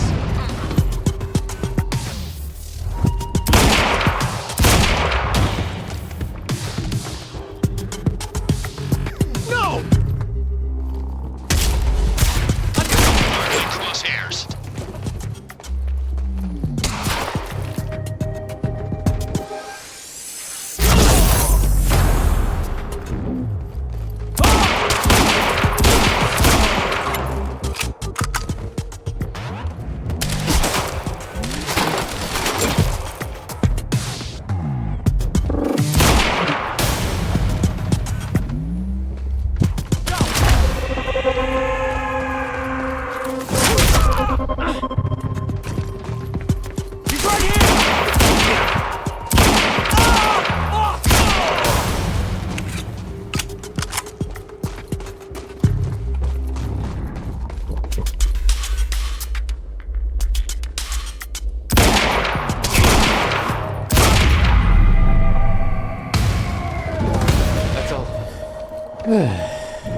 Jack, I've disabled security and unlocked the gates leading to the tower.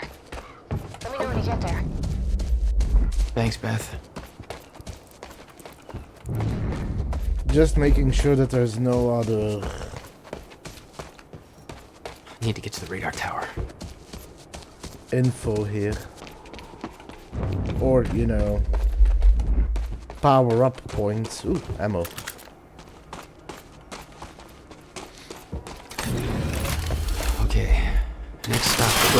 Another one.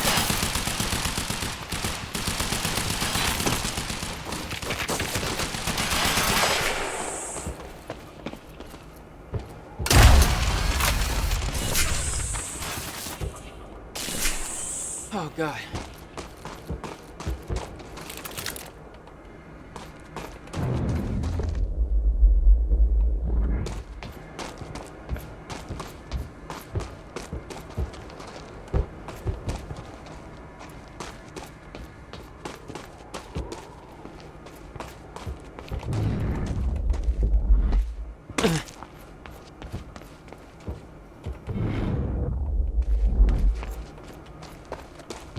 I do want to know what they were using to shoot. Oh, whoops. So where was that one guy?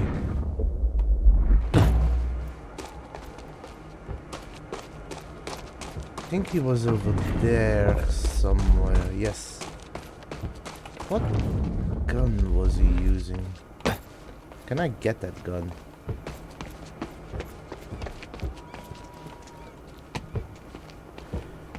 I don't know if I can get that gun.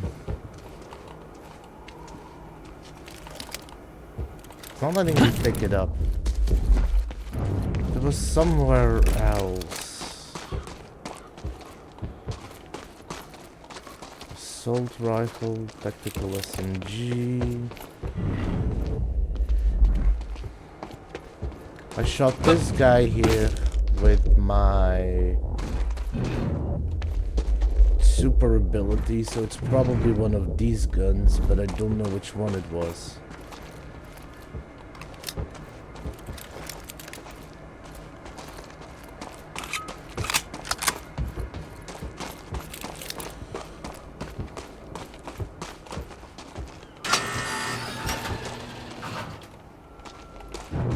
Beth? I'm at the radar tower. Where's the lab? Below your feet. It's all top secret. The elevator inside will take you down. Oh, seriously? What is this, a Bond villain lair?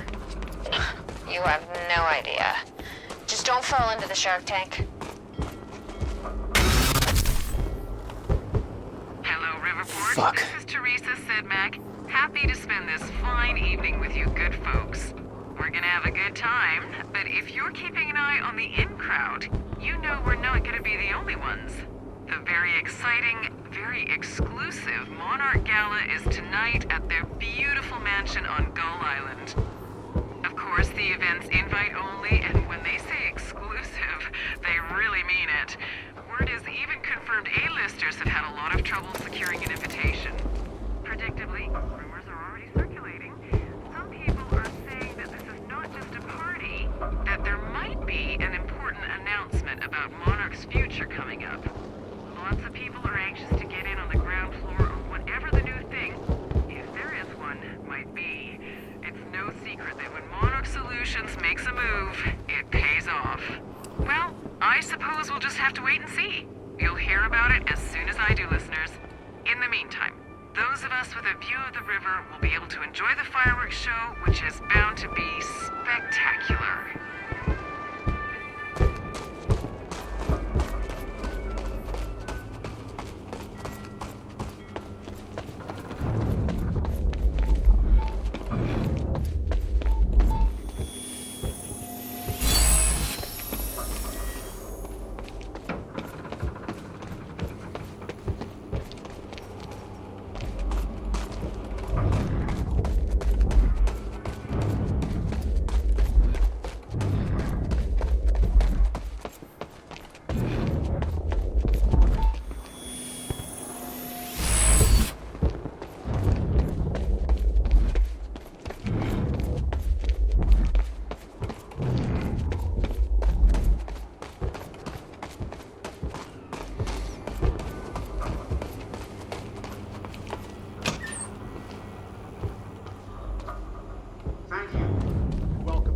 Marks a momentous occasion. For years, we have been building towards this day. Years of planning, developing, training. For me personally, this marks the end of a 17-year journey, and today we emerge from the shadows. We do so accepting great responsibility. I present to you the CFR. Chronon Field Regulator. This device has been at the heart of our Chronon research since 2010, but I am here to assure you that it is so much more than just that. This device will be our salvation, and as promised, it is Isn't ready. that William's To some of you, this means invention? nothing. To others, everything. Rest assured, you will all know when the time is right. We are entering a volatile age. Great danger is coming our way. It cannot be prevented, but we can be protected. And so tonight is a celebration. A celebration in the face of darkness. We celebrate because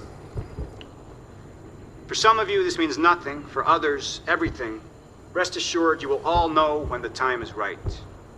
We are entering a volatile age. Great danger is coming our way. It cannot be prevented, but we can be protected. And so tonight is a celebration in face of darkness. Tonight we celebrate because I promise to you that we are prepared. We are prepared for what comes next. We are prepared to do what is necessary. We are prepared to survive. Thank you.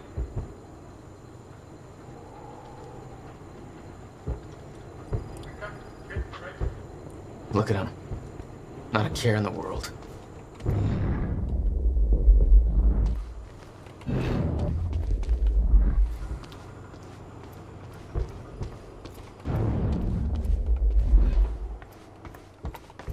Beth, I'm about to take the elevator. See Paul's still fond of his own voice? Yeah, he's talking about his survival plan. Crowd's eating it up.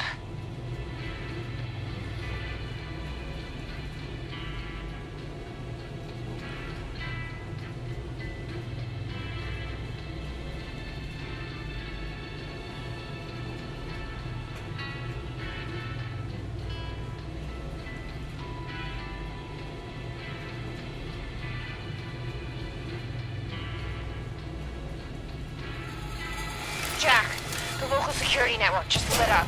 They know you're there. No shit!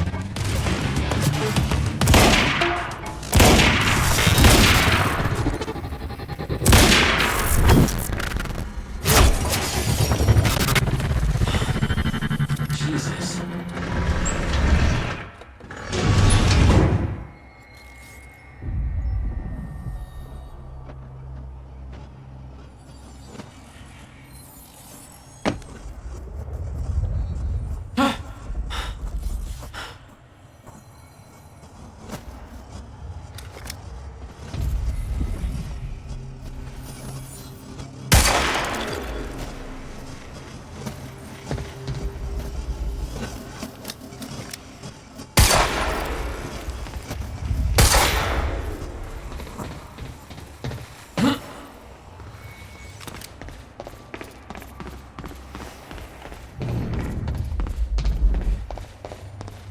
Oh.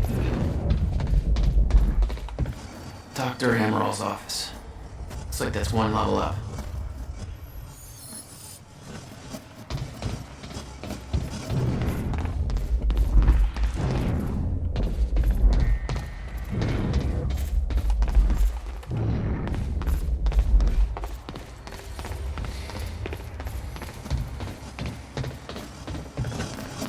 That doesn't look right.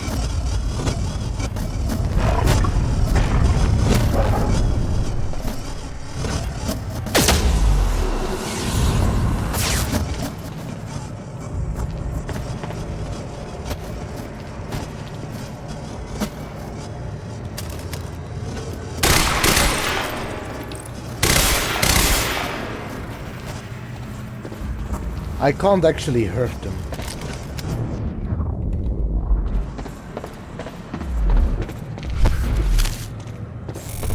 Hostile!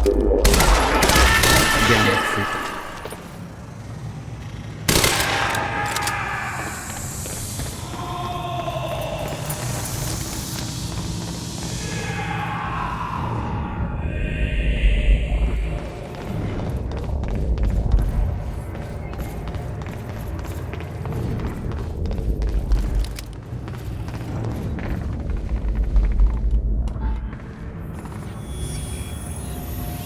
sure this can't be traced back to us? Impossible. I've adjusted the flight controls so the drone will crash into the villa on your order. Good.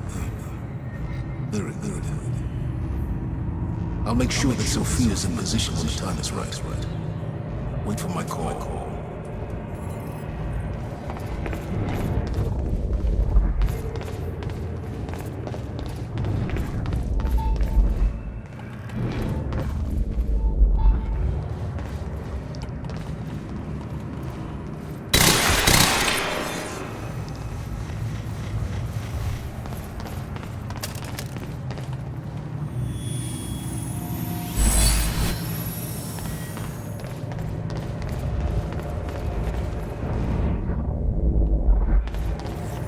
It was some kind of surveillance drone. Knowing that Monarch had eyes in the sky made me a little uneasy.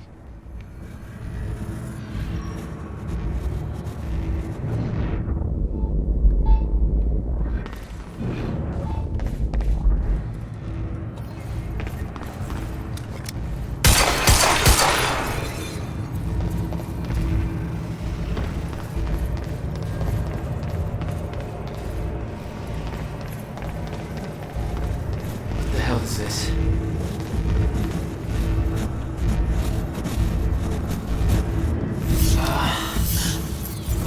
What is that? It's like I'm being drained.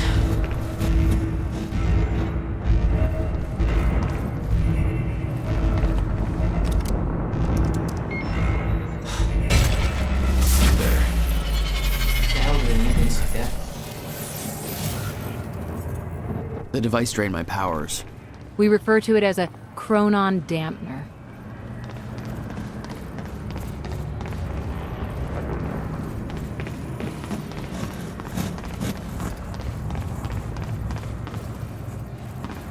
So there is another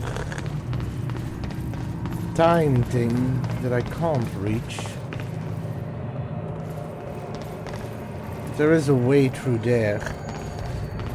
So I'll probably have to remember that one.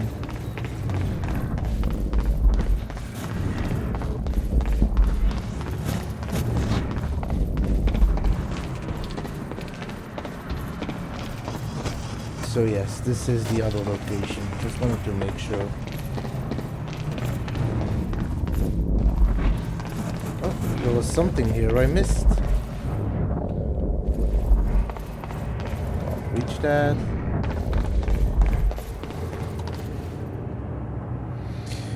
Paul Serene, the lifeboat protocol, lifeboat maintenance. Greeting lifeboat personnel. The day has finally come to commence phase 3 of our plan. Tonight I will be hosting the gala to celebrate this monumental achievement, to which you are all invited. By now you have likely heard of the events that took place earlier today at Riverport University. Our path forward has not been impacted by this minor setback. We are ready for what comes next. Your part in this journey has not yet begun, but the onset of the fracture will bring with it new challenges that are worth reiterating. I am not able to go over many of these issues in detail at tonight's gala, because many guests will not have knowledge of the lifeboat protocol. As such, I am including a high-level document outlining key points worth addressing. The path forward, or journey ahead. Oh, this is a big read. The lifeboat protocol, status of the survival program, shifters, dangers awaiting us at the end of time, R&D tour, or future at work. The path forward. When you were first chosen for the lifeboat protocol, you were sent a package illustrating in great detail several events that would come to pass. It was stressed that these events were unavoidable. Many of you were reluctant to believe this, but every single one of those events has since occurred, including to our great regret the onset of the fracture. This provides empirical evidence of my knowledge and understanding of the future, and I trust it has dispelled your doubts. No future event that I have experienced can ever be prevented. This includes the end of time. It cannot be avoided. However, it can be survived. Survival in the end of time has been the primary mission of Monarch Solutions since its inception. Your loyalty to this cause will prove invaluable as we move forward. I know this isn't easy, but in the face of immutable facts, sacrifices must be made in the name of our survival. From this point forward, we will have to start making those sacrifices at a rapid pace. While we do know the exact date and time at which the complete end of time will occur, our knowledge about the escalation in stutters and time anomalies leading it to it is far less complete. We do, however, know that it will be dangerous. For the first time in 17 years, we are entering a phase of the relative unknown. Adjustments will need to be made along the way, both in response to the effects of the fracture's progress and to the less cosmic events that we will find ourselves in. We ask for your patience in this trying time. You are the chosen few who will survive the end of time. When time stops, your journey will continue in the safety of the lifeboat. The Chronon particle harvesting operation is nearing completion. The lifeboat has been confirmed to be able to run solely on the Chronon power, as regulated by the Chronon field regulator. Current data indicates that the lifeboat will remain sustainable for approximately 50 years. Subjective years, of course, as no time at all will pass outside the lifeboat. Given the preliminary research we have achieved using this Chronon field regulator, we estimate that it will take at least 2 subjective decades for the lifeboat team to discover a permanent solution to the end of time. Given the nature of the problem, this is of course highly speculative, and the solution could prove to be more elusive than we are hoping. However, by the time the lifeboat protocol is activated, we are confident that we will be able to increase our Chronon particle reserves and their sustainability to the point where we have a runtime of upwards of 200 subjective years. Or, put it another way, if there is a solution to the end of time, I am 100% confident that the lifeboat team will have the necessary time to discover it. Shifters. We briefed you on all the dangers of Chronon disruption wave function subjects, or what we are now being referred to as shifters. We estimate that they will begin to emerge within stutters only as the end of time nears. The lifeboat has been tested, and we can say with absolute certainty that the stutter-proof technology will protect the lifeboat from shifters. Using a living sample in Dr. Kim's lab, we have proven that shifters cannot manifest without the presence of a stutter. We will make sure that you are transported to the safety of the lifeboat before they arrive. Floor 3 of the lifeboat has been built to house the Monarch Solution Striker and Juggernaut squads, a paramilitary unit trained to combat shifters at the end of time. Their presence will likely not concern you. However, in the events that travel outside the safety of the lifeboat proves to be necessary for any reason, the Striker teams have been trained to navigate the end of time and successfully eliminate shifters. R&D tour. Tonight we will be sending you VIP passes for the gala, which will permit your entry into our high-security R&D facilities on Gull Island. Many of you are, of course, already intimately familiar with these areas, given your technological and scientific expertise, but those who aren't will undoubtedly find it interesting. You are welcome to join our tour to view the various pieces of tech that Monarch has developed during Phase 2 to prepare for our journey forward. We welcome you to take this opportunity to see for yourself the very development necessary for the lifeboat protocol is complete on schedule. Your dedication to our cause will assure our survival. Dark times are coming, but you are the light at the end of the tunnel. You are humanity's salvation and hope. Together, we will survive.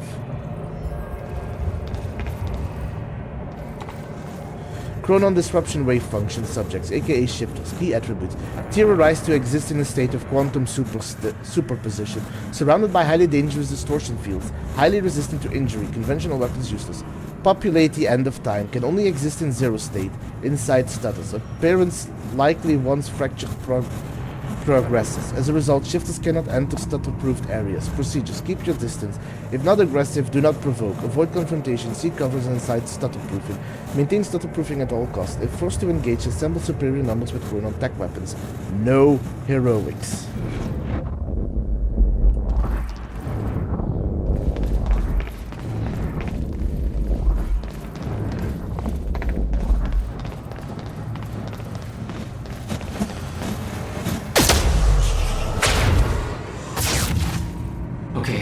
Gotta get to Dr. Amaral's office. Are we supposed to get back up? Serene ordered Hatch to kill me because he didn't want to put his plan at risk.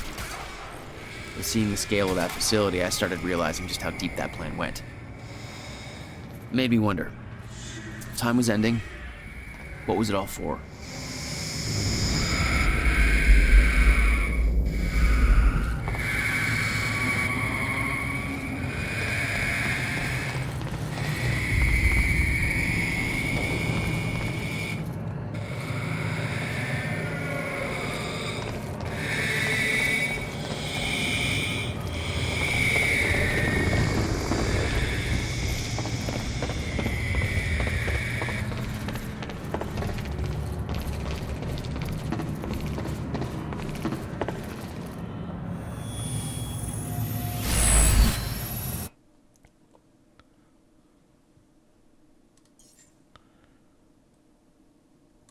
One more and I can do the multi-takedown.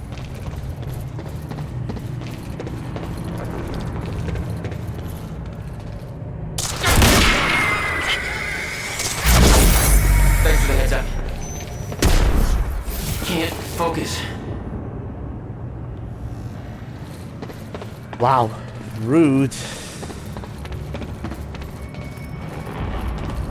The chart showed that all of Monarch's major technological advancements started in 2010. Around the same time that something else happened. Ground Zero. Phase 1 of Monarch operations. 2000, Monarch's Physics Research Division founded. 2006, the Gull Island R&D facility commissioned. Oh, hey Alpha Wolf, Luna. Hi Luna. Welcome to the Wastelands. And thank you for the raid. Your support is very much appreciated. Hi and welcome. How are you doing on this fine Monday? How was the stream? What were you playing? Let me give you a quick shout out.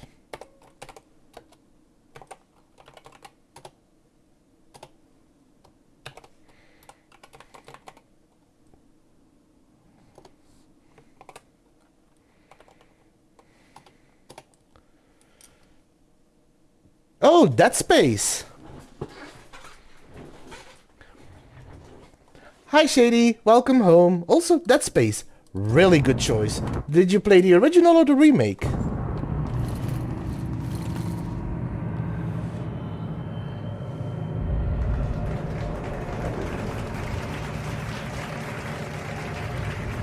Oof.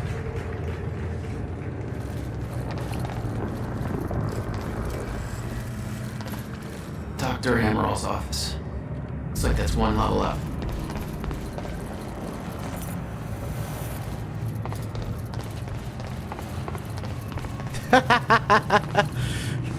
So you were both here and with Alpha Wolf, with Luna.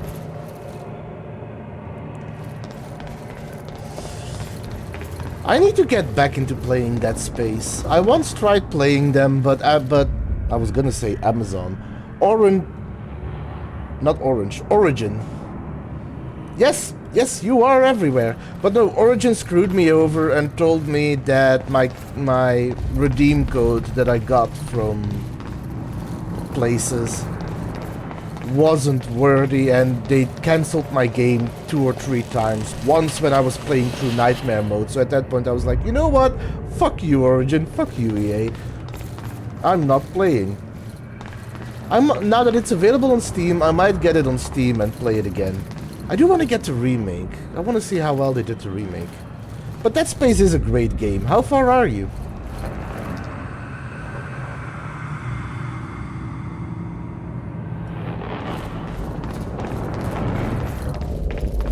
Looks like it.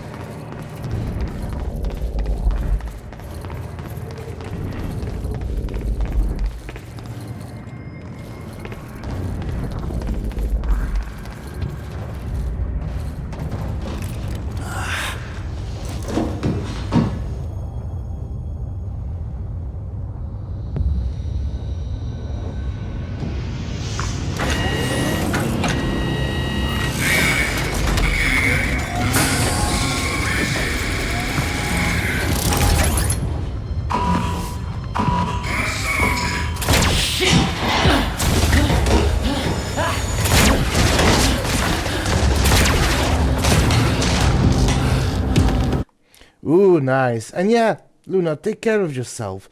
Go rest, go hydrate, stay away from the light, and I hope you recover soon. Migraines fucking suck. Feel better soon, and I hope you have a great Monday evening. And thank you again for the raid. What the fuck is that?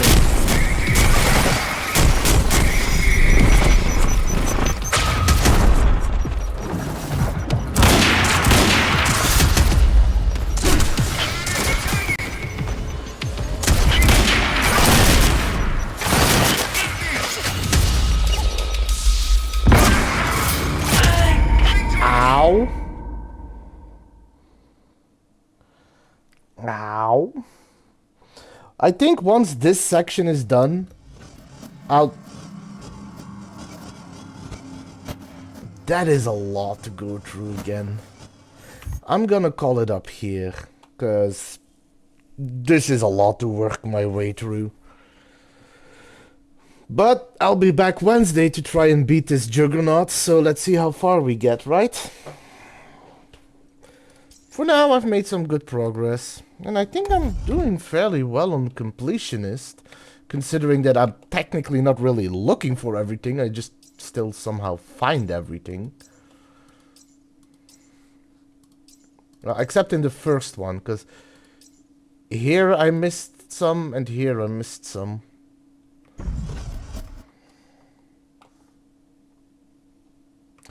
Fine, one more try.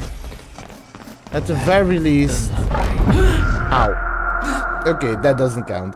I forgot about that door. But, I think at the very least, the power-ups I should have already gotten.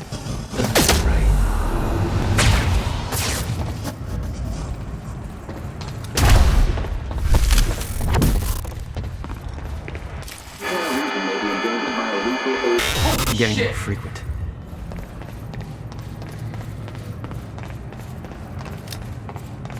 Yes, I have the power-ups. So at least those remain in my possession.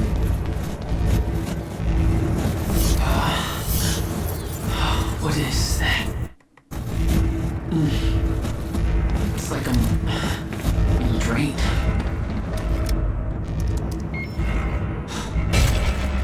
There.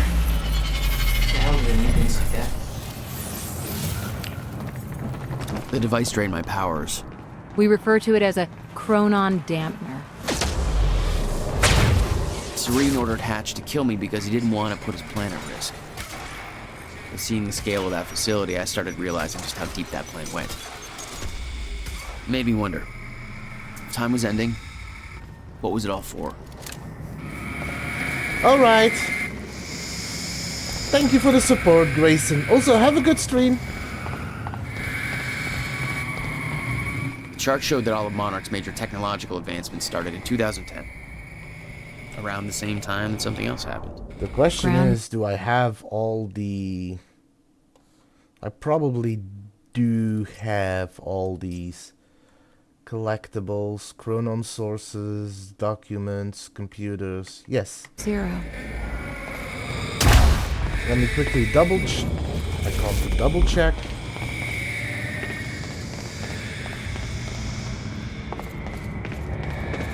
Let's hope I got everything. If not, I'll have to come back for it.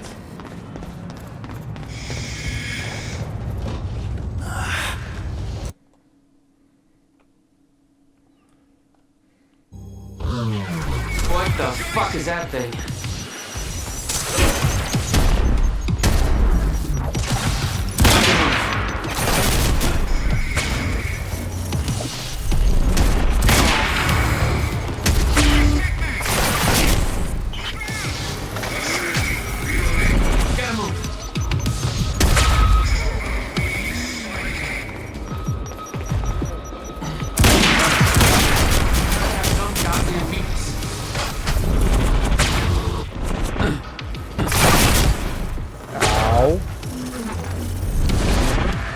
Duck?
Nice clip.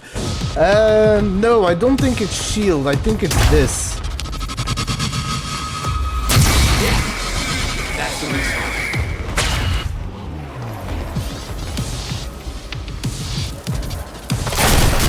Ow.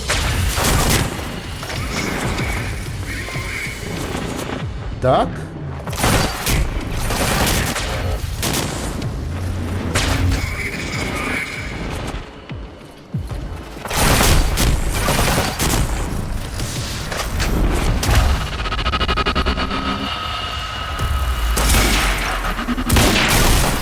Ow.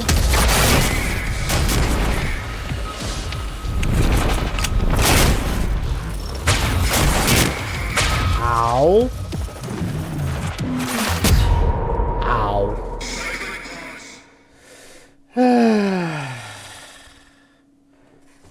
Can't really seem to... wait, now it respawns me here? What bullshit is this?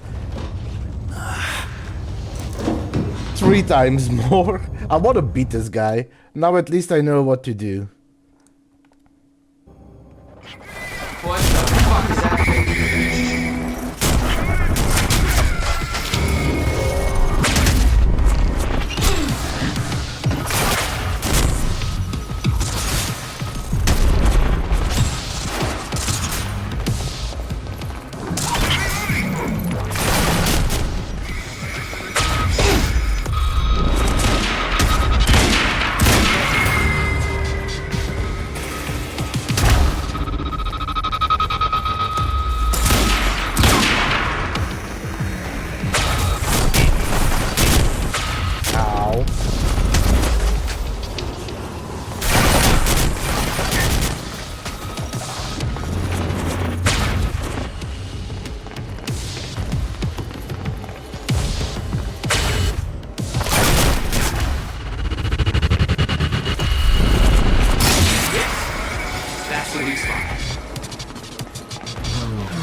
hardcore.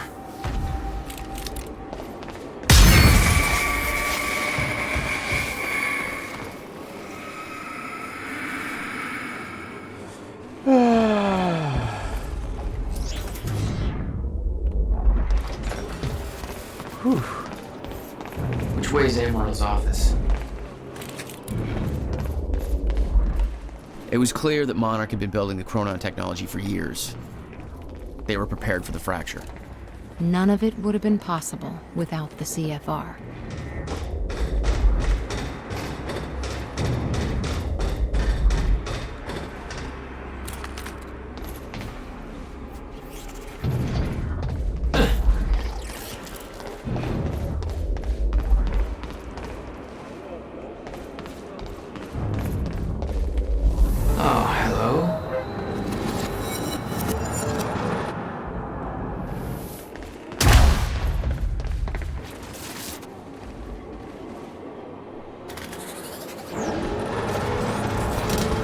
might be able to get out from here.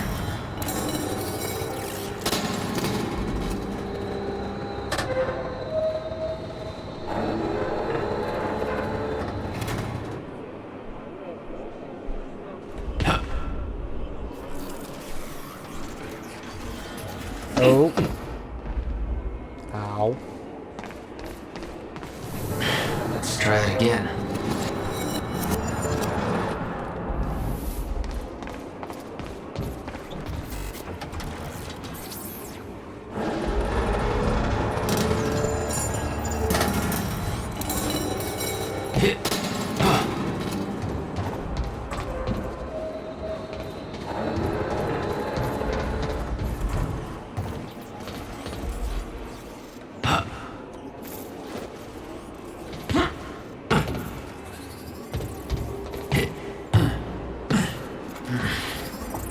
Guessing this isn't the usual employee route.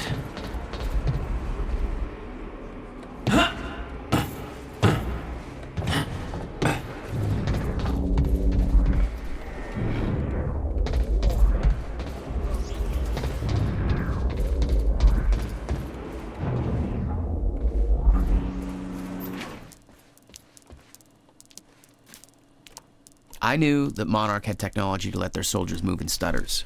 Have a good one, Teets. I hope you can get some Somehow, rest. time flowed normally in that area. Suddenly, Monarch's lack of concern about time stopping made a hell of a lot more sense.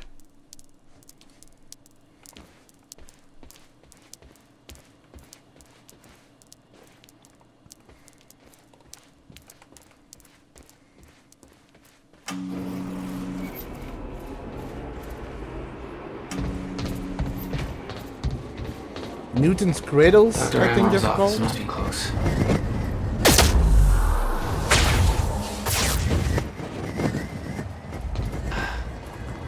No alarms. Looks like nobody here knows about the mess I made on the way in. Nice job, Beth.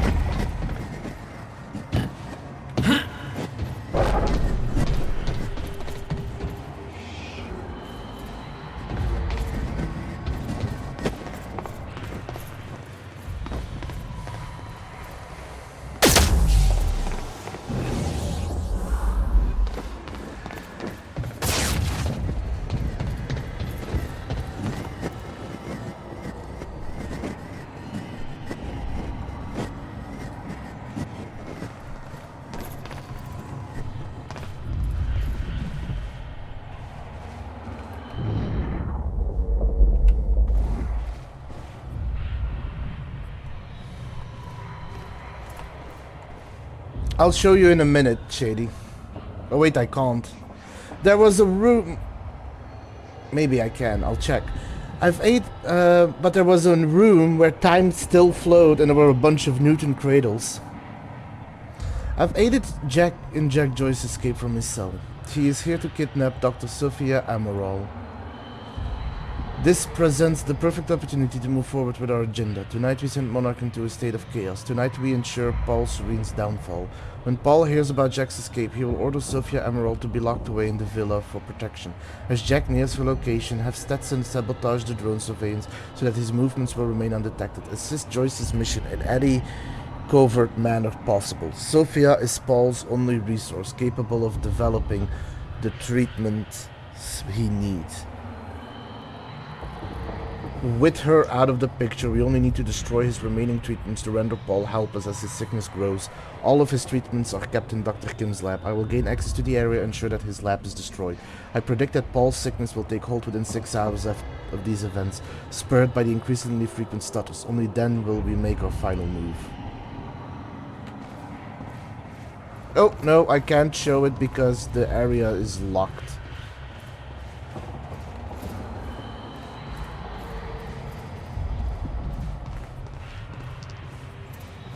But yes, there were a bunch of Newton cradles. But since this is an area where, you know, it's final, this is where I'm gonna call it up. Because I went on a lot longer than I intended. Before we call it up and raid out, I am first going to take a moment and look for the clips. Because I saw that Voices made a clip. I want to see if there's any others as well.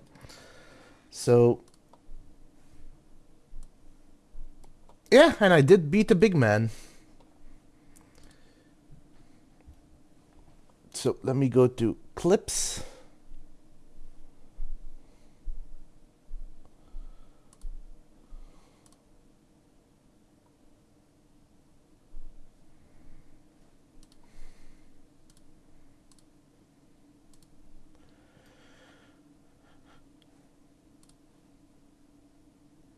And yeah, the clip voice is made. Let's take a quick look.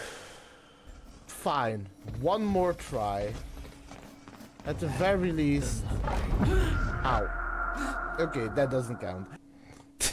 I forgot about that door. But I don't get why it started me there when the second time it started me before the boss fight. Anyway. Give me a moment to raid out. Let's see who... I might end up raiding Grayson today.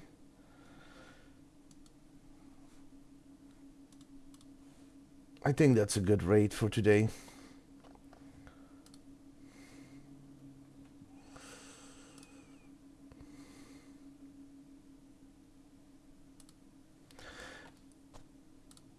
There we go.